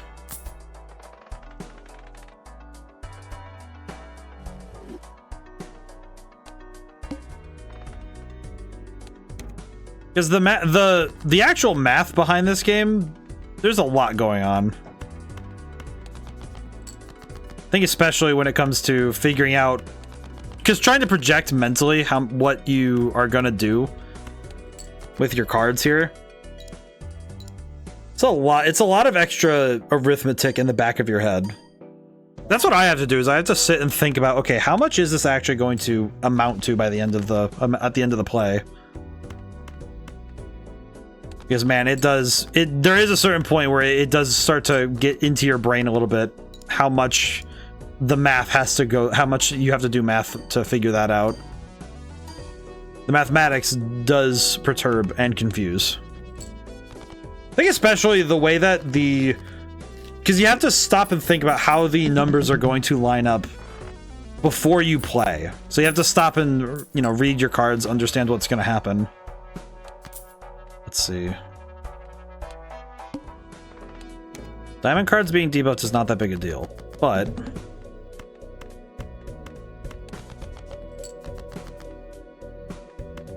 it's funny because I'm discarding more to get extra queens in hand rather than...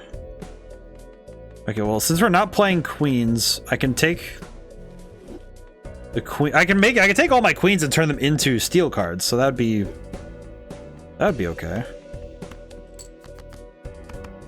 At least I think it'll be okay. Oh, interesting. So it does the steel card first, then the multiplier. Okay. Okay, that sucks. Now that sucks a little bit. 1, 2, 3. ABC. But yeah, I think I've thought, I've done enough deep thinking on my you know, the plans going ahead, because I mean, I did already write up my year plan, and I haven't figured out for next year how things are going to go. At least, you know, general plan, you know. Earnest hope right now is I'm hoping that I can figure out, maybe hit 360 followers on Twitch before the end of this year, but it'd be okay if it's next year. I think hitting 400 by the end of next year would be that'd be huge to me, personally, but it'll be a lot of work, so I'm hoping I can get on making that happen. I'm not really sure how I'm going to make it happen, besides just doing my thing and doing my best, but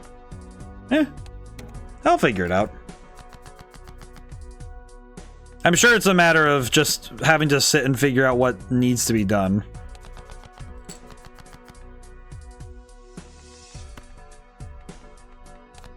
That seems to be the thing that could be the biggest help. Is just sitting and figuring out what can be done.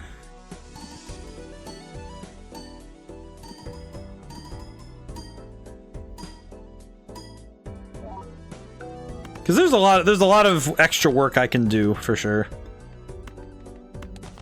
Ah, king, excellent. Probably could arrange my hand. I'm also up for talking about it. If you need outside encouragement, that's a little advice I can apply. I appreciate that, Crooked. I imagine I am going to need to sit and like see what I need to take stock of what, in general, I need to take stock of what resources are available in terms of figuring out what needs to be done and what I can do. Let's sell this one. Brain has to do some math real quick. There we go. Yeah, we can do it. We'll make it rock.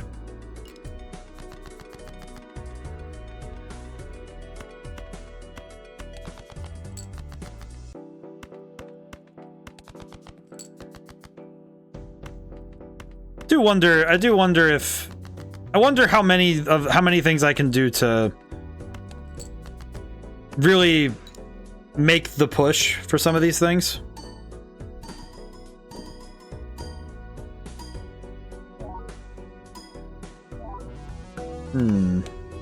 Internet, the thing is, I'm very conscious that internet is kind of relative weird. I can tell you what works for me and what is, but that you can apply yourself to, but it's the internet, not a scientific formula. Right. And that's kind of the most interesting piece of internet culture that's very hard to describe to a lot of people. I think it's one of those things that ends up being very easy to for people outside the field to miss, where it's actually pretty easy to look at somebody who's doing, work like this and say, like, or even just other streamers really, and say, well, how do you know it's going to succeed? And it's actually something I noted in, I think it was Iron Mouse had a similar concern with that because every month your income can fluctuate wildly between each month if you're a full-time streamer. How do you plan ahead for that? How do you look somebody, like when you're going for like a loan or something, right? You go for a loan of some kind, or you're going for anything. It's like, okay, but do I know for sure what will be the success next month? Do I know what it'll be next, in a week? And for a lot of people, it's just unclear. It's 100% unclear. And that sort of stuff can be quite treacherous to navigate, because how does one begin to plan for the future if you're planning, really, you're planning based on a million what ifs? You have to say to yourself, well, it might be this or it might be that, and I have to just hope. And that's kind of scary. To be honest, that's a pretty scary spot to put yourself in. Ah, I lost on Needle. Blech. Oh well. And that's kind of the truth of it, really, is that when you're trying to become internet famous, there are a couple ways to do it. I think the way that is probably the least tenable is doing so on a meme. Catapulting yourself into the spotlight by the lightning strike of being the person who makes a specific image or a sound or something. You're kind of you're part of the zeitgeist for a split moment. That it is very hard to keep that going. To take that and say, okay, from this, let's build a career. Because it's very quickly, once you stop being a punchline, then you just kind of fizzle. And that's a very hard spot to sit in, frankly. I think it's scary. It's not like the internet has become more navigable in terms of the science of that. Because for some people, it's you become a cookie cutout. You become a cutout of what has already worked. And yeah, it'll work for sure, but it might not be tenable because people won't really see you for you. They'll see you for the thing that you're copying. And that's not super great. Obviously it's not really the most not the most fun, not the most exciting, and certainly not the kind of place that one wants to sit in for their life. And internet careers have been a growing field, but also one that is still yet to be fully understood. I mean, heck, even the people who say they understand it, you know, they're doing things for the money. I don't think they even know if next year it'll work the same way. If within a year from now, will it still be this way? Because it might not.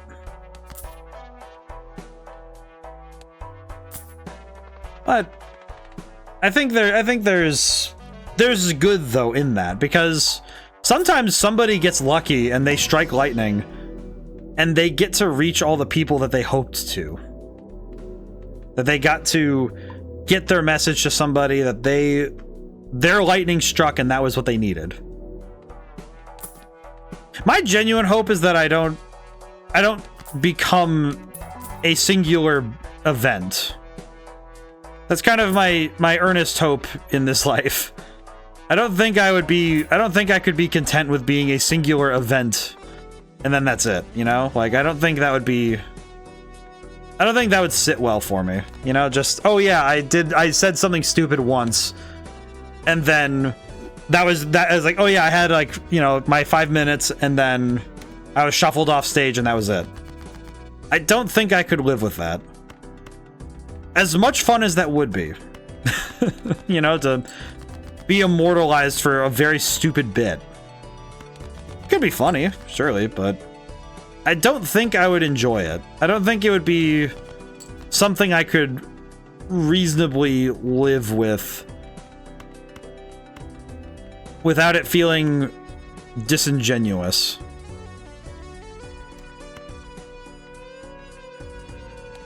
And also, I think it's a lot harder to make a career out of a single moment in your life. As I said earlier, just like, it feels kind of like it's like making yourself into a statue that is meant to be viewed and that's it. No, nothing else, you know? That's just like, that's immutable. Nobody will really care if you change or not. And maybe it'll just be, I just keep working at it like this, and I just slowly amass myself a spot on the internet by virtue of existing. Maybe if I just stay here so consistently and resolutely against all odds, maybe that'll be what gets people to see me. I don't know. I kind of figured when I started this that that's what would happen, is I wouldn't do this quickly. I never really thought that I would move through the world at a fast pace, you know? I still don't think that I would want to... I don't think I want to be that kind to... Again, it's like, I don't think I want to be the streamer or the author or the game dev who made one thing and that's all they get to be known for. You know, that just seems kind of trite. You know, just, okay, cool. It feels sort of like people quoting Moby Dick. They quote the one line ad nauseum, you know, just cool. You get to be known for the rest of your life as the guy who said, "Call me Ishmael." Kind of lame. You know, it'd be nice to have some other stuff under there, you know, to have some having some real fun and important work under your belt. Like, and you know, it's obviously Moby Dick's an important piece of literature, but I feel like I wouldn't be content if the only book that people remembered me for, you know, after my lifetime would be one thing. It's like, oh, well, that's upsetting. Well, that's a shame now, isn't it? Also, I forgot that this would lose multiplier when they discarded on this one, so that sucks. Which kind of defeats the purpose of having this, because I don't like it being 1.98 is stupid. Why? You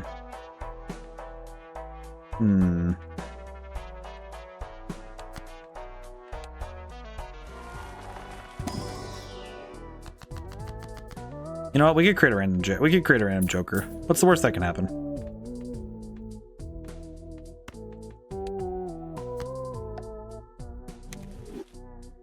Who knows? Maybe somebody will take this stream and say like, "Hey, can I just make? Can I like, can I take some of the audio and just make some weird stuff out of it?"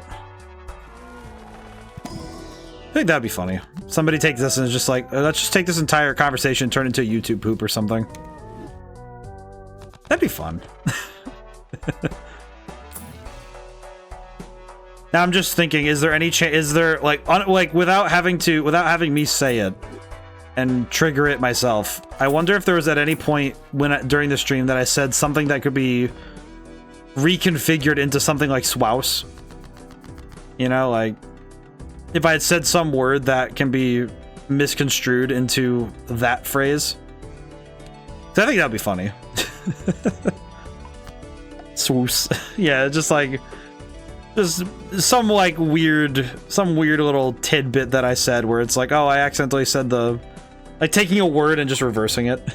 I think there's some fun that can be done with that, you know? Let's see. Queen, Jack 10, 9, 8. There we go. Because of this shortcut card, I can do it with gaps.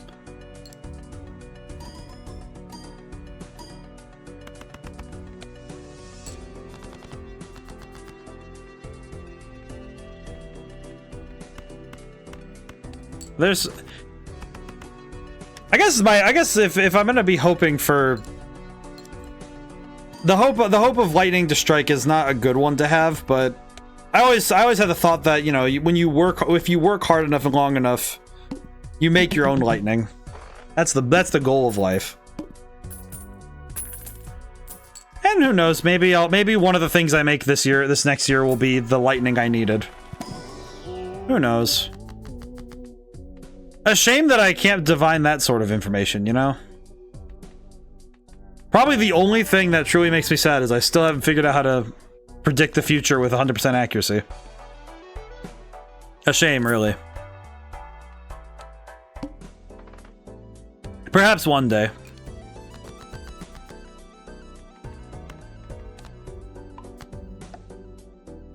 I feel like that would be a little bit too easy, though, you know? See, it seems very silly to say it like that, but it feels like it's too easy. It's like, I don't know, it seems kind of boring if you're able to predict everything. I feel like it'd be very easy for that to get old real quick. Where it's like, because you know how the day's gonna go, it's like, who cares? You're already there. It's like, oh, well. I'd get pretty bored of that.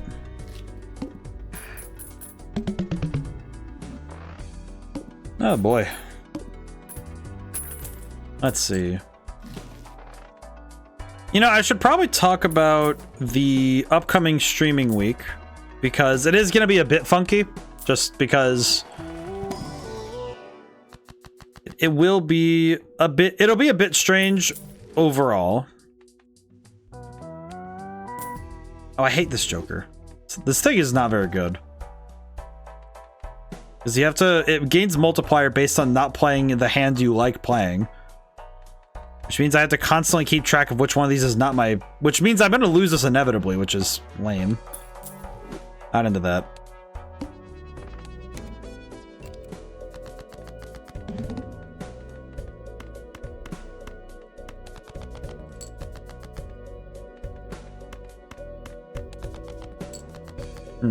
Oh, that's good.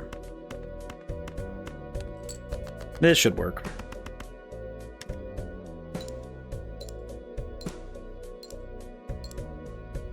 This wasn't really my plan in my head that this stream would turn into ODaM.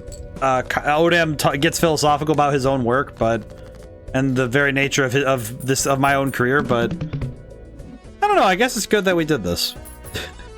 probably well enough that this is how it went. Oh yeah. So my brain's really wandering right now.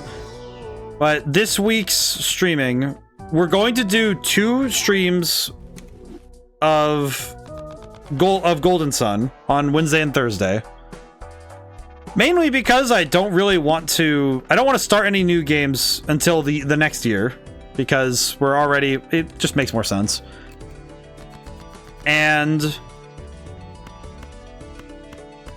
We are going to be trying to beat Golden Sun as much as we can.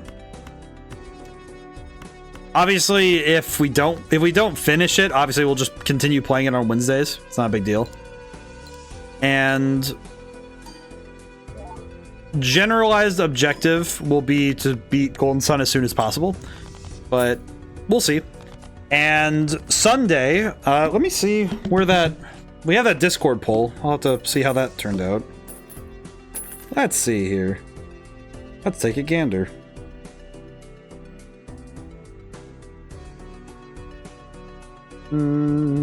Music will do this. Let's see. Okay. So it seems to me like we're going to be doing Nintendo Switch Online. We're going to be doing that stuff. I probably could take the end of the stream to very briefly look over games and see what we'll do for that. Because I kind of forgot that I haven't really checked it in a while. They added some new games, so it might be good for me to check it over and see what sort of stuff is available. Let's see. Slap this on there. Actually, at this point, I think the card I would want the most in terms of Jokers would be... I think I'd want the Joker that's called the Vampire.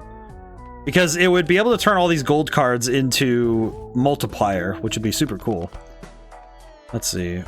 1 in 4 chance to create a tarot card when an 8 is scored. Oh, okay. For now, that's fine. That's less than ideal. No. Okay, we don't need to waste all of our money re-rolling, but... Needle again. I do not like seeing Needle as the next thing I have to do. That sucks. That do suck a little bit. Okay, this steel card sucks. I don't like it. Don't like relying on a card that's not jam with my stuff.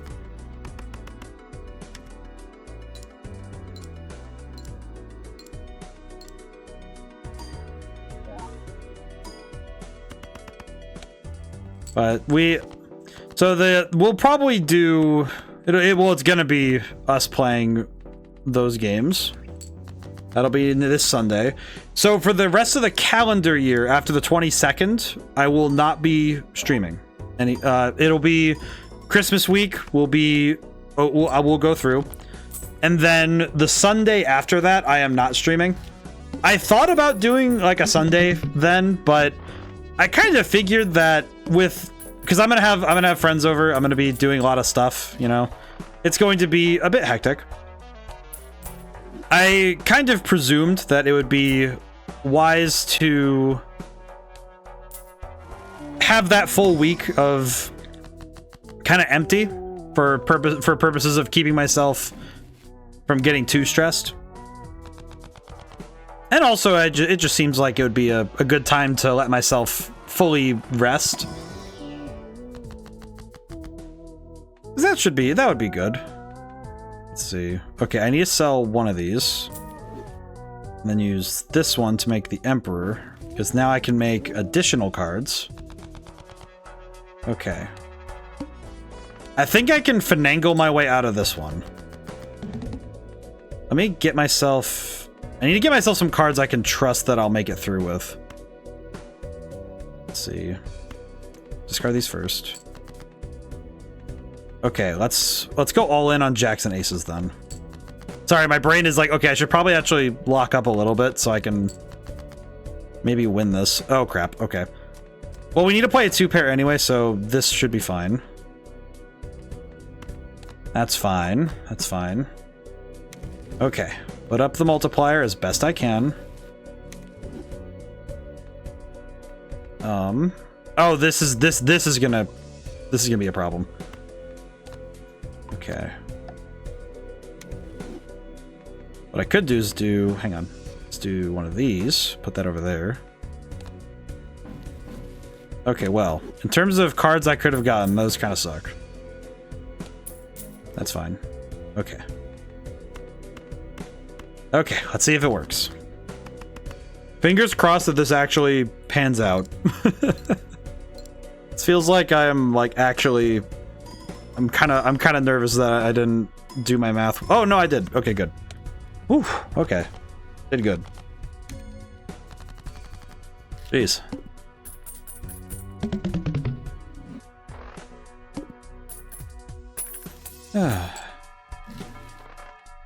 I am also, I guess I should also put it down that streams may, I don't think they'll ever stop. That's not what I'm gonna say, because that's not the truth of it. What might happen though is if I get any sort of part-time job to help cover costs and stuff, I might move the stream schedule, but my hope is that I don't have to at any point, but it's one of those things where I'm gonna keep an eye on things. Best case scenario is that we just kind of, you know, keep things moving and we're good. And we don't have to worry about stuff like that, but we will see. I do try my best to, if anything does change, I like to keep you guys in the loop, because of all things I don't like is when I'm watching, because sometimes that happens when I'm watching streamers or I'm watching any sort of content creator, and it's like, oh, they have a schedule. Okay, cool. And they, you know, if they have a known schedule, it's usually like, okay, cool. I'll just wait and see, you know, like, let's see what they put up and stuff. It always feels really awkward for me when I'm, you know, it's like they do a schedule thing and then they don't update things. And it's like, oh, well, that was a little scary. Why'd you disappeared for a while there? It's more just out of concern than out of like an expectation that they need to keep working on stuff. But it's like, because with a lot of artists, I mean, looking at myself, I'm generally an anxious human being. I always feel a little bit worried, you know, like, oh, I hope this person's doing okay, because behind the art that somebody makes, there is the artist who is, you know, a lot of artists. The tough thing is nowadays, a lot of artists are just struggling, and that makes me sad. And not struggling in the, you know, like, oh, there's, you know, like, oh, you know, money. It's like, no, it's like emotional struggle. It's not like there's no romance behind anxiety and depression, you know. It's like there's no like, it's kind of hard to make it look very, you know, how do I put it that's not in an insensitive way, but it's just like, it's very hard to make it pleasant, pretty, you know. It's like, I always feel bad for those people I would hear about that would talk about how they're, you know, people in their family wouldn't really understand. And it's just like, oh, that's just upsetting, you know, like, why don't they understand?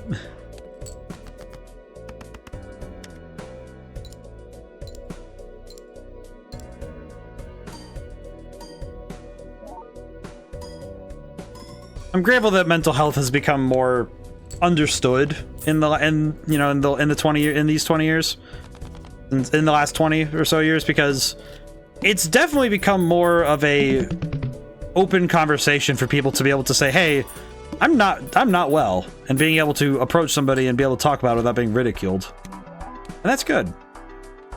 That's good.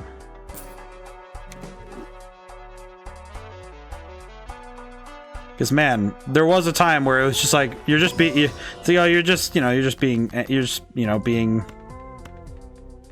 a nervous wreck. It's like, well, it helps sometimes to try and help the nervous wrecks.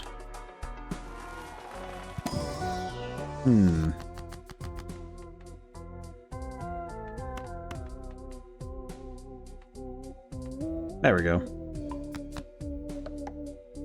But schedule stuff, that'll be, I think that's about it. I'm gonna keep working on, I am still working on the book, so if I make some big progress in the next little while, I'll probably put it up on Twitter and Blue Sky. I haven't posted to Blue Sky. I've been good about that. It is a little bit much for me in the morning to remember that sometimes that I have to post in 2 different apps when I do. Actually, I guess I just thought about it. Funny thing about, we were talking earlier about internet presence. I actually started those. I don't know how many people actually read these, but those little morning things where I post like good morning post. I don't know, what am I at, 2,119 or something now? I the number, as much as I could remember it, I think that's it, but I don't remember. But I only started doing those in college. Because I had this idea that, well, I should probably have some sort of internet presence so that people, you know, like when I start working on my own stuff, you know, people can find me. And how true that is, of course, but it was kind of funny because when I started doing that, it was really also so I could get my brain running in the morning. Because I wanted to get myself thinking philosophically, you know, laterally, logically, emotionally, get myself thinking in the morning. Because unlike when I was at home, it was pretty easy for me to roll out of bed. Okay, breakfast is right there, usually. And when I was in college, it wasn't like that. It was, okay, you have to get dressed and go get food. And that's a very different sort of feeling when you're fresh out of high school and dealing with some other stuff. It's just like, okay, well, you're in college now, and you have to get your brain running. How do you want to do this? And the best way I found myself doing that was doing little writing exercises in the morning. I will say I did not actually expect to hit to the 2000s mark with that stuff. But I did. So it's pretty helpful. Pretty helpful in that regard, at least, you know? It is pretty good. But I do hope that whoever reads those, I hope that it makes your day a little better. You know, like, I write those things every morning. I just, you know, it's like whatever, when I wake up, it's like, oh, what are you thinking about? It's like, oh. Sometimes I wake up and I'm just thinking about whatever, and it's like, oh, cool. Well, let's put that down to paper, shall we? Maybe somebody will like this whatever. Maybe somebody will wake up in the morning and see your whatever and be like, oh, I resonate with this whatever. This is whatever that speaks to me. Because some mornings I wake up and I'm very thoughtful because I had a nightmare of some kind that made me question my own existence. I think the funniest thing that's happened to me recently is whenever I have nightmares and I wake up in a cold sweat and my first thought is, you should write that down while you remember it. That might be good for the game. Probably not the healthiest thing to think is, oh boy, my nightmares are good fuel for writing. But in a way, it keeps my brain healthy because it does mean that I'm thinking about my dreams.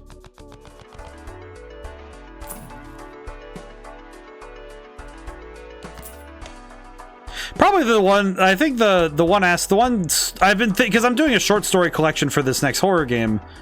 I think the one story that will probably be deeply perturbing is that I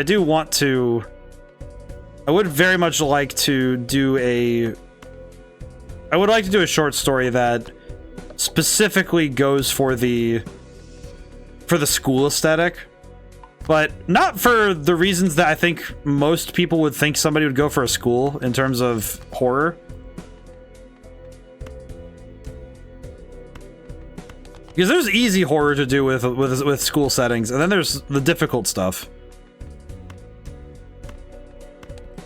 And I think I have a good idea.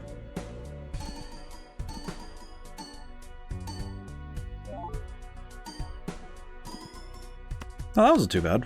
For a really bad hand, that was pretty good. Okay, you know what? I'm gonna suck it up and just play these, because I'd rather get rid of them. I'd rather actually win this hand.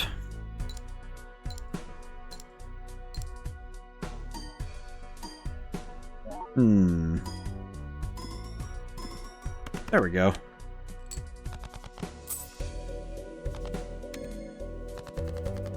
But I've been trying to think of novel ways to do horror, because I think specifically with RPG Maker, you have to do a lot more.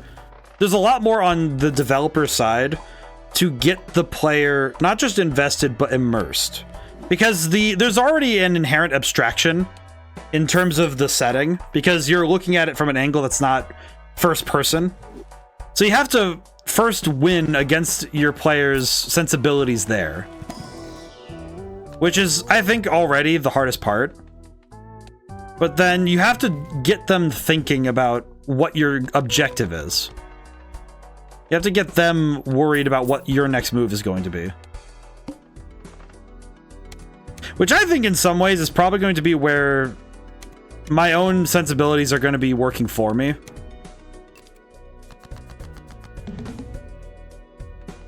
So I definitely think that my hope with this game is to The way I described it to myself when I was working on the idea for the game was to come up with the most unnecessarily cruel scares. If I'm gonna scare the player, I need to do something that's not just like, obviously I'm gonna tip the hand a little bit to talk about it, but I am going to do at least once the classic, let's just scare the pants off the player, you know?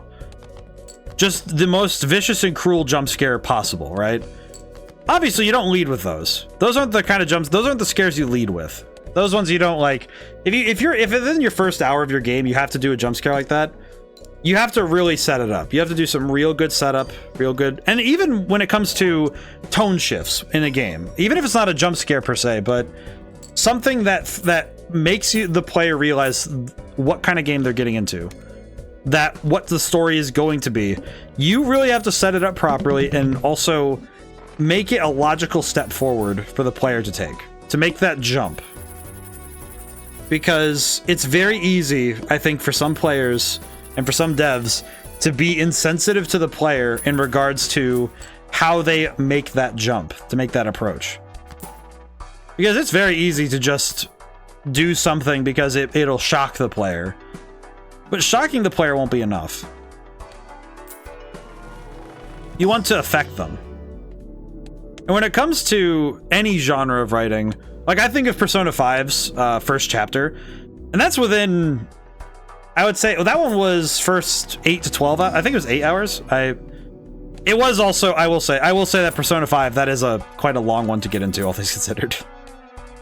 But I think there's some real heft in that. I'm not going to spoil it for the sake of this discussion, but there's some real heft behind that particular event, as it were.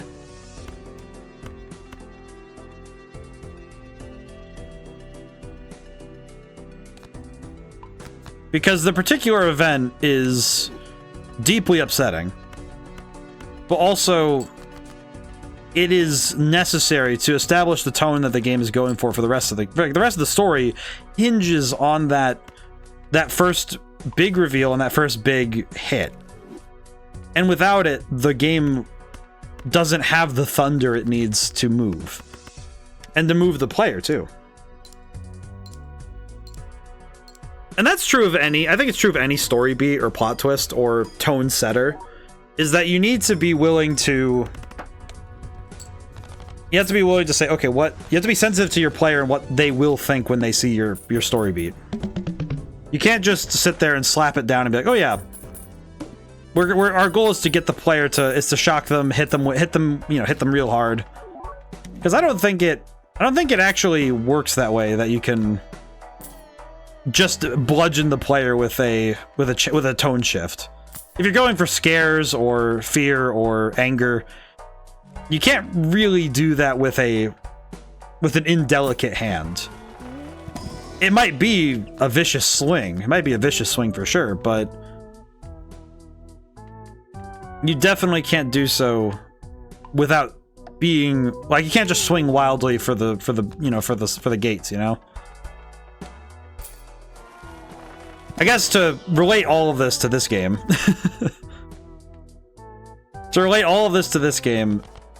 it's interesting that this game does not need to do that. It's probably the majesty of the game design, really, is that there is no cudgel. There's no big swing. There's no,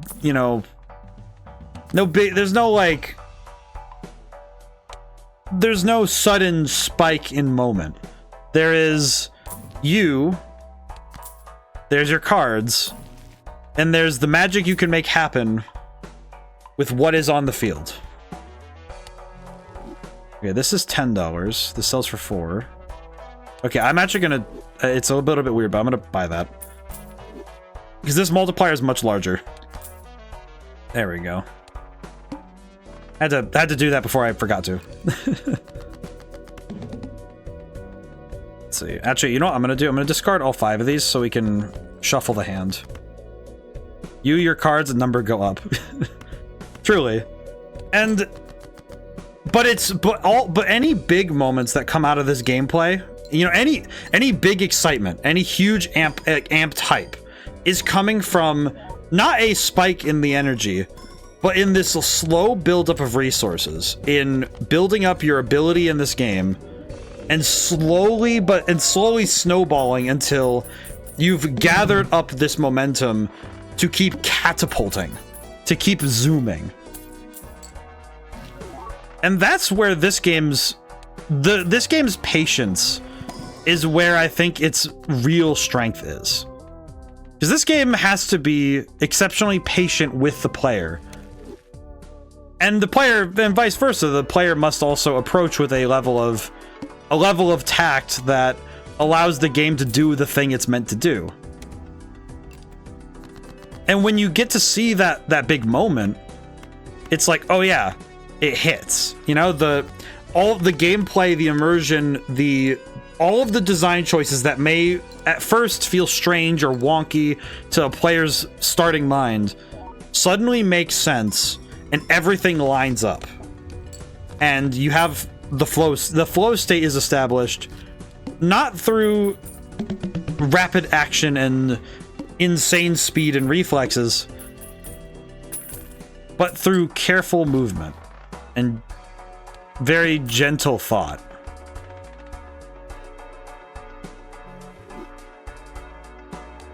And I think one thing that I have learned from being fairly solid at game design, whether or not whether or not it's established through fact, or, you know, just me thinking, okay, well, I know a thing or two about game design, I know a little, is that the nicest thing about game design is that it is not a perfect science. Like the internet, as we have discussed earlier, the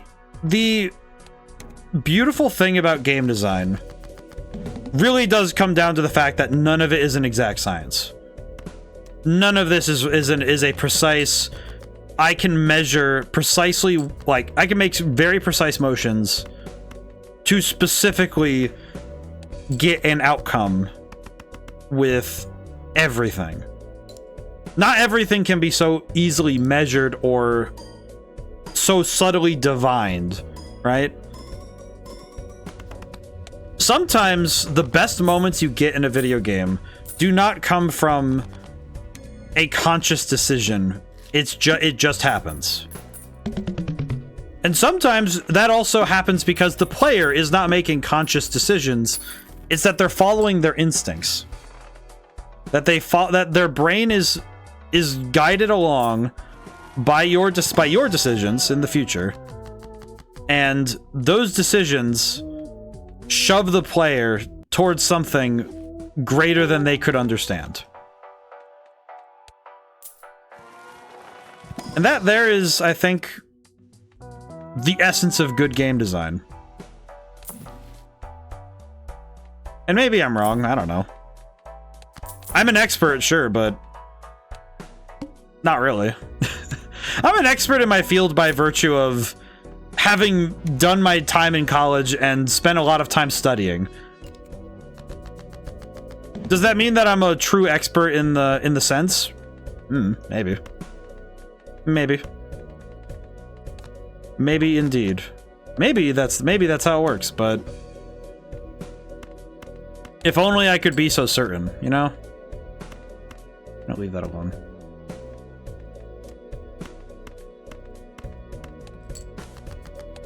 Joker unlocked. Oh, I got the golden ticket Joker unlocked. All right, cool.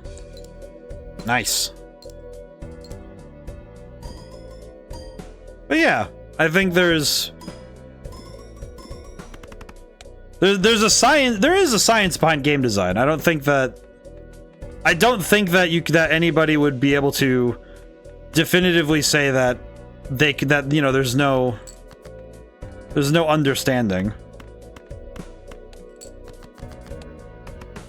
But I do think that it's a certain level of a lack of science that makes game design a really fun place to be in.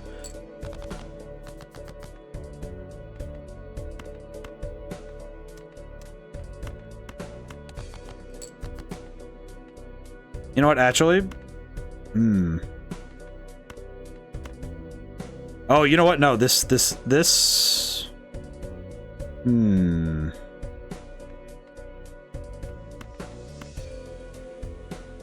Let's try it. I think this will rock.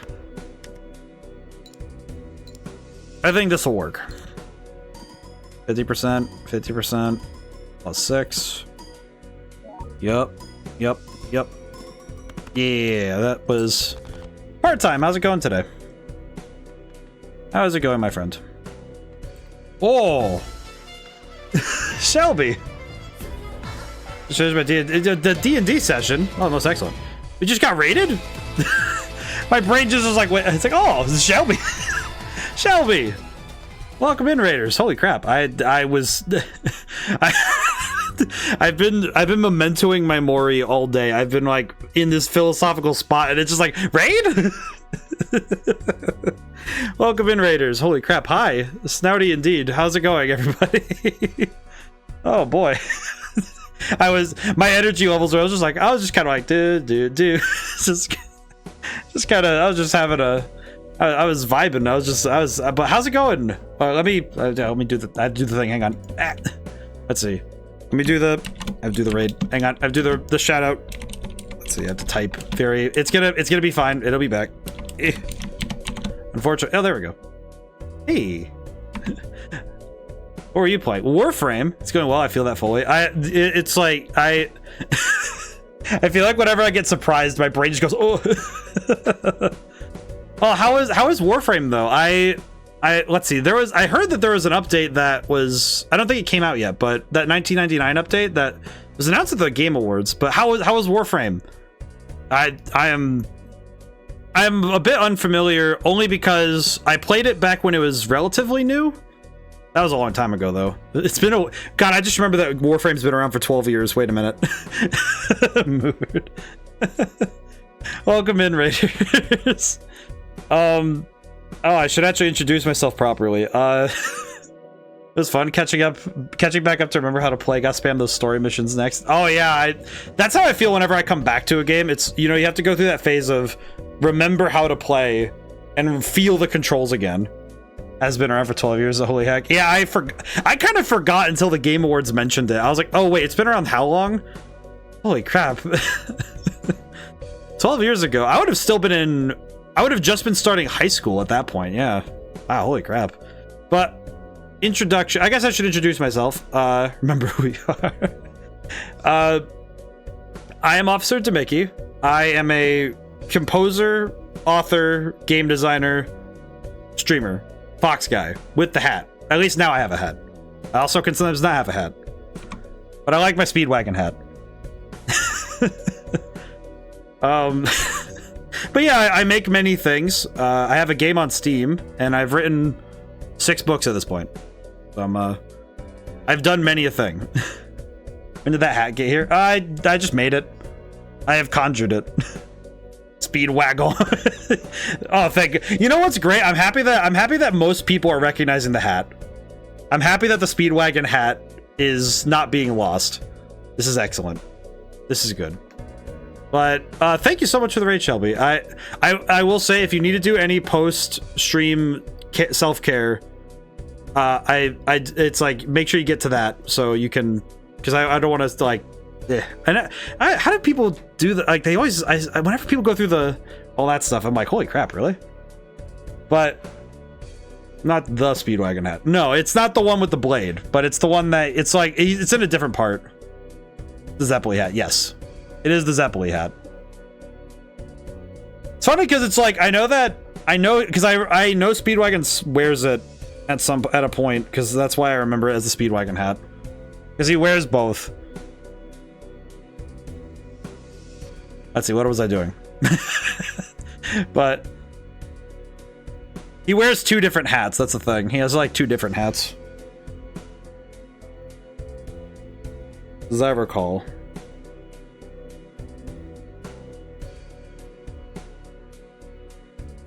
I was about to look up as Gaffy the Cat's my kept taking my pop filter while streaming at max speed. Well, I appreciate you so much for stopping in, and thank you so much for the raid. And Thank you for trusting with your community. I do deeply appreciate it. Holy crap. When did you turn into Fox Platinum? Probably the day that I picked up Phantom Blood for the first time. And then I read Stardust Crusaders, of course, but oh boy. Okay, that was only a pair. That sucks, but that's okay. Oh boy, we're playing some Balatro. For everybody popping in, we were playing Balatro because first off, it has been a little bit since I played it on the console, but also because we can. Let's see. We'll just do this. Kind of sucks, but we'll just do it. We just need to finish the hand anyway. Oh boy. But yeah, I was getting really philosophical today because I've been thinking about work and stuff because, you know, I've been doing all my projects and such. So it's been quite a different day for me. But it's been a nice Sunday. It's been a good one. It's been nominally quite chill, all things considered. What am I doing? Oh, that's right. Free rerolls to start. But for those who haven't played Balatro before, basically it's a poker roguelike. To describe it very simply, poker roguelike, and we have jokers that modify our hands and give them more points. And our goal is to score chips. Oh my god, I forgot how insane it gets at the end. Oh yeah, I forgot. Ante 11. This is past the point where you're kind of just done playing the game at this point, but I kind of forgot that Ante 11, it gets into the millions and it gets kind of stupid with how much you need to do. So, this is gonna be tough. I think I can handle it though. Weirdly enough, I actually think this is doable. I think this is doable. If not, it's probably not possible, but it at least seems doable. So, maybe? Okay, no, never mind. I don't think this is possible. This is no longer mission possible.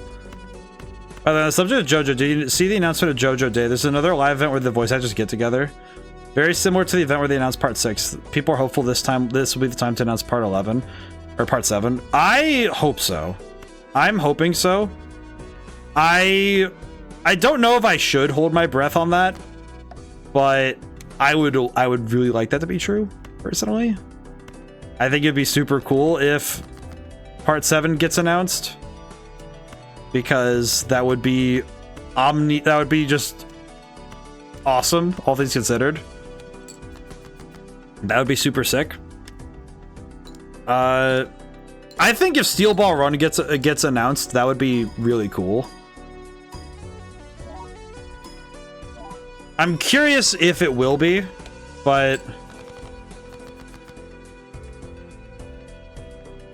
it's definitely one of those events where my curiosity states like it's gonna be a curious time to see when that how that goes. I'm curious. I won't hope for something that guaranteed won't happen. Like, or how did I put it? It's like there's a chance it won't happen, so I don't want to get my hopes up too high, but I don't want to not hope for it, because in the event it does happen, it's gonna be really rad, you know? The Steel Ball Run's also really cool. It is a really cool part of JoJo's. So that's kind of, I'm kind of, you know, I'm gonna sit back and hope. I think that'll be the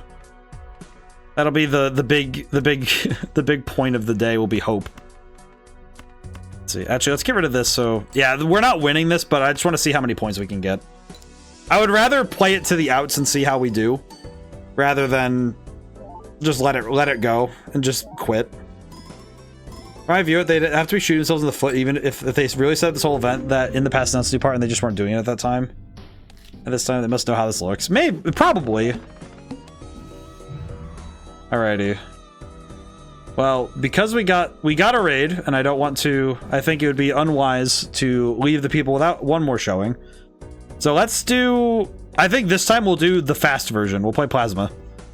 I'm gonna do one more run, and then we will raid out ourselves. I think that'll be the wise decision.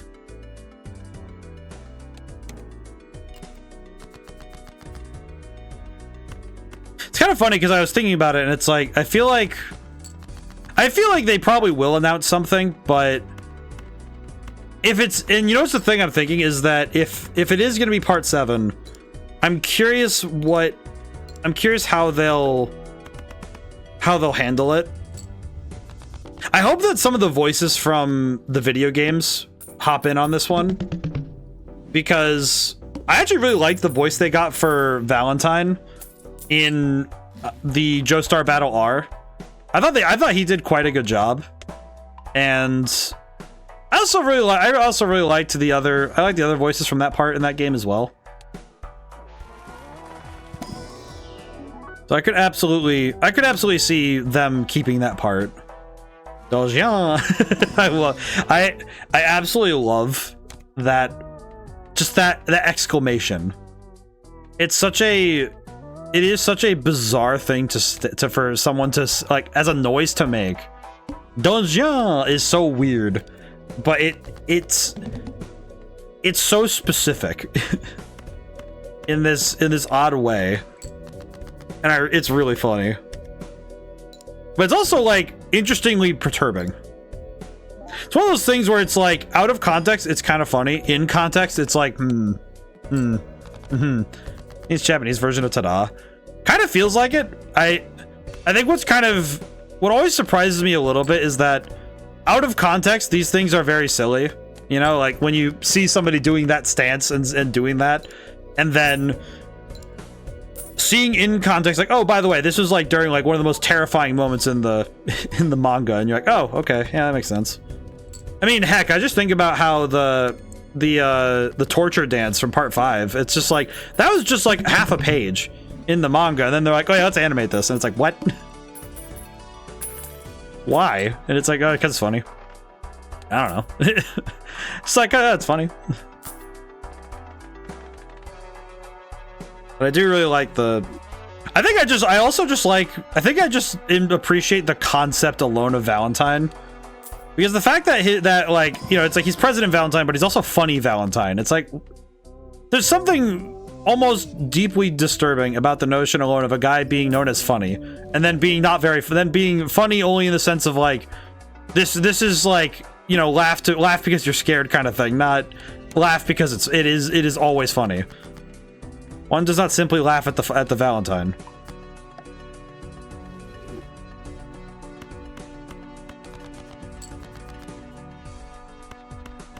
Also, I guess I should have explained for those coming in and watching, for the raid.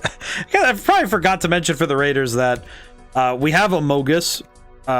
They added a free update for this game that gives a bunch of skins to the face cards, and I forgot to mention the Mogus. I imagine someone loaded up the stream and was like, oh, I wonder what's going on in this stream, and then it looks and it's like, why is there a Mogus poker? A Mogus poker. I'm just wondering if there'd be... Why did I just think about the fact of, like, the idea of the Among Us beans playing poker with a deck that looks like a Balatro deck? I like this concept, Amogus Pocus. I like the idea of... I kind of like the idea, though, of these... of the little guy... of the guys just playing poker with a deck that looks like this. There's something interesting about that concept, and I'm not sure what it is. It doesn't approach my brain at the time right away, but we'll do this as the short version. Oh wait, I haven't leveled this up, so this should work. This might actually be enough to finish it. I don't know.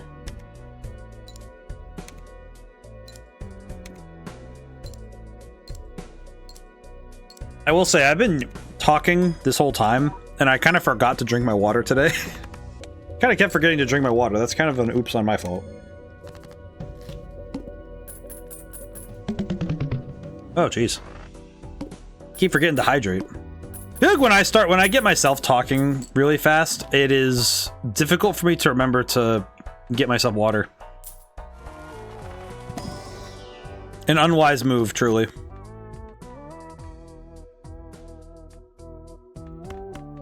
Alright.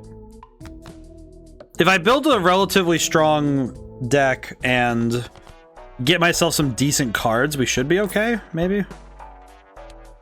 Okay. Let's go for this and then grab this one.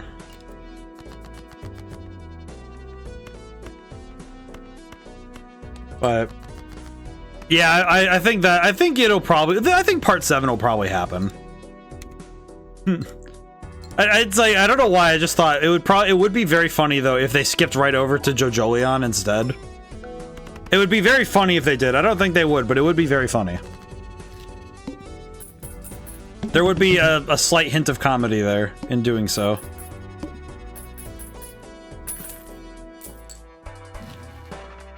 Ooh. +1 hand size.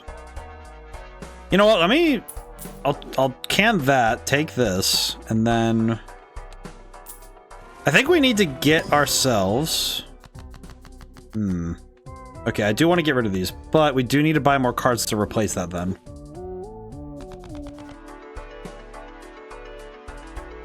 You know what's the gold standard would be getting the card that lets me add... If I could add cards to my deck every turn, because that'd be good. Yeah, because this is weaker by proxy, which does suck a little bit. Okay, I should probably choose my cards carefully. Ah, there we go. This should be it. This might do it. We might be fine.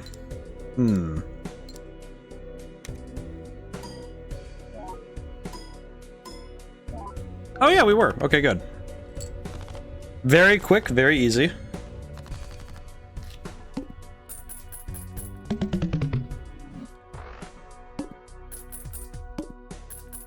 I should probably... You know what's funny is I kind of only remembered it. I feel bad that I only remembered it after Shelby left, but I remembered that a friend of mine... I went to my nephew's birthday party and the dad was talking to me about the fact that he was getting back into Warframe, and I remember asking about it, like, well, what's their, like, how much has the game changed since, 5 or 6 years ago?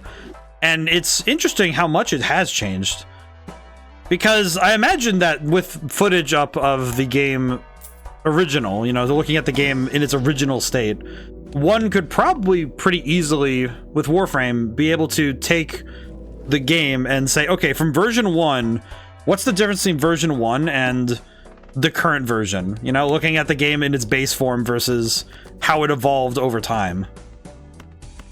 Because I can only reckon that it must be absolutely crazy to look at the difference, right? To be able to look at the difference between Warframe... I mean, even this game, as I recall, has footage up of, older builds. And it's amazing seeing when a game starts in a certain spot and getting to watch them through updates and different changes to the game make their game into something resembling the final version they hoped for, but so far away from that initial concept that you end up in a very different spot. Not necessarily a bad spot, but a new spot. And it's cool to watch, but it is also sometimes deeply confusing when you look at the two next to each other. I think it's funny that as a dev, I like my with Red Genie is my game, and that game doesn't look all that different from how it started. I kind of wish it did in some ways, because I think it looking super different would be kind of neat, but it's okay though that it doesn't. That it's like, oh, this looks about, it's like in terms of looks and definitely, I think gameplay is where it changed the most, but in terms of looks, it definitely changed the least. The final looks and the concept looks were pretty close. I'm curious how this next game I'm working on will be, though, because I think this next game will be an interesting shift for me. I have been thinking that the piece I want to do with this one is I do want to try and draw up some art of places that are going to be in the game. Not necessarily concept art, because some things I don't really need to concept in that way. But I think in terms of the way that some places are designed. Let's see. I think this will work, maybe. I don't know why I didn't play the queens. Oh, well, you know, I should have done that, but that's okay. Can't make mistake. I made the mistake. It's okay. It'll be fine. Oh yeah, this will be fine. I can't afford to play super recklessly, but I can afford to be a little less careful right now because we're in the first half of the run, so I'm not too worried. But I hope everybody's been having a good weekend, because as I said earlier this stream, this is a good weekend to take a moment. I think the holiday season is a very easy time to forget to take a breather.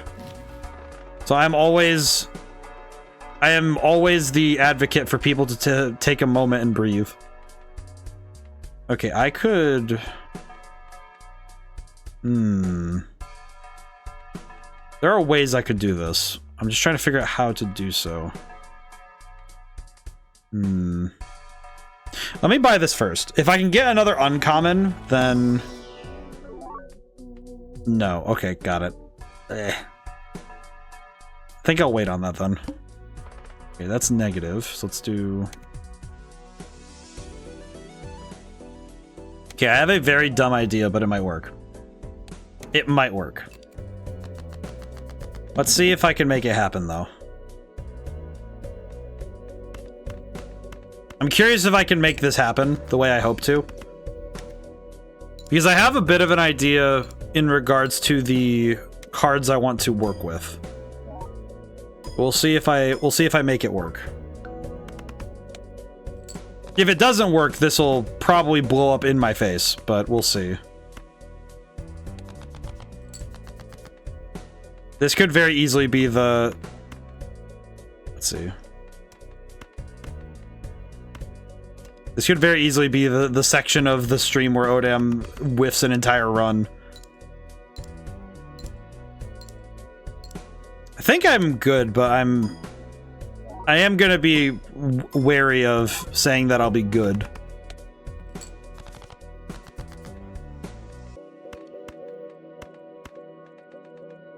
This is the math behind this is going to be rather concerning. Yeah, because the one Joker there is losing its steam really fast. So there's a non-zero chance that this ends up not being able to carry me across the finish line.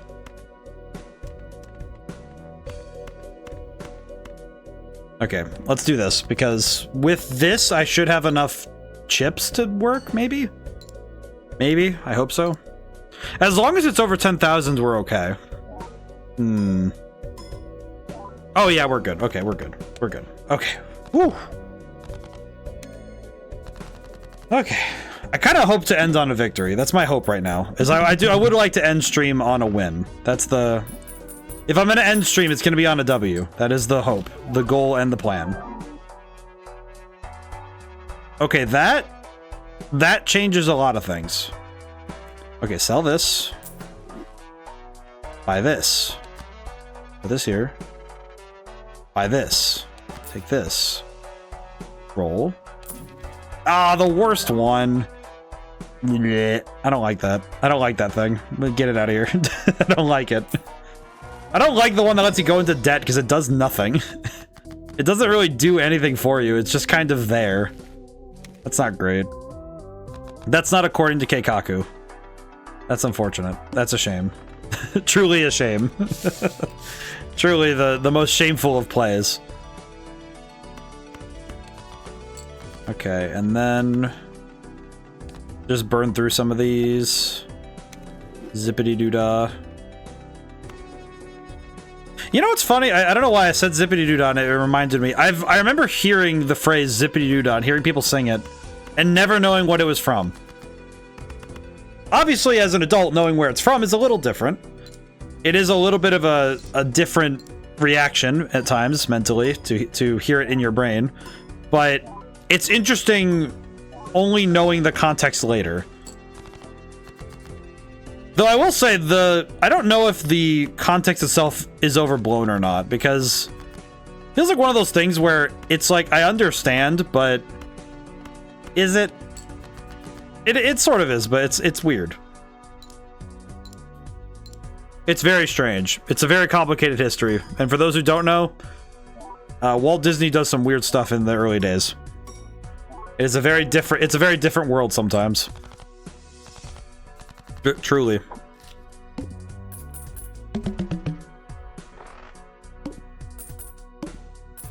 But the song itself it's just nice. You know, zippity-doo-dah.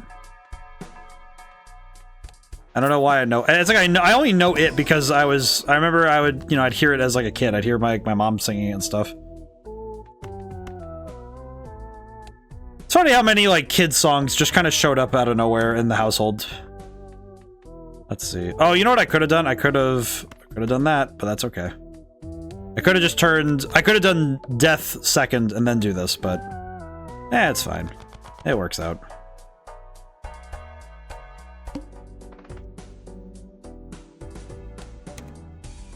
We have to kind of play the field with some of these, though. Unfortunately, we do have to play some of these through because we need to upgrade the pants. We need to upgrade the spare trousers because they're quite good, and we need them to be stronger. Upgrade the pant. These pantaloons must be made for walking. Let's see. Honestly, we probably could just continue to play 2 pairs until they're upgraded as much as we can get them. Because then that number alone might be able to carry us in some places. Especially because we have this card here, the blueprint, which copies its ability. That's pretty good. Let's see. Well, it's gonna be the last hand anyway, so we'll just play it. It's fine.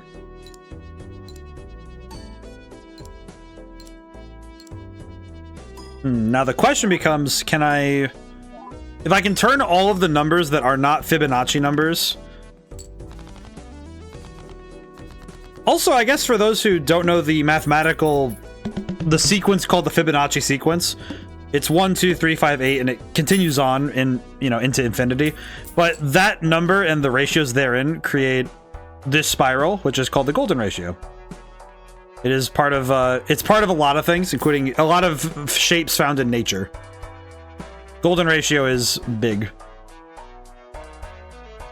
My brother was a mathematician. I got to hear a lot about Fibonacci and various mathematical concepts.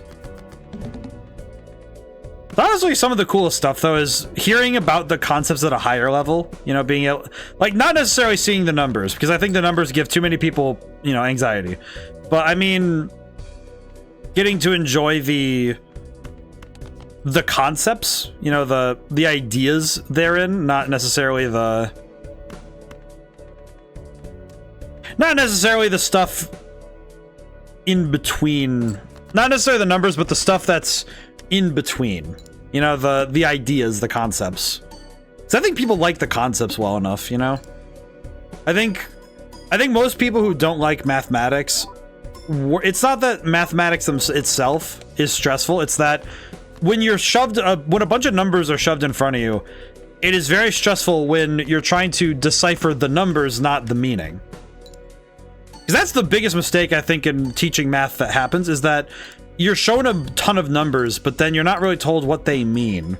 But when somebody tells you, oh yeah, let's take these numbers and give them a physical shape in the world, it's a lot easier to understand those numbers and what they do. Like, I remember that's actually a big one, is when I was a kid, and when my brother was also a kid, was that we would be shown, okay, what's, how many, would you rather 3 or 5 gummy worms? And it's like, oh, 3. Okay, count out 3. And then we count out 5. And it's like, oh, but 5 is bigger than 3. And that sort of stuff makes numbers tangible. I think this game makes numbers such a concept that it's almost impossible to understand the numbers themselves. You just need to know bigger or smaller. But I think the math can be rather therapeutic. There's a certain de-stressor in seeing big numbers. I think video games definitely make big numbers really fun to look at. You know, I think of Borderlands 2, you know, just the sheer ability of watching a number that has 7 digits, you know, 7 to 9 digits pop up, and watching that number get bigger. It's like, oh, excellent. Most excellent. That's the good stuff. That's the big numbers, and when the big numbers get bigger, most excellent. It's probably why RPGs are my usual mainstay genre as well, just because the sheer satisfaction alone from big numbers. It's like, yes. Big number. Most powerful. Very cool.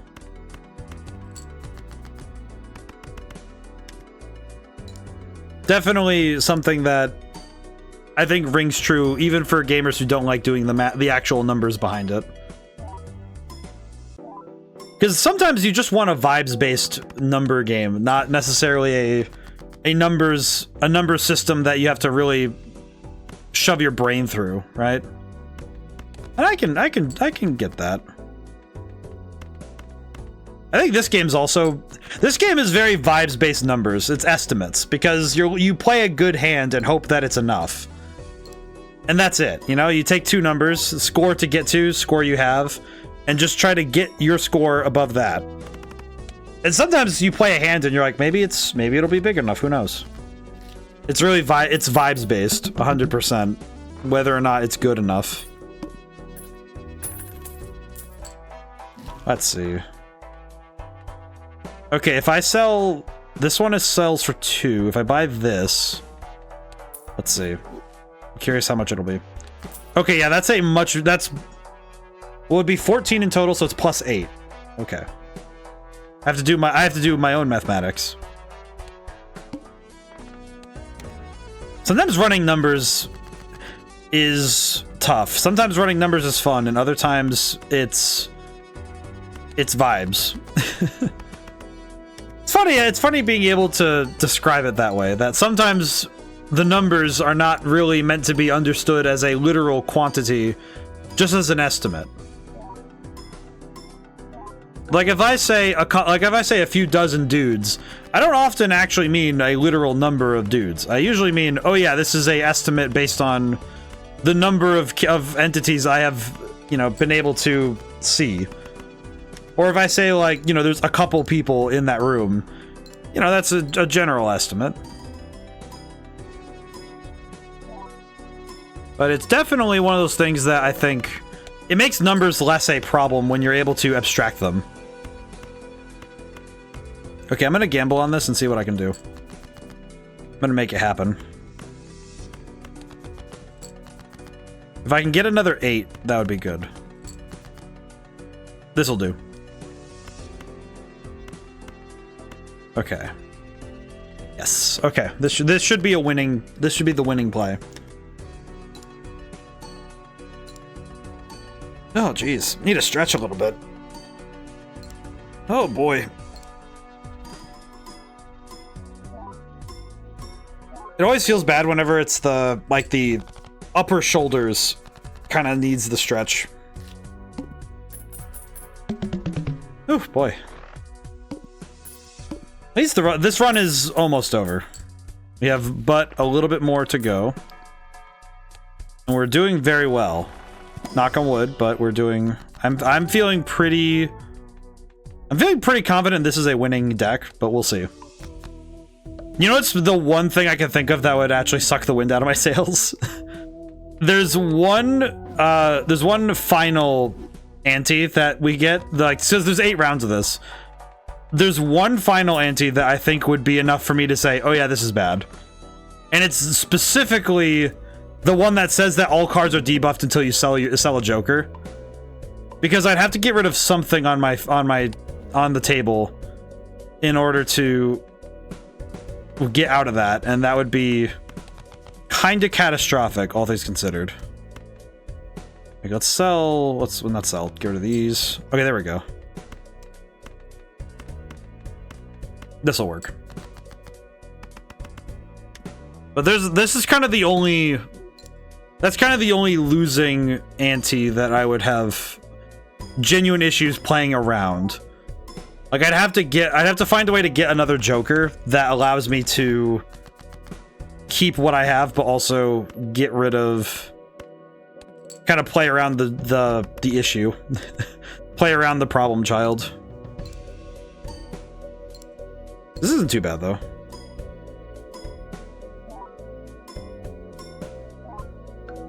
Also, just generally getting big numbers. Big numbers acquired, finally.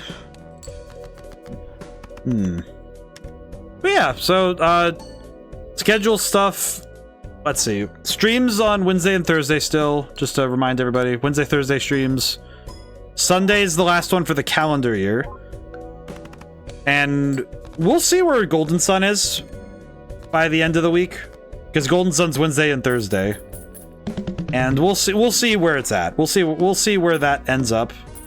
And then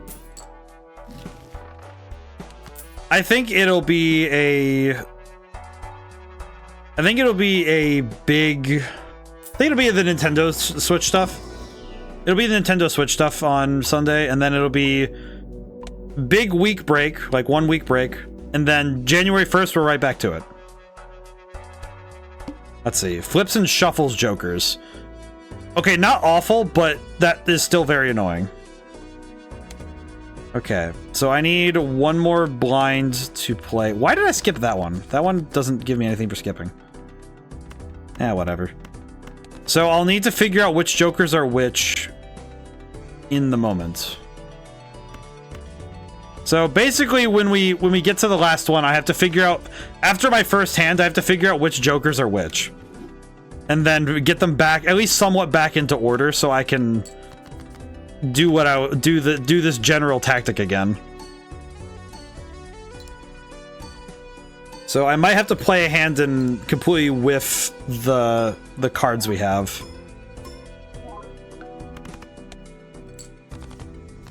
Which would suck.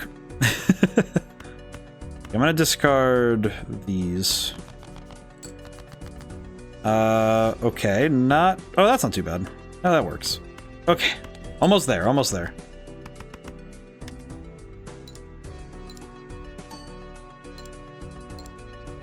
Game's going pretty good, though. I'm actually very pleased with this.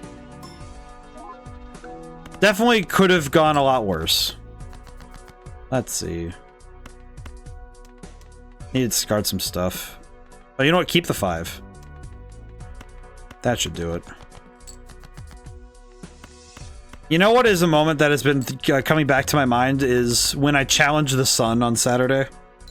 I posted the clip up on YouTube today, and it was just kind of an afterthought, but then I thought about it and I remembered just how weird it is that that particular moment happens in a game. Just, oh, I'm gonna challenge the sun? Oh. Just look up at the sky. Ah, yes, the sun wishes to battle. It's a special type of terrifying to look up at the sun and realize that it has a problem with your existence. Destroy one card, get an ace. You know what? That actually would be kind of sick. Okay, so 2 aces. That's good. Okay. This is kind of the end of the run, so... Let's see. Let's grab... yeah, this one. That's fine. Alrighty. Flips and shuffles Jokers. I think I saw the order that moved, but... Let me play... I'm gonna play the field really quick, because I also need to get some stuff out of my hand. Okay, let's see. Okay, so this one is this is the one that's the... This is the pants. That's Fibonacci.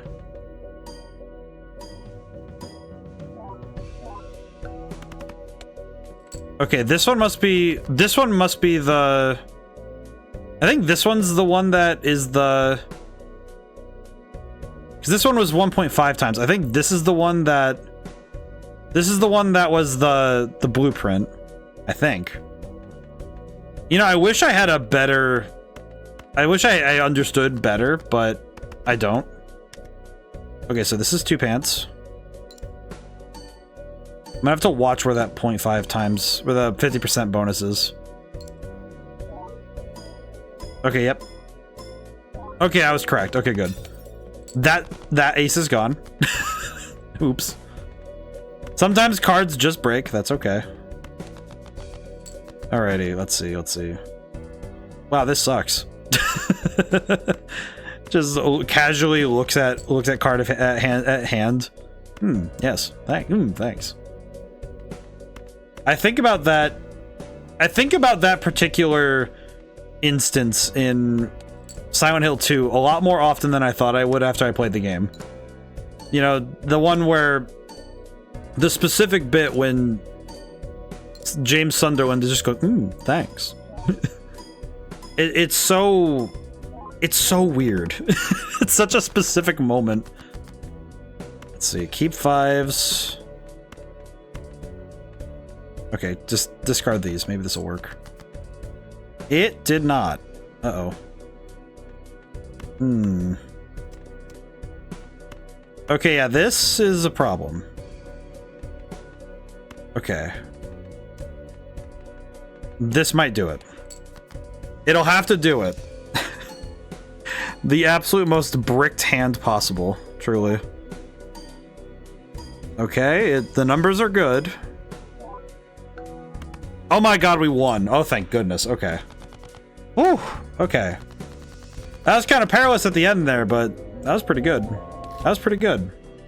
Alrighty. Well. Whew. that got a little stressful at the end.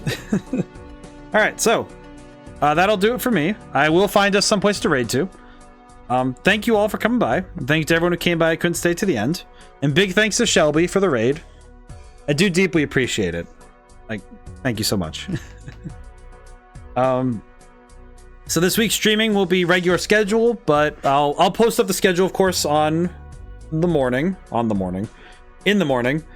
and I will make sure that people know when I'm streaming. So let me find us a place to raid to, because I like to pay it forward when I get raided to. It seems reasonable, truly. Let's see. We can raid to... you know what? We can raid... Let's see, where do I raid to? I think I will raid to... I could raid to someone else playing this game. Or I could raid to someone I'm following. Trying to think of where to go. Where to go.